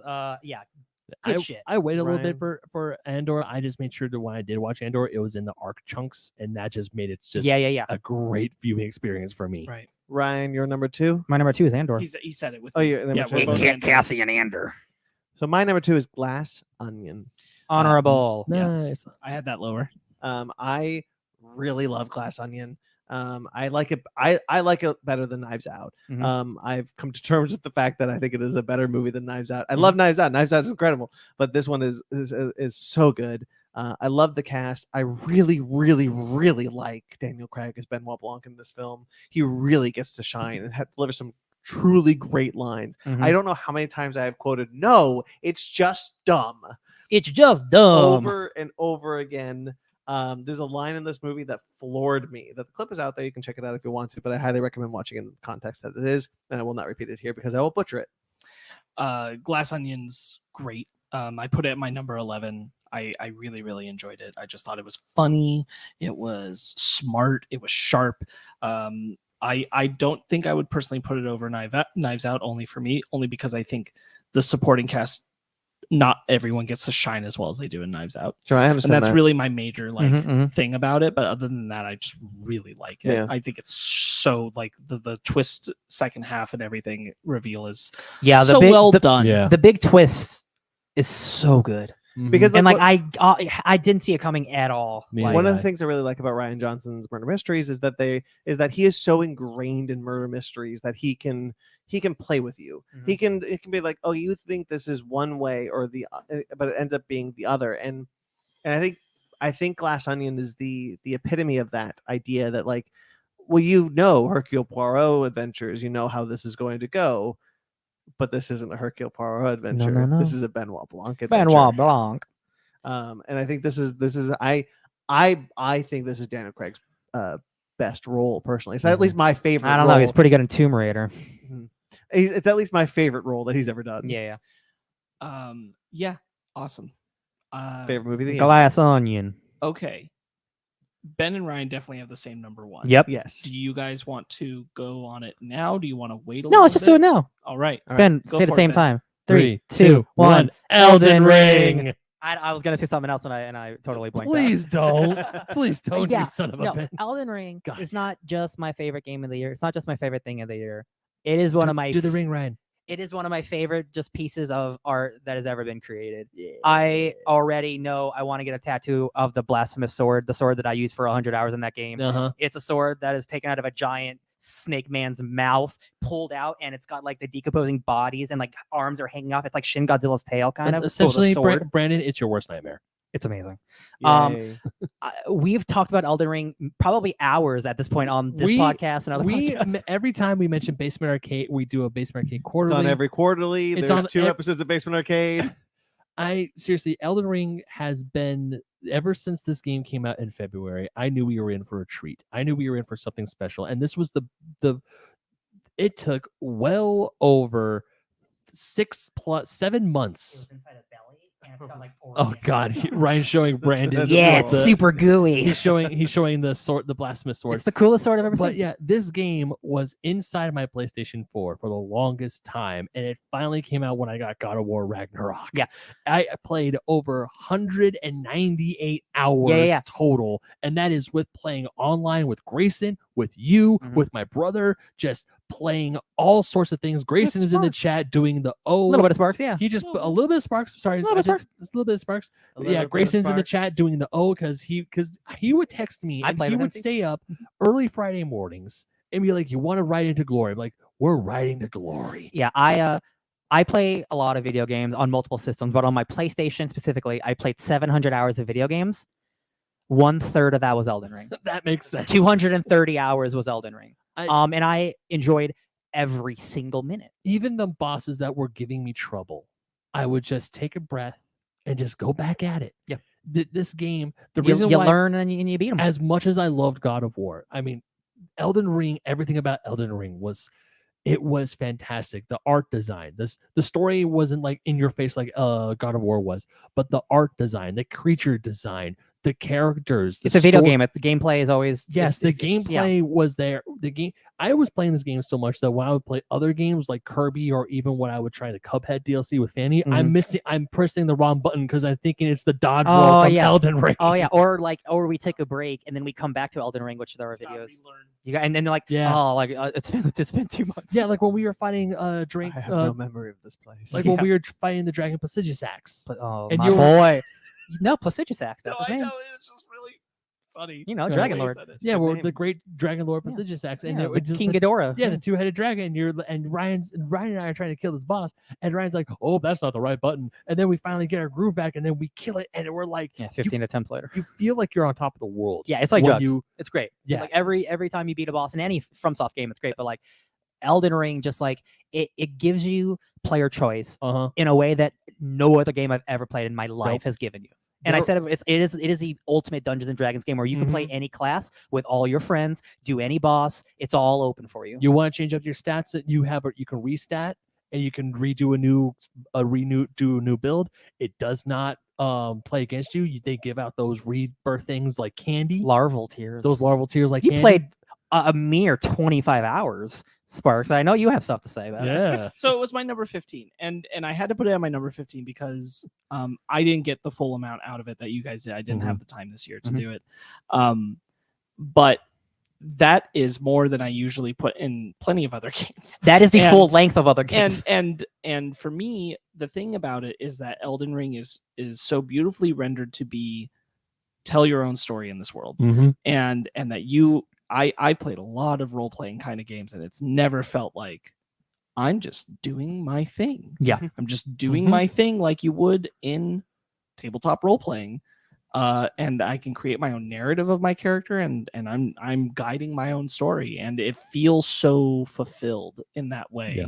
And even with my small amount of time in it, comparatively, I get that. 25 hours is still a lot. I felt that experience. I understood that like I crafted my own path through things, and that kind of agency is the kind of thing I want open world games to give me, and is why other open world games that don't have that bother me so much, because it feels so like bullshit to go to just a pad time, and I never felt like I was padding time. Oh no. Like I know. Did you have Pokemon on your list at all, Ben, anywhere? No. Okay. I did not. Just look at the open world of that game and then the open world of Elden Ring. Not even it being a Switch exclusive. Just like the fidelity and just like the care and just like it's not just like random assets thrown into it. It's like man, like Sonic Frontiers. Yeah. I'm truly thrilled for you guys to have a Game of the Year pause menu, which there will be for Elden Ring. For you guys to just absolutely go off and gush, because I know this is special. Mhm. And I'm so glad you guys got Yeah. to get so much out of it, because you guys is like, I like playing video games a lot, but you guys are very passionate We're gamers. pro gamers. And like, and for you to get something like this, I know that's awesome. And it's so incredibly special. When I was really hoping to get Ryan to play with me, but he was busy that day.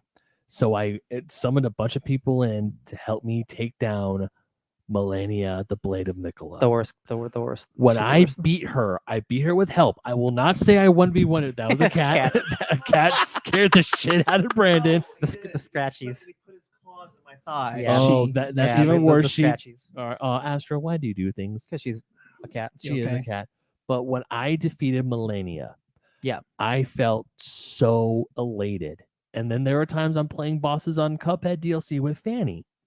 And we're just getting frustrated on certain bosses. And I looked at Fanny, I'm like, you know what? I'd rather be fighting Melania.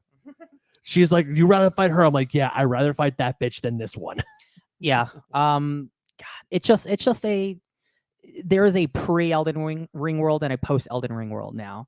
And like, Oh, that's so true. and like Yes. open world games, like obviously the games coming in the next 1 to 2 years, like they can't change everything after Elden Ring, but like no, it's gonna set a new standard. like thank God Breath of like what Andor has done for IP television, that you're not gonna see the effect for a bit. yes. It has set a new bar of like, hey, what are you doing? Elden Ring is the same. Yeah, and like we're getting Tears of the Kingdom, the new Zelda game, and Yeah.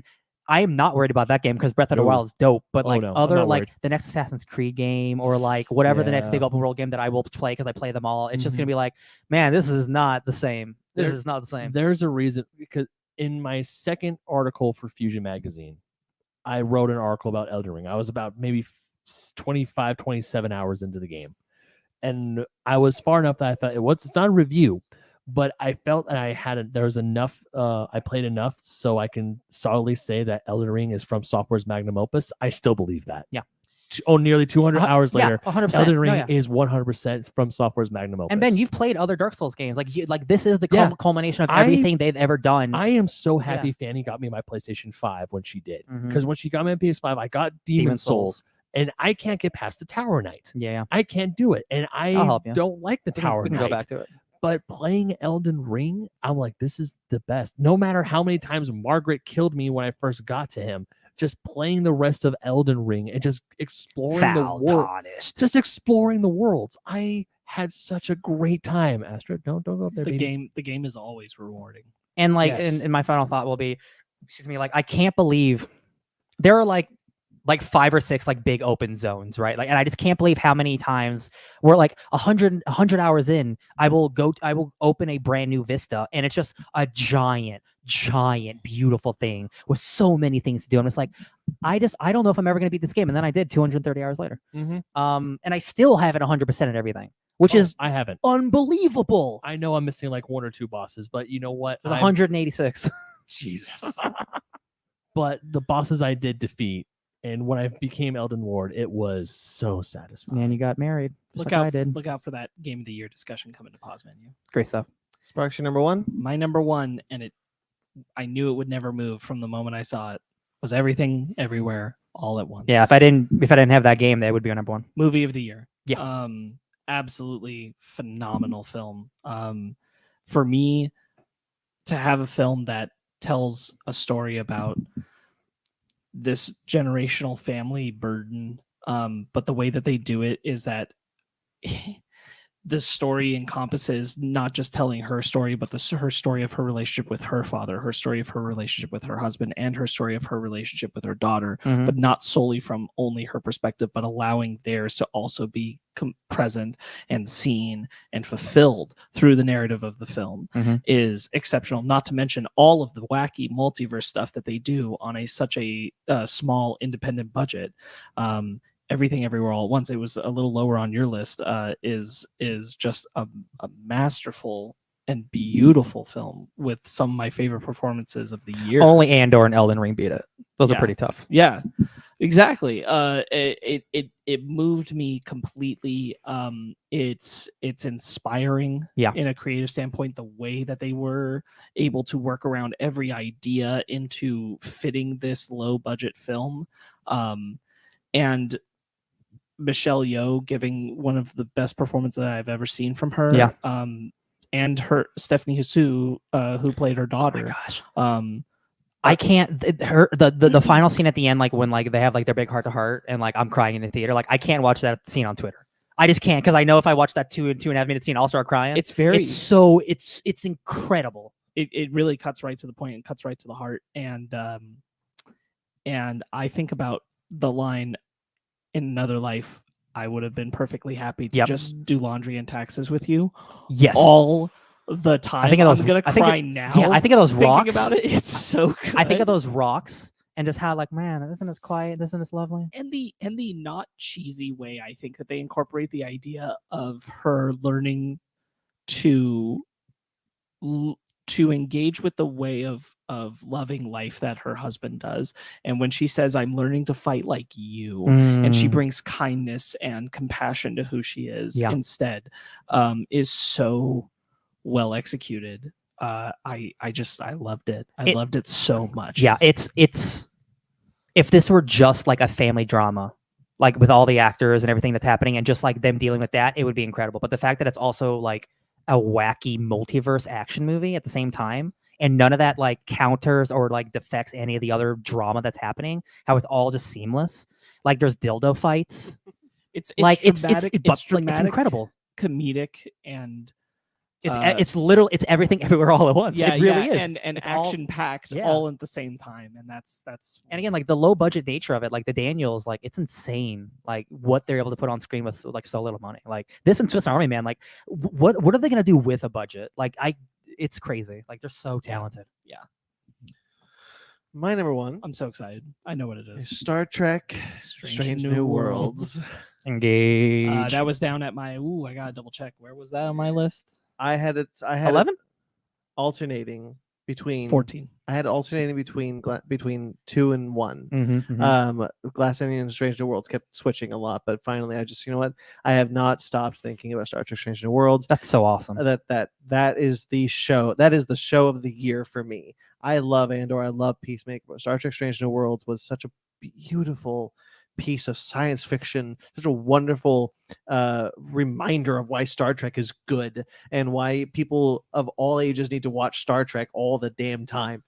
This is 10 episodes, 10-hour-long standalone episodes with a cast that you immediately fall in love with from the jump. You're like, I love all of you, and I want to see standalone episodes of every single one of you. He's right. And like to anyone who listens, and you guys know that Brandon's a huge Star Trek fan, so this might not be very shocking. It's my number 14. Think about the things I put below. He doesn't watch Star Trek. I don't watch Star Trek, and I watch this, and I'm telling you, it's that good. It's a very, very good show. That whatever is supposed to be the spirit of Star Trek that they wanted to start with, they definitely have it captured here in a bottle. With this cast, with this team, shipping a bottle. It's just not like the sci-fi shows I'm seeing on television around it right now. Yeah. It's not like the Star Trek I've seen on television in the past 2 decades. Yeah. Just what I've glimpsed or what I engaged with as a kid. Like this is something else. And it's very, very effective. The thing that's so interesting is that, like, there's Star Trek. There's 3 ages of Star Trek. There's Star Trek the original series. There's the golden age of Star Trek, which is the 90s, which is the 80s, 90s, and early aughts, which had Next Generation, Deep Space Nine, Voyager, and Enterprise. And then we had a long gap where we had the Kelvin films between that. But then we had this new era of Star Trek, which has Discovery, Lower Decks, Prodigy, Picard, Strange New Worlds. And I like Discovery when it's good. I think it's pretty good. Lower Decks, I think, is great. Before Strange New Worlds came out, it was like the Star Trek show for me. Prodigy, I'm struggling with Prodigy a bit more than other people, whatever. Picard really let me down this season. I was so hot on it in the beginning, but like the season really let me down. And I'm excited for the third. But Strange New Worlds was like, hey, remember Star Trek? Remember how good you're supposed to feel when you watch Star Trek? Yes. We're gonna give you that. I love it. We're just going to do Star Trek. And like, not to like ignore it, Star Trek Strange New Worlds to me is the show specifically benefiting from the Orville. Yeah. The Orville worked, and they saw, the Orville can work. Well, we can bring Star Trek sincerity and thoughtfulness to that, and just also do that. And not that it's like aping off of the Orville, but I think the Orville proved that there is a model for like good old fashioned Star Trek that's still out there. Yeah. And Strange New World said, all right, hold my beer, let's run with that. Yeah. And they did. They went for it full speed, and it worked. They reimagined such interesting characters like the Gorn, which are a great villain from the original series that were reimagined in such a cool way. Lizard Man. The moment the first episode starts and Anson Mount as Captain Christopher Pike says "Space, the final frontier," I'm like, oh shit, we are here, baby. Already. That Enterprise design is beautiful. Eagle Moss went out of business at the wrong time because I would have bought that damn saved ship. them. And it's such a colorful show. Yeah, it's so bright. I'd love because like that's what a Star Trek was. Because that's what original Star Trek was, and like they've translated that very, very well. I love the uniform design. Love it. It's so pleasing to look at, and then just so well done. I really highly recommend it, guys. It's a great show. I'll watch it this year for sure. All right, that's it. It, guys. Hell yeah. That's it. So we're gonna real quickly do if you What were a great us, year for entertainment, it y'all. really was. I'm so surprised, but also thrilled about a lot of the choices here. Mhm, Like mhm. what a great time that was. Okay, guys, I'm going to read back your top 15 to you, and then Exciting. after I read your top 15, I will read your predictions that happened in the middle of 2022 when we did our 6th anniversary special, our annual. We predicted where we thought we were going to land with a bunch of things. So I'm going to start Ooh, with boy. Ben. Oh boy. And Ben, your top 15 were Elden Ring, Yep. God of War Ragnarok, Mhm. Andor, Sonic the Hedgehog 2, House of the Dragon, Peacemaker, The Rings of Power, Turning Red, The Batman, Kirby and the Forgotten Land, Top Gun Maverick, Cult of the Lamb, The Northman, Werewolf by Night, and Slumberland. Man, Yep. and on a different day, like that could have been my list. Like every For sure. So much good shit. Like everything you hear on there, you're like, oh, that's great. yeah. Yeah, for sure. Ben's predictions were that he didn't do a particular order for most of them, but he did say Elden Ring would be number 1, which he was correct. Wow, hell he was yeah. right. He said Sonic the Hedgehog 2 would be number 2. It's on number 4. So And then in no particular order, The Batman, which was on your list, uh-huh. Doctor Strange and the Multiverse of Madness did Nope. not Nah. make the cut. Uh-huh. Peacemaker, Kirby and the Forgotten Land, Mhm. Top Gun Maverick, Mm-hmm. Thor Love and Thunder, No. Nope. Interesting. Stranger Things. Nope. Oh, he forgot about Stranger Things. I didn't forget. Would it have been on your top 15? Maybe. Maybe. Yeah. Interesting. Yeah. See, it has like really high highs. Look, I but- loved that episode. Super low lows. I loved that Stranger Things series. No, No, I loved get you. that season. I liked it a lot too. and Lightyear. Those were Ben's top 10 predictions. They were just 10 because we didn't know we were going to go to 15 And Lightyear, at the time. Lightyear hadn't come out at the time, You're so we were right. all pretty like hopeful Yeah. for And Lightyear. here I was thinking that Lightyear was going to beat out Turning Red. Not even close. Crazy. My top 15, as a reminder, was Everything Everywhere All at Once, Andor, Peacemaker, The Batman, The Boys Season 3, Sonic the Hedgehog 2, Prey, The Rings of Power, Turning Red, Werewolf by Night, Glass Onion, RRR, The Fablemans, Star Trek Strange New Worlds, and Elden Ring. My predictions, and I did go in order, were that my number 1 would be Everything Everywhere All at Once. Ding! True. Peacemaker. I was almost right. It was number 3, and only because Andor came out. Sonic the Hedgehog 2, which ended up a lot lower. Chainsaw Yeah. Man, which was the anime, and Oh. I did not watch enough of it to We are behind. weigh in that judgment. Ooh. Yeah. I'm sure Chainsaw Man is on next year's list because the back half of that season is going to come Whoop, out, whoop. and that tells the whole story of part 1. So Chainsaw Man probably next year. You mean this year? Yeah, this year. Oh God. Oh, I know. Lightyear didn't make it. Nope. Elden Ring, that did. It's Glass true. Onion, The Batman, Star Trek Strange New Worlds, all those were there. Halloween Ends ended up in my honorable mentions Love rather it. than my top 10. Nice. Okay, for Ryan. me. Ryan had Elden Ring, Andor, Everything Everywhere All at Once, Turning Red, The Bear, Peacemaker, The Batman, Avengers, X-Men, and Eternals, Judgment Day, Cyberpunk Edgerunners, Our Flag Means Death, Halloween Ends, Midnight Suns, Barbarian, Nope, Marvel Snap. That's a damn good list. When I look at Midnight Suns, I know it's the game, but I'm thinking because of recent stuff that it's another Mike Flanagan show. Oh, one more midnight. Yeah. Ryan, you didn't give a particular order, but you said Elden Ring, Yep. Everything Everywhere All at Yep. Once, Multiversus. Nope. Interesting. No, it did not. The Batman, Turning Red, Yep. Peacemaker, Yeah. Our Flag Means Death, Yeah. Thor Love and Thunder. No. Nope.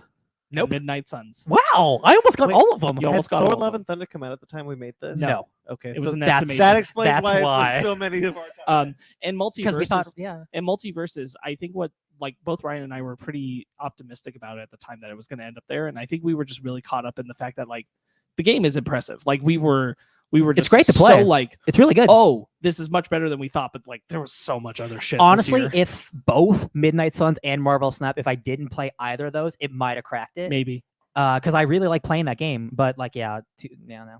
Finally, Brandon, your top 15 were Star Trek: Strange New Worlds, Glass Onion, Andor, Top Gun: Maverick, RRR, Peacemaker, Puss in Boots: The Last Wish, Dragon Ball Super Superhero, Prey, Slumberland, Werewolf by Night, God of War: Ragnarok, The Batman, Spirited, and Cobra Kai Wow. season 5. That's a lot of yours too. Mm. We know And we know who we are. in no particular order. Downton Abbey: A New Era, Oh. That was close. Top Gun: Maverick, Prey, Yep. Doctor Strange in the Multiverse of Madness, which I have to admit I was stunned didn't make your top 15. It was in it. My second list, it was there. Honorable mentions. I was stunned because you were really hot on that. I one. really like God, that movie. did no Marvel stuff? Werewolf by Night. Werewolf by Oh, Night. sorry, Werewolf. I forget. That's the yeah. MCU thing. that's that the cleared one. Both for us that all. and the Downton Abbey were really close. Yeah. No She-Hulk or Miss Marvel. She-Hulk was in my honorable mentions, Yeah. and the only reason I couldn't put it above is because I'm like, it's very good. It just doesn't clear over these other things as far as resonating. But I was like, I really want to because I'm like, for what it was supposed to be, it was the perfect show. I felt the same way. I was like, man, I Marvel Snap. Star Trek: Strange New Worlds, Sonic the Hedgehog 2, Prehistoric Planet, Oh, I forgot about Prehistoric Planet. Oh, Our damn it. Flag Means Death, Peacemaker, and Glass Onion. So you were pretty close on Pretty your close, yeah. estimations there. Prehistoric Planet might have been my honorable mentions. I think the only one I Sure. didn't get was I said I like Thor. Nope, and Thor and Multiverses were your I two. would- Oh, multiverses. Yeah. Okay. I was hot on a lot of the Marvel films, thinking, "Oh yeah, those Marvel films are gonna make it, no problem." And then the rest of the Hey, year happened. listen, I'm like, I "Nope." have to say, like, yeah. I don't know what it says. I'm sure it says something though that like none of us even honorable mentioned Wakanda Forever. Yeah. And like, and I thought think- about it. and I think it's a really good film. Yeah. But there's something about like that feeling of just being trapped in grief that just made it so I It's couldn't put it in the really- top of the year. Yeah. It's really, really sad. And It's that's not. very It's sad. not. I don't want to call that a criticism, but like, it's not a movie I'm gonna want to watch all the time. Yeah. To be honest. Yeah, I watched the first Black Panther a lot. Yeah. honestly, when I was I'll going, just watch the Namor scenes. when I was making this list, I completely forgot about Wakanda Forever. Yeah. And then I thought about, I was like, I mean, I like it, but Everybody forgot about the boys. yeah, true. Everyone Yeah. forgot about the boys. But Again, we Black kept- Panther has like really high highs, but like the lower yeah, lows. but also we kept saying about how there's just too much good stuff this year. It's true. It's true. It was a big year. I felt on some level like you guys weren't really thinking about the boys, but I did not expect all of you to just kind of head in your hands go, oh no. No, because the that's a boys." great. It's great, It's a but great it is show. it is a constant. Like, oh yeah, the boys. It's great. It's always great. It's like you don't think about it. Yeah. I'm like, you're right. Right. Well, Honorable mention.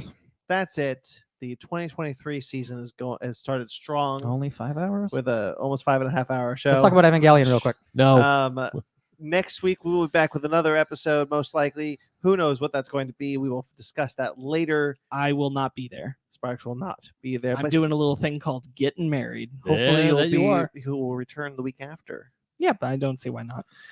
Cool. So that's it, guys. Thank you again so very much. I gotta pull up my thing. I forgot. It's been a month, guys. Pull it up. So yes, we Whoop, are. whoop.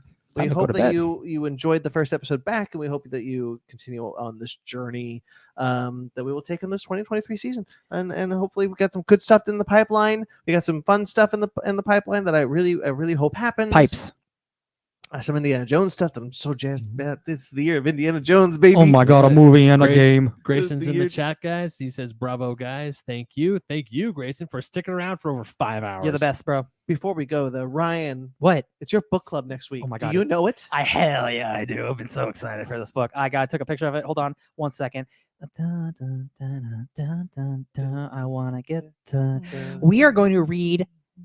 My favorite creative duo in comics is back. It's Ed Brubaker and Sean Phillips, y'all. We're gonna read "Kill or Be Killed." It's a twisted story of a young man who is forced to kill bad people and how he struggles to keep his secret. And it slowly ruins his life. This is What If Spider-Man, but it's actually really, really sad, where he has to kill people or bad things happen to him. Is this a 1 volume thing? No, I mean we're reading volume 1, but it's Yeah. lasted like a long time. All right. Kill or Be Killed. It's sad Spider-Man. Get ready. All right, so that'll be next So it's a episode. Spider-Man story. No. Oh, gotcha. No, it's an Image I comic. see what you're saying. It's Okay. it's a great power comes great responsibility story. Got it. Yeah.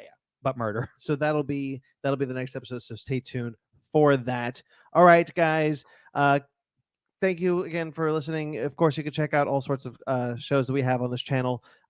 If you like us, check out our YouTube channel, like this video, subscribe to this channel. You can check out Fake Nerds Watch, which was referenced a lot in our top 15s, because we did a lot of shows this past year, and we will continue to do more shows this year. Who knows what that first show is going to be?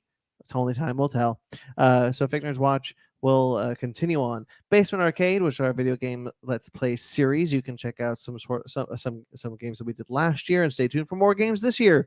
Basement Arcade pause menu. Oh, it's another year, another Spooktober. It's 10 months away. It's gonna be a big one. Basement Arcade pause menu, our video game discussion series. The latest episode of that is linked below. It's the Video Game Awards discussion. Look for more episodes this year. Fake Nerd Book Club. Coming soon, the Q4 and end of the year talk. We're gonna talk more about video games. There you go. Yeah. Fake Nerd Book Club. Could this be the year Fake Nerd Book Club returns? Stay tuned. Yes, Animation I'm gonna say Station. at least one episode. Technically, it was back last year with you doing the Radiant discussion. Oh yeah, Bing I bong did do a applesauce. review of that. It was, yeah. Is this the first? Shut up. Animation Listen, Station. our hardcover Wasted Space thing comes in a couple months. Then we'll talk about We're it. definitely coming back for Wasted Space this year. Animation Station, the latest episode of Cyberpunk Edge Runners. Will more episodes appear this season, this year? Probably. Check it out. Stay tuned. Even if I have to wrangle that show from you. Patreon. You can keep trying. You can check out our Patreon and our TeePublic if you'd like to support us financially. We greatly appreciate all the help you give us. But if you want to throw some money our way, both of those links are down below. And of course, our website, which you can find links to everything, all of our shows, all of our Patreon and our TeePublics. You can find that linked below or at fakenerdpodcast.com. Thank you to everyone who listens. Thank you to everyone who watches the live show. Thank you to everyone who watches the rewind. We greatly appreciate it. You guys are wonderful. Great to be back. Great to have you back. 2023, baby. It's gonna be good. I shouldn't have said that. I just fucked it. Jinx, you owe me a coat. Thank you to Jeremy Bellucci. Jeremy Bellucci, wonderful man he is. Did all the music you heard here tonight and all the music you hear for all of our other shows. You can check him out at Jeremy Bellucci _Wreck of Time or his podcast Suburban Proctologist on iTunes, Facebook.com/Suburban Proctologist official, or Instagram at SubProc Podcast. Perhaps something new with Jeremy Bellucci this year, this 2023 year. Wow. Who knows? Wow. Thank you to Mike Matola. Just can't help himself. Who knows? I'm just saying. Who knows? He's keeping it vague enough just in case. So Right, yeah. who knows? Mike Matola Mike. did a couple of our logos for us, and hopefully we can get him back this Can year. we please talk about that man? About some Marvel movies with that man? I need his opinion. Want to do phase I 4 with need- him. Yeah, I need opinions. we got to do it. You can find Mike Matola at Mike Matola on Instagram and Twitter. He's collaborated with us many times. We love him. We want him back all the time. He is the unofficial member. He is an unofficial 5th member of this podcast. Like the Beatles. You can check us out on Twitter, Instagram, and Facebook, all at Fake Nerd Podcast. FakeNerdGuys@gmail.com. If you'd like to get in touch with us personally, I'm at BT McClure on Instagram and Twitter. I also write for Old School. Nope, that's you. I also write for AtomicGeekdom.com, where I am going through the 50 greatest moments of the Infinity Saga, 50 most defining moments of the Infinity Saga. Check out that continuing this year. Kaiju Ramen, where I'm also the editor for their website. You can check out some pieces from me and other people on that website and in the magazine. It's a wonderful group of guys. And soon, comic book resources. Yay. Ryan? So get away, another way to feel when you didn't want yourself to know and let yourself go. Yeah, you can find me at DJ Tony Snark 616 on Twitter, Instagram. Sparks. You can find me just suggesting that if you open up your horizons, there's all kinds of great content out there that you should definitely check out at Sparks Witty on Instagram, Twitter, SPARKZ Witty. Ben. You could find me ruling the lands between on my throne as Elden Lord at Ben Magnet 27 Instagram, Twitter, and TikTok. And you can also find me writing for Old School Gamer Magazine, Fusion Gaming Magazine, GoNintendo.com, as well as playing Mary Frankenstein on D and Dark Podcast. New episodes out Wednesday. Whoop. Subscribe to us on iTunes, Stitcher, Google Play, TuneIn, Spotify, iHeartRadio, Amazon Music and Podcast, and Pandora. Rate and review wherever you get us. Like this video. Subscribe to this channel. Until next time you see us, guys, stay fake nerds.